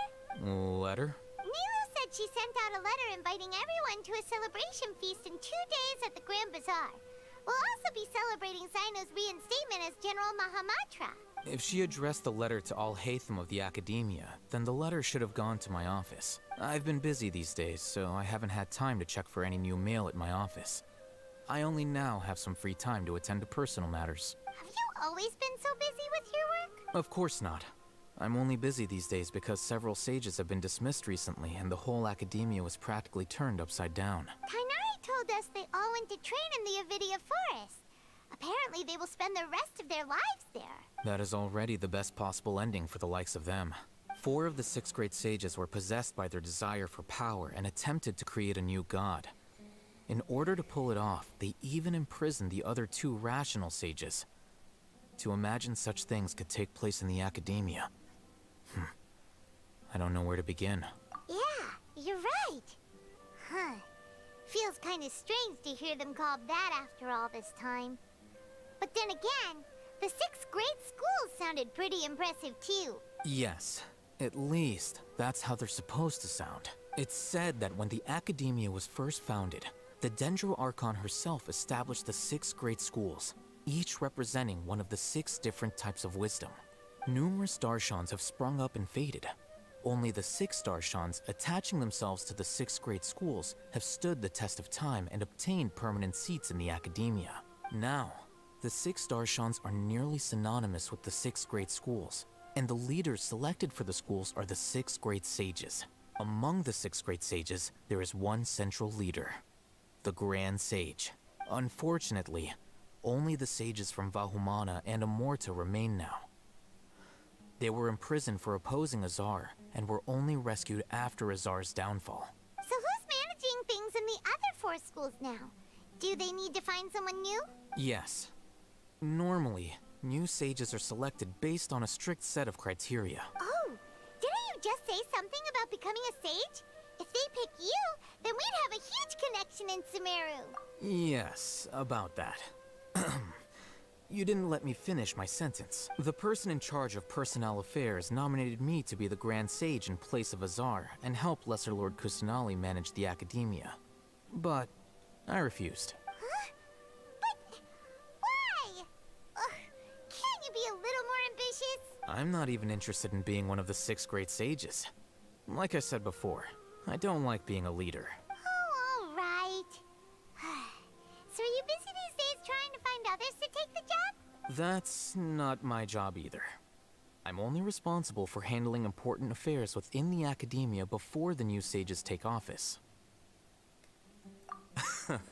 And the first thing I'll do is reject Kasharawar's application for funding.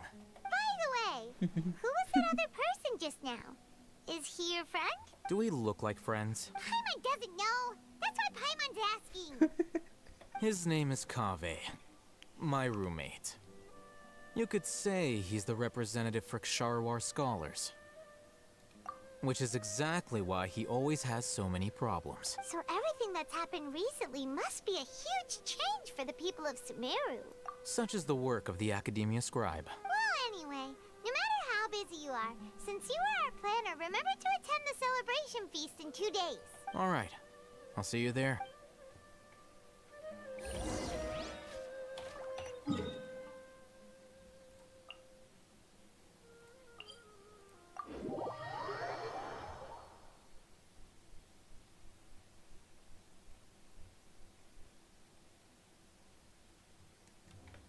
Take it easy.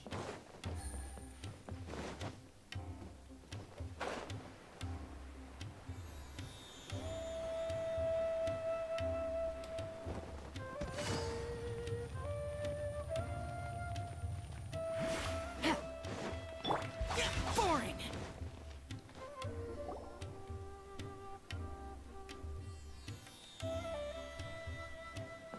This is Port Ormos. Now where could... Is that Paimon I hear? Huh? Oh, it's been a while. How are you doing? Dinyarzad! It's been so long since we've seen you! I'm doing well. I can go as far as saying I have never been happier in my entire life. I don't know if you've heard, but Alazar has completely disappeared, and all the patients have recovered. You kidding? Knowing them and the connections they've got, I'm sure they've heard about it. That's right. My lady is feeling better now, so I'm accompanying her for a walk. Why do you still call me that, Dia? You've already informed my father of your resignation. I guess I'm just used to calling you my lady. Old habits die hard. Resignation? You mean you're quitting? Yeah, I might start losing my edge if I keep being a bodyguard for the Homayanis. You know that my parents and I are fond of you, and that we appreciate you very much. It wouldn't be a problem if you wish to continue to be our bodyguard. I'm not a woman that's easily persuaded. You should know that by now, my lady. When I took this job, I had already decided that I'd quit as soon as you recovered. It's time for me to get back out there and chase that horizon. So what are you gonna do now if you're not gonna be a bodyguard anymore? I want to take a risky job and put my body to the test again. Huh? But we literally just finished one of the most dangerous jobs ever. Are you getting bored already? I know. If I hadn't joined in that plan with you, I wouldn't have come up with this idea. I guess I still get fired up by that feeling of going all out in a fight. It made me realize that I'm still a mercenary through and through. Life is short, and I'm happy that I got to be a part of that operation. But the whole thing also made me realize that there are still many problems in Sumeru. And as a desert dweller, I'm still not completely ready to settle down on this side of the wall. Well, I remember a friend had someone bring you a message. You mean I'll hate them? I didn't expect him to still remember that. I thought he was joking. We just came from talking with Alhaitham at the Academia. Did he tell you that he suggested that I come work at the Academia? What? I heard that Azar and his cronies fell from power, and Alhaitham told me that now was a good time to find a job in the Academia. But only if I wanted to. Whoa. Paimon can't see you being anything other than a mercenary. Me neither. But I think Dia would look great dressed up as a scholar. Ugh, forget about it. I wouldn't last 10 seconds in there. Alhaitham probably just liked the way I worked and knew I'm good in a fight. So he suggested I find some work in the Academia. But you know, if you take him up on the offer, Sino might actually agree and let you become a Matra. Because you're super amazing! The Matra have all the talent they need as long as they have Sino. I prefer to be free to live however I choose. In fact, I chose this job from the very start because I knew it'd be right up my alley. Even if being a mercenary means facing all kinds of danger. A lion has to return to the wild sooner or later. If anything, being your bodyguard has been unfamiliar territory for me. I don't want to see you go, but I'll respect your decision. I'm glad to hear you say that. Come on, no need for the sad face. It's not like we'll never meet again. Once the whole Dendro Archon thing is settled, everything in Sumeru will take a turn for the better. That makes me happy too. But a peaceful society will probably mean less demand for mercenaries like me. Before long, we'll be a dying breed. So I'd better get to work while I still can. Huh? Wait a second! You make it sound like you're leaving now! Well, no. Not yet, at least. I promised my lady I'd stick around until next week. So, have you been in Port Ormos this entire time? We were wondering if you had received a letter from Nilu. Oh, did Nilu write to us? She heard that you were seen in Port Ormos, so she sent the letter here. Huh. It was probably sent to the inn that we're staying at. My lady has been very energetic lately and keeps taking me on hikes, staying out even into the night. By the time we get back, the receptionist is usually off napping on the job. Right, and we tend to leave quite early in the morning, so the old man on duty is also usually dozing off. So what it really sounds like is that the person on duty is always asleep. I bet the letter's at the reception desk. I'll go check later. No wonder there wasn't a reply. You never received the letter. Good thing Nilu asked us to come and check on that. Sorry to make you two come all the way out here. It must be something important for Nilu to specifically write to us like that. Yes. She said they were preparing a victory feast in the Grand Bazaar, and will also be celebrating Sino's reinstatement as General Mahamatra. She was hoping you could come. Great! I'll be sure to attend. Count me in, too. But is there some sort of dress code or anything for the feast? Can I just show up looking like this? Since it's being organized by Nilu, I don't think she'll be too picky about that. If anything, I think she wants to see us as our most natural selves. All right, then this is how I'll show up. The feast will be held in 2 days, so don't forget. Sure. Thank you so much for letting us know. We'll see you there. Oh, by the way, do you happen to know where Sino and Raman are? The General Mahamatra always comes and goes without a trace. Normally no one knows his whereabouts. Oh. But last time we met, he mentioned that he had something to do in Aru village. You can try your luck, but as for Raman, your guess is as good as mine. I only remember he said that he had something to discuss with Sino. You can ask Sino when you meet him. Don't mention it. You'd better get going. Alright, on to our next stop. This is what I don't like with Genshin. After the important stuff is done, you have to go ahead and do all this extra things, man. It takes time, it takes too long. I'm like, why not compact that all of that in this cutscene? You made us sit through a kid running, posing as the Dendro Archon, so you could have definitely done something like that. All of this seems too pointless. It's been a while since we last visited Aru Village. Ah, there's Sino! What brings you here? We recovered well, and Tanari agreed to let us leave, so now we're out and about again. It seems Gandarvaville's medical treatment is still as good as ever. Mm-hmm. And Tanari is recovering well, too. That's good to hear. Yeah, you're the one who brought us to him when we lost consciousness, right? Thanks for that. You're welcome. Tainari has excellent medical skills, and Kale is quite attentive.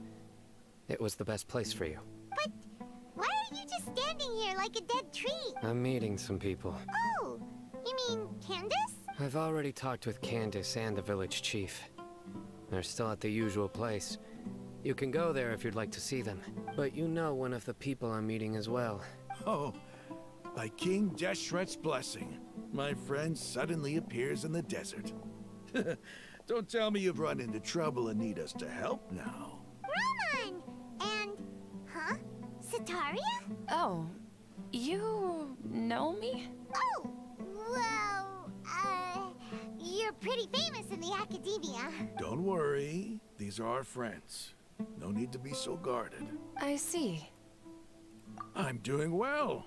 Many good things have happened recently. Same here. Really, I feel that my whole life has started to shine after suddenly finding a new direction. Oh, tell us everything. Yeah, you go ahead. Alright, well, I suppose I should start by saying I've decided to leave the academia. What? It's not that I've given up on being a scholar. Instead, you could say I've found a new identity. I will no longer pursue research like a typical scholar, but I have not completely given up on my relationship to knowledge either. I can see what you're saying now. What do you mean? I plan to leave the academia and return to teach here in the desert. Wow, so you want to become a teacher? Sataria will return to support education here and teach people from the desert. She can't teach everyone on her own, but there are many of us Eremites all over Sumeru. She came to discuss a collaboration with me and hoped that I could bring her ideas to the Eremites. Yes, it's my hope that the Eremites can help me select a group of smart people with the best aptitude for teaching. I'll teach them, and after they've finished learning from me, they can go educate more people. That is the true meaning of education and the spreading of knowledge. The people of King Deshret suffer from sandstorms, exile, and ignorance. Miss Ataria is more than welcome to come teach here. The stars have always guided caravans, thieves, soldiers, and travelers who get lost in the night. They lead those in the dark out of trouble and back to safety. Oh, please. Where's all of this coming from? I'm starting to feel a little embarrassed. You deserve these compliments. Mercenaries are accustomed to danger and don't fear death, which is why we recognize extraordinary actions the common people would easily overlook. Sataria's idea will bring much good to many people. At first, I feared it was destined to fail. Everyone knows that the academia doesn't allow scholars to teach in the desert without permission. As you know, all knowledge is under their surveillance and control, and very few desert dwellers are as lucky as me. But what I heard at that time has been haunting my heart, as if there were lightning bolts constantly bombarding my soul. Sataria, you tread a treacherous path, and the longer you ignore it, the tighter the academia's grasp on you will become. Sataria, why haven't you gone home? Never forget that the desert that belongs to you lies elsewhere. Miss. These words sparked something in me, and I knew that I had to bring something back to my people after going home. I gathered up the courage to approach the Grand Sage, only to find that he was no longer at the Academia. Lord Sino told me that Azar didn't belong there anymore. Azar has received much-needed punishment. Though, if you ask me, it may have been too light. You probably have already heard. Lord Sino helped me obtain permission to leave the Academia for the desert, and accompanied me here to discuss collaboration with members of the Eremites. My plan was able to go smoothly thanks to him and Rahman. You're all doing so much for the desert. Aside from that, I also have some other business to discuss with Sino. Lesser Lord Kusanali has allocated many resources to support and develop the desert. I've done some business for her, and part of it required the assistance of the Eremites. I applied for a few batches of educational materials from the Academia, and sent them to several groups in the desert, as instructed by Lesser Lord Kusanali. I believe the people will make good use of them. That's exactly what the people here need. Physical books and other related items. If it weren't for Sino and Lesser Lord Kusanali, I'm afraid we'd never be able to get our hands on them. Apart from this, the Academia is also recruiting scholars that are willing to teach in the desert. I'll let you and Satarian know as soon as I have any more news. We must be persistent about this, and maintain these resources to ensure long-term effectiveness. This is the first time in hundreds of years we've had a glimmer of hope. I think this may be the turning point for the desert. Remember these words. Here lies our faithful priest, Kasala. His wisdom is a miracle among the people, deserving of high praise and admiration. I hope people with wisdom like that priest will rise again among the desert dwellers. Then we'll once again see the wisdom and glory that once shook the world. Enough about us. Are you here to discuss some business too? No, not at all. We're actually here on behalf of Nilu. Nilu wanted to write to everyone, but she wasn't sure where the letters should be sent, so she asked us to come find everyone personally. A celebration feast will be held in 2 days at the Grand Bazaar. She hopes that all of you will be able to attend. At the feast, we'll also be celebrating Sino's reinstatement as General Mahamatra. Although, judging from your appearance, it seems you've already been reinstated. Paimon thought you would only start working for the Academia after the feast. Celebration? Feast? It's the first I've heard of it. Tainari was right. He really didn't know. This feast is for you, Sino. Sounds to me like you'll have to be there. It's rare to see that kind of expression from Lord Sino. You must not like feasts very much. No, not really. But I'll go. Well, I still have a lot to handle here. Besides, I need to look after Miss Sataria in the desert, so I'll have to pass. I'm afraid I won't be able to join you. Although, if you'd be so kind, please give a message to Miss Nilu for me. The message is, I'm sorry for how I treated you before, but now I understand the beauty of your dance. It's like a light shining in the sky. You and the art you symbolize are not only beautiful, but also lively and powerful. So much so that it was prohibited. Please keep dancing, and someday, I'll be able to appreciate your art in person. Okay, we've got all that down. Our job here is complete as well.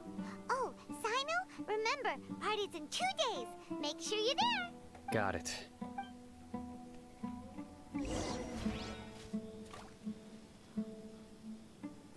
1900, 2 days. Okay, where are we at?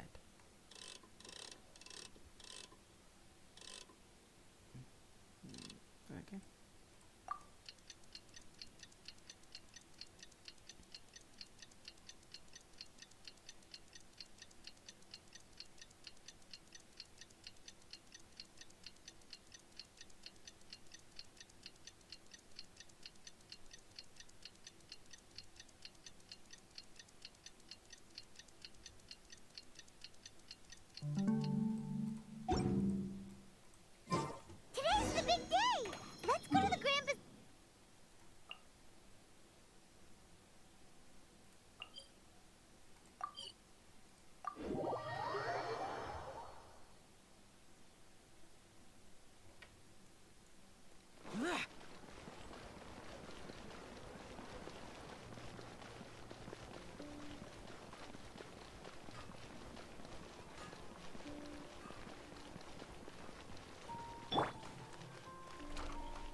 first ones to arrive. I'm here. Ah, there you are. Well, look who finally decided to show up. You look like you came here immediately after finishing up some work. I'm very happy to see you here. But we're not late, are we? It's just that everyone else arrived ahead of time.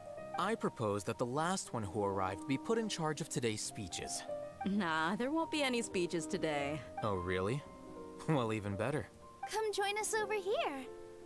Let's share some great food and drinks, and chat about all sorts of fun things. Everything looks quite good. Wow! Paimon can't wait! Traveler, just look at all the delicious food here!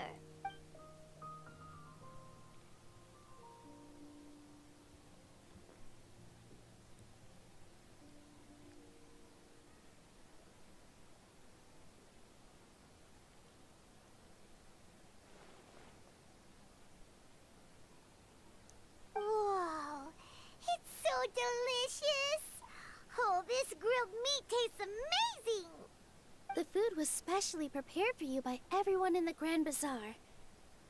And we have gifts that were sent by the residents of Sumeru City when they heard we were holding a feast.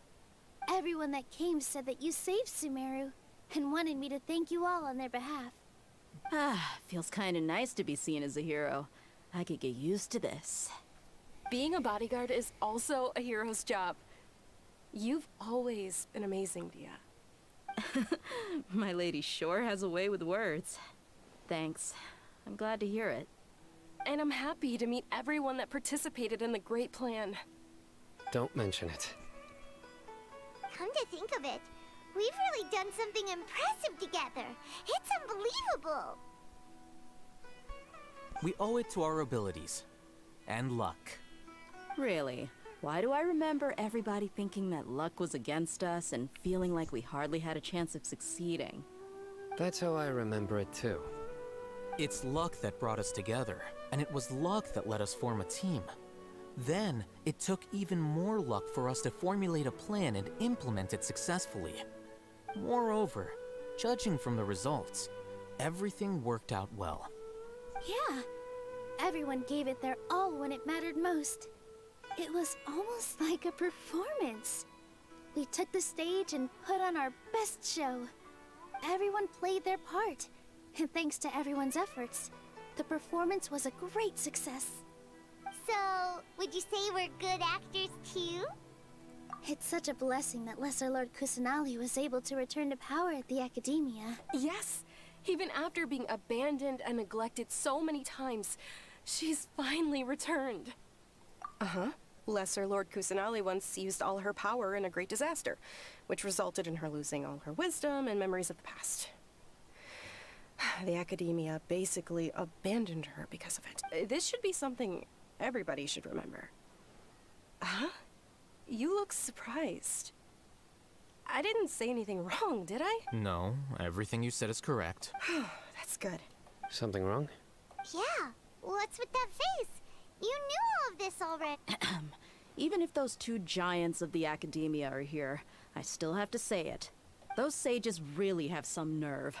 500 years ago, Lesser Lord Kusanali used all her power for the people of Sumeru. And what did they do in return?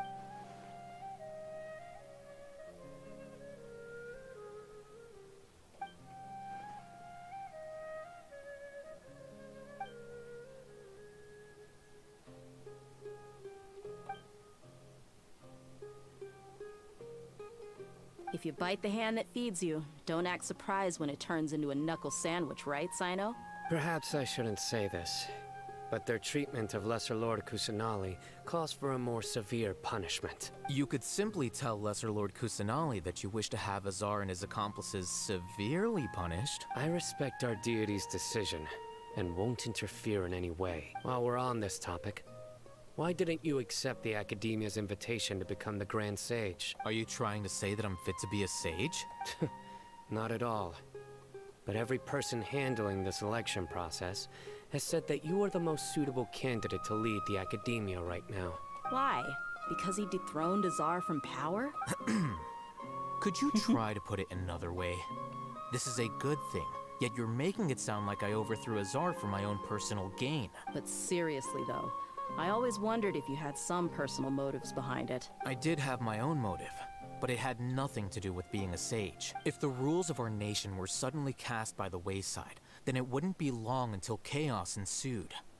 I had no intention of letting their dreams disrupt my life. By that, you mean your life working as the Academia's scribe. Precisely. Wait, is that all? So, that's the only reason why you joined us and came up with all those plans? It's reason enough. You've certainly got quite the personality. You flatter me. All right then. How about you? You've already resumed work as the General Mahamatra, right? That's right. Will you be happy with that life? It's not about being happy. There are merely a lot of things that I must do. Even so, keep your spirits up and try to be happy, okay? And try to smile more every day. Just like I'm doing now. Thank you. I'll keep that in mind.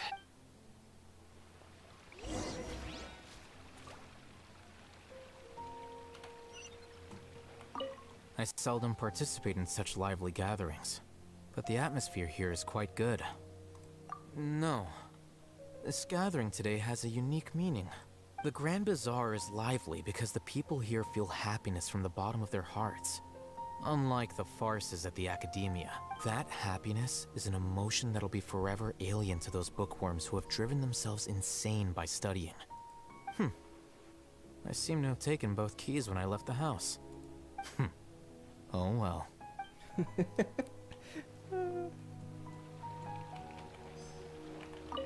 There you are, traveler. Well, how is it? Are you enjoying the feast today? If there's anything you're unhappy with, just let me know. I'll be sure to take note of it. That's good. It's the first time I've ever invited so many exceptional people to one place. I was a little nervous myself. You see, every guest here is quite extraordinary. It's unbelievable that we've got everyone together here. Almost like a fairy tale. Make sure you live it up tonight. I'll be happy as long as you're enjoying yourselves. I'm honored to have her think of me this way. If I have a chance in the future, I would really like to invite her to one of my performances. I can't explain why, but I just feel elated right now. Thank you.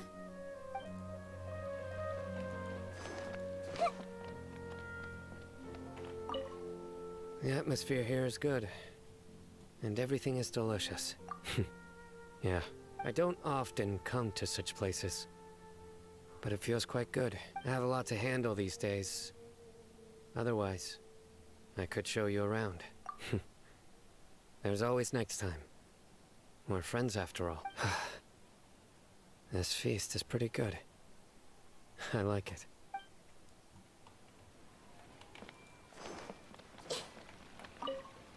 My lady, the grilled meat over there is delicious. Have you tried it? Yes, I also tried some fruit just now. Oh, they're very sweet. What an amazing place to relax. No wonder everybody likes to rest at the Grand Bazaar. You said it. Oh, look who else is here. Hello. Oh, I'm so happy Nilu invited everybody. Oh, now I have the chance to meet all the heroes. Hey, less of that polite chit-chat and more eating and drinking. The feast is about having fun, not stuffy formalities.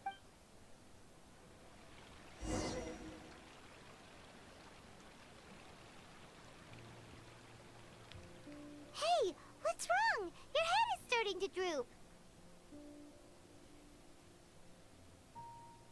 Hey, you can't just fall asleep here. Paimon will go find something delicious for you to eat. You'll wake up once you've put something yummy in your tummy. Of course, just wait here for Paimon.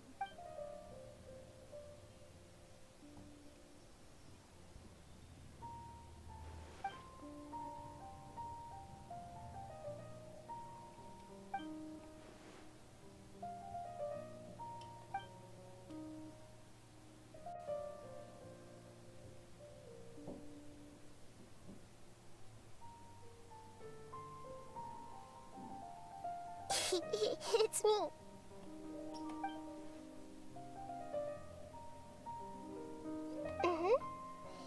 You may blame me for being a bit too self-indulgent. I was thinking about talking with you, and the next thing I knew, I had made a connection with you. The connection between us is amazing. It's like flora and the fence it grows upon. I heard there's an amazing celebration feast today at the Grand Bazaar. I wanted to have a look for myself, so I snuck in. Lately, I've been so busy dealing with all the fallout from recent events, so I really haven't had any free time. Although you've already helped me with a lot, there's still one more thing I hope you can help me with. Please say thank you to everyone for me. Oh, is it not convenient for you to do that for me? But if I just show up all of a sudden, people will become all quiet and stiff, won't they? What if I end up scaring them and ruining this wonderful feast? That'd be the last thing I want. Let me think about it. Okay. Yes, I have.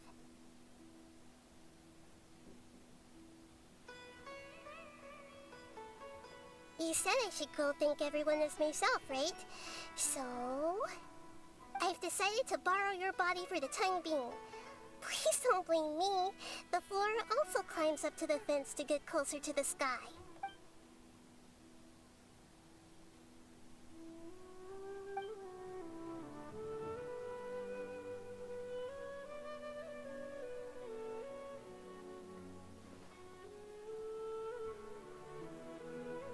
Everyone! Are you awake now? Paimon was just about to bring you the food. It's me. Huh? That voice. Nahida? Hold up. What's going on? I didn't expect to have a conversation with the consciousness of Lesser Lord Kusanali in the Grand Bazaar. Interesting. Is this also a part of the feast? No, of course not. Are you Lesser Lord Kusanali? Hello, Nilu. You know who I am? Yes. I already know every one of you. Nilu, Alhaitham, Sino, Dia, Paimon, and Dunyarzad. Lesser Lord Kusanali? She's going to faint. Oh, okay. I took the liberty of occupying the traveler's body so that I could thank all of you in person. Thank you so much for rescuing me, even if that meant placing your own safety in peril and taking the risk of becoming enemies with the Academia, the sages, the doctor, the balladeer, and even the entirety of Sumeru.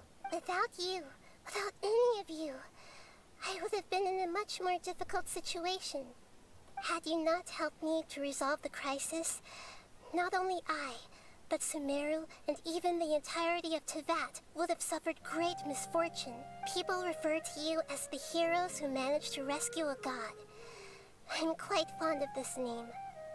It not only explains your identities, but also bears witness to your relationship with me. Please, allow me to present to you my most sincere gratitude. Lesser Lord Kusanali, you have done so much for Sumeru, and I didn't even have a chance to do anything for you. You don't have to do this. Dunyarzad, the suffering you endured during your illness is also proof of you being with me and praying for me. Thank you. You don't need to be so ceremonious. It's always been my duty to protect you. This is how the relationship between the Academia and Dendro Archon should be. We just did what was necessary and set things back on the right path. You're an Archon, but you act so humble. You really don't need to be so polite with us. I'm honored to have been able to take part in this plan. I hoped you liked the dance I dedicated to you. Thank you, all of you. Thank you so much.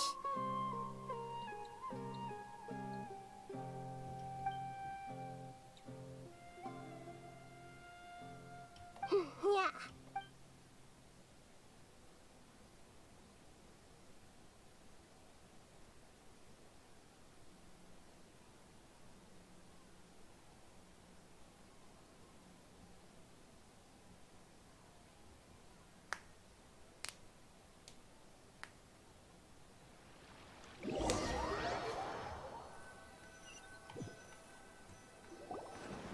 awake? Did you rest well? After Nahida left, you ate a lot of food. You've become a glutton. That just means you still have a lot to learn from Master Paimon, the Sage of Gluttony. All right, since you're awake now, should we go and have a chat with Nahida? She should be in the academia right about now. If you have any questions, now's your chance to ask. Okay, so we're going to find out where we're going to go next.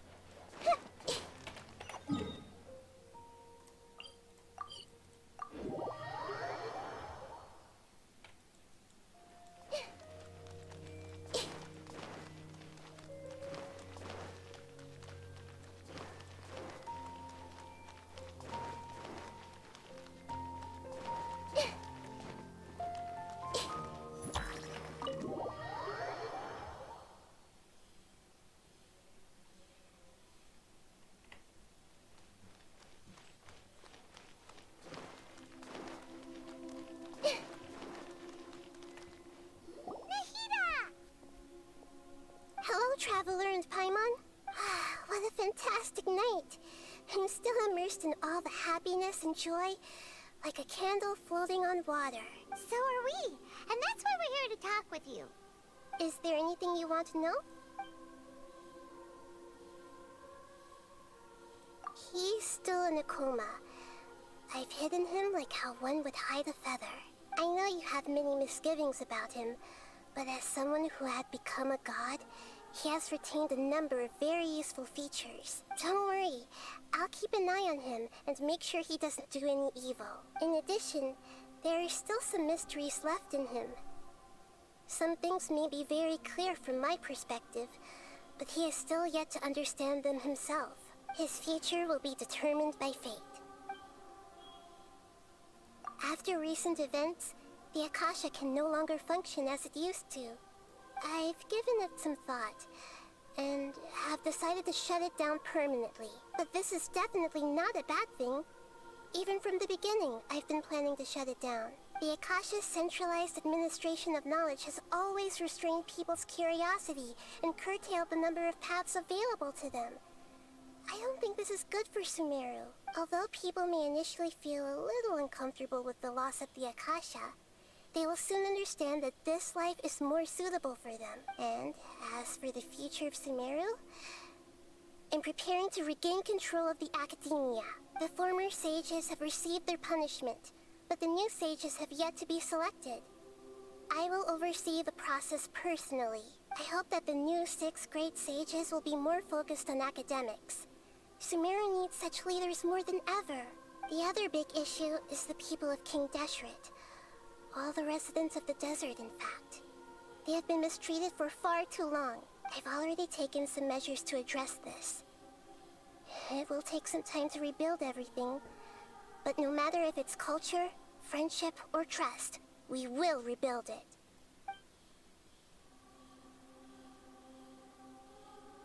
You mean, what happened after the doctor put you to sleep? Not exactly.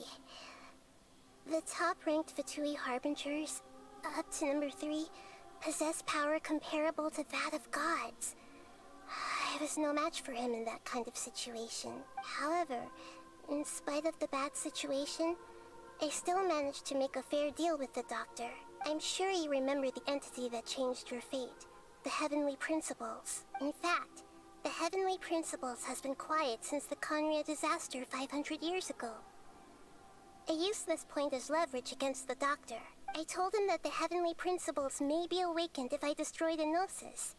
Although it's just a bluff, he still fell for it. I assumed that the Heavenly Principles wouldn't just stand by and let such extensive damage to its laws take place. And as for what I exchanged for the Gnosis, the exchange served as both punishment for the doctor, as well as a boon of new knowledge that I couldn't refuse as the God of Wisdom.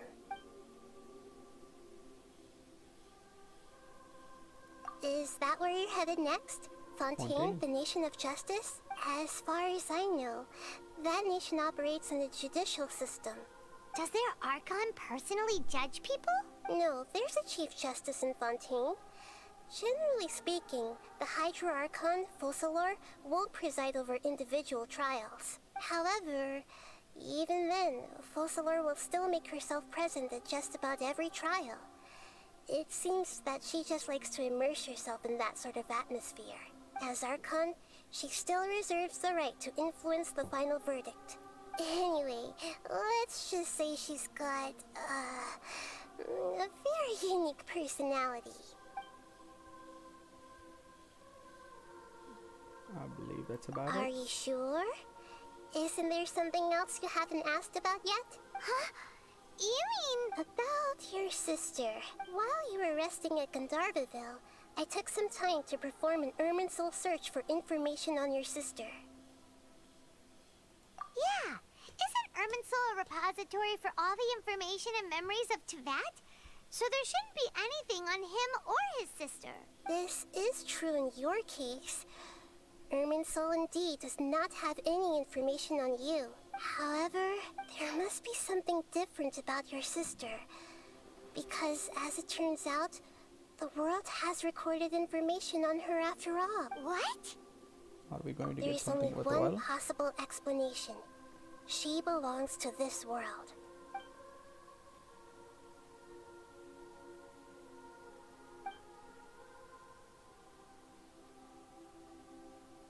But nothing about this makes any sense. Wasn't this your first trip to Tevat? According to the records I was able to access, your sibling suddenly appeared in Conria. After the Conria disaster, she began her journey through the 7 nations of Tevat. But just as her journey was about to reach its conclusion, the Irminsul records on her suddenly become fuzzy. What do you mean, fuzzy? Did something happen to her? All I know for sure is that somebody, for reasons only they can know, is deliberately obfuscating her fate. And whoever it is, if they can do that, who knows what else they're capable of. But even that wouldn't explain how she somehow comes from this world. Something else I noticed was that according to these records, the Fatui have not classified your sibling as one of the Descenders. What's a Descender? Paimon's never heard of it. Look, I'm sure you must be curious about the information I received from the Fatui in return for my gnosis, right? A very important part of the intel was about this world's Descenders. External beings, ones that don't belong to this world. Traveler, you are Tevat's 4th Descender. Who are the other 3? So the Fatui count 3 other Descenders before the Traveler, and his sister isn't even one of them? That's right. My current hypothesis is that the first Descender was likely what we now call the Heavenly Principles. As for the other Descenders, I still need to verify their existence. It could take me some time. Paimon's head's about to burst from all this crazy new information. And yet, even knowing all this, I'm sure you must still have a lot of unanswered questions. I must say, I truly regret that I can't help you more as the God of Wisdom. There are many questions in my heart as well. I will need some time to go through each one of them. And soon, you'll also begin your journey anew and depart from Sumeru. I'm very interested in your future. It's a journey that can't be observed or recorded by this world. If fate is the ultimate knowledge, then your future will be the ultimate fate. Paimon's sure glad we got to meet you, Nahida. The pleasure is all mine. I can't thank you enough. Alright, that's enough talk for today. If you ever miss me, just close your eyes, and maybe I'll appear in your dreams. And that's it for the Archon quest. That was amazing. I would definitely say that was really good. A 10 out of 10. 10 out of 10 for sure. Just in the end there was a lot of talking involved, but the information that Kusanali gave us was really helpful. Where am I going with this? Oh, okay, they don't let me go there. Okay, so yeah, all in all, I loved it. A lot of information was given. We got to know so many things and so many mind-blowing facts as well. Have to watch more theory videos, I guess, because these theorists, they are all they're being spot on with these, you know, theories of theirs. It's coming true more and more. Very interesting. I will save Nahida's story quest for another day, another live. And I would say thanks for watching. I'll catch you on the next one. Peace.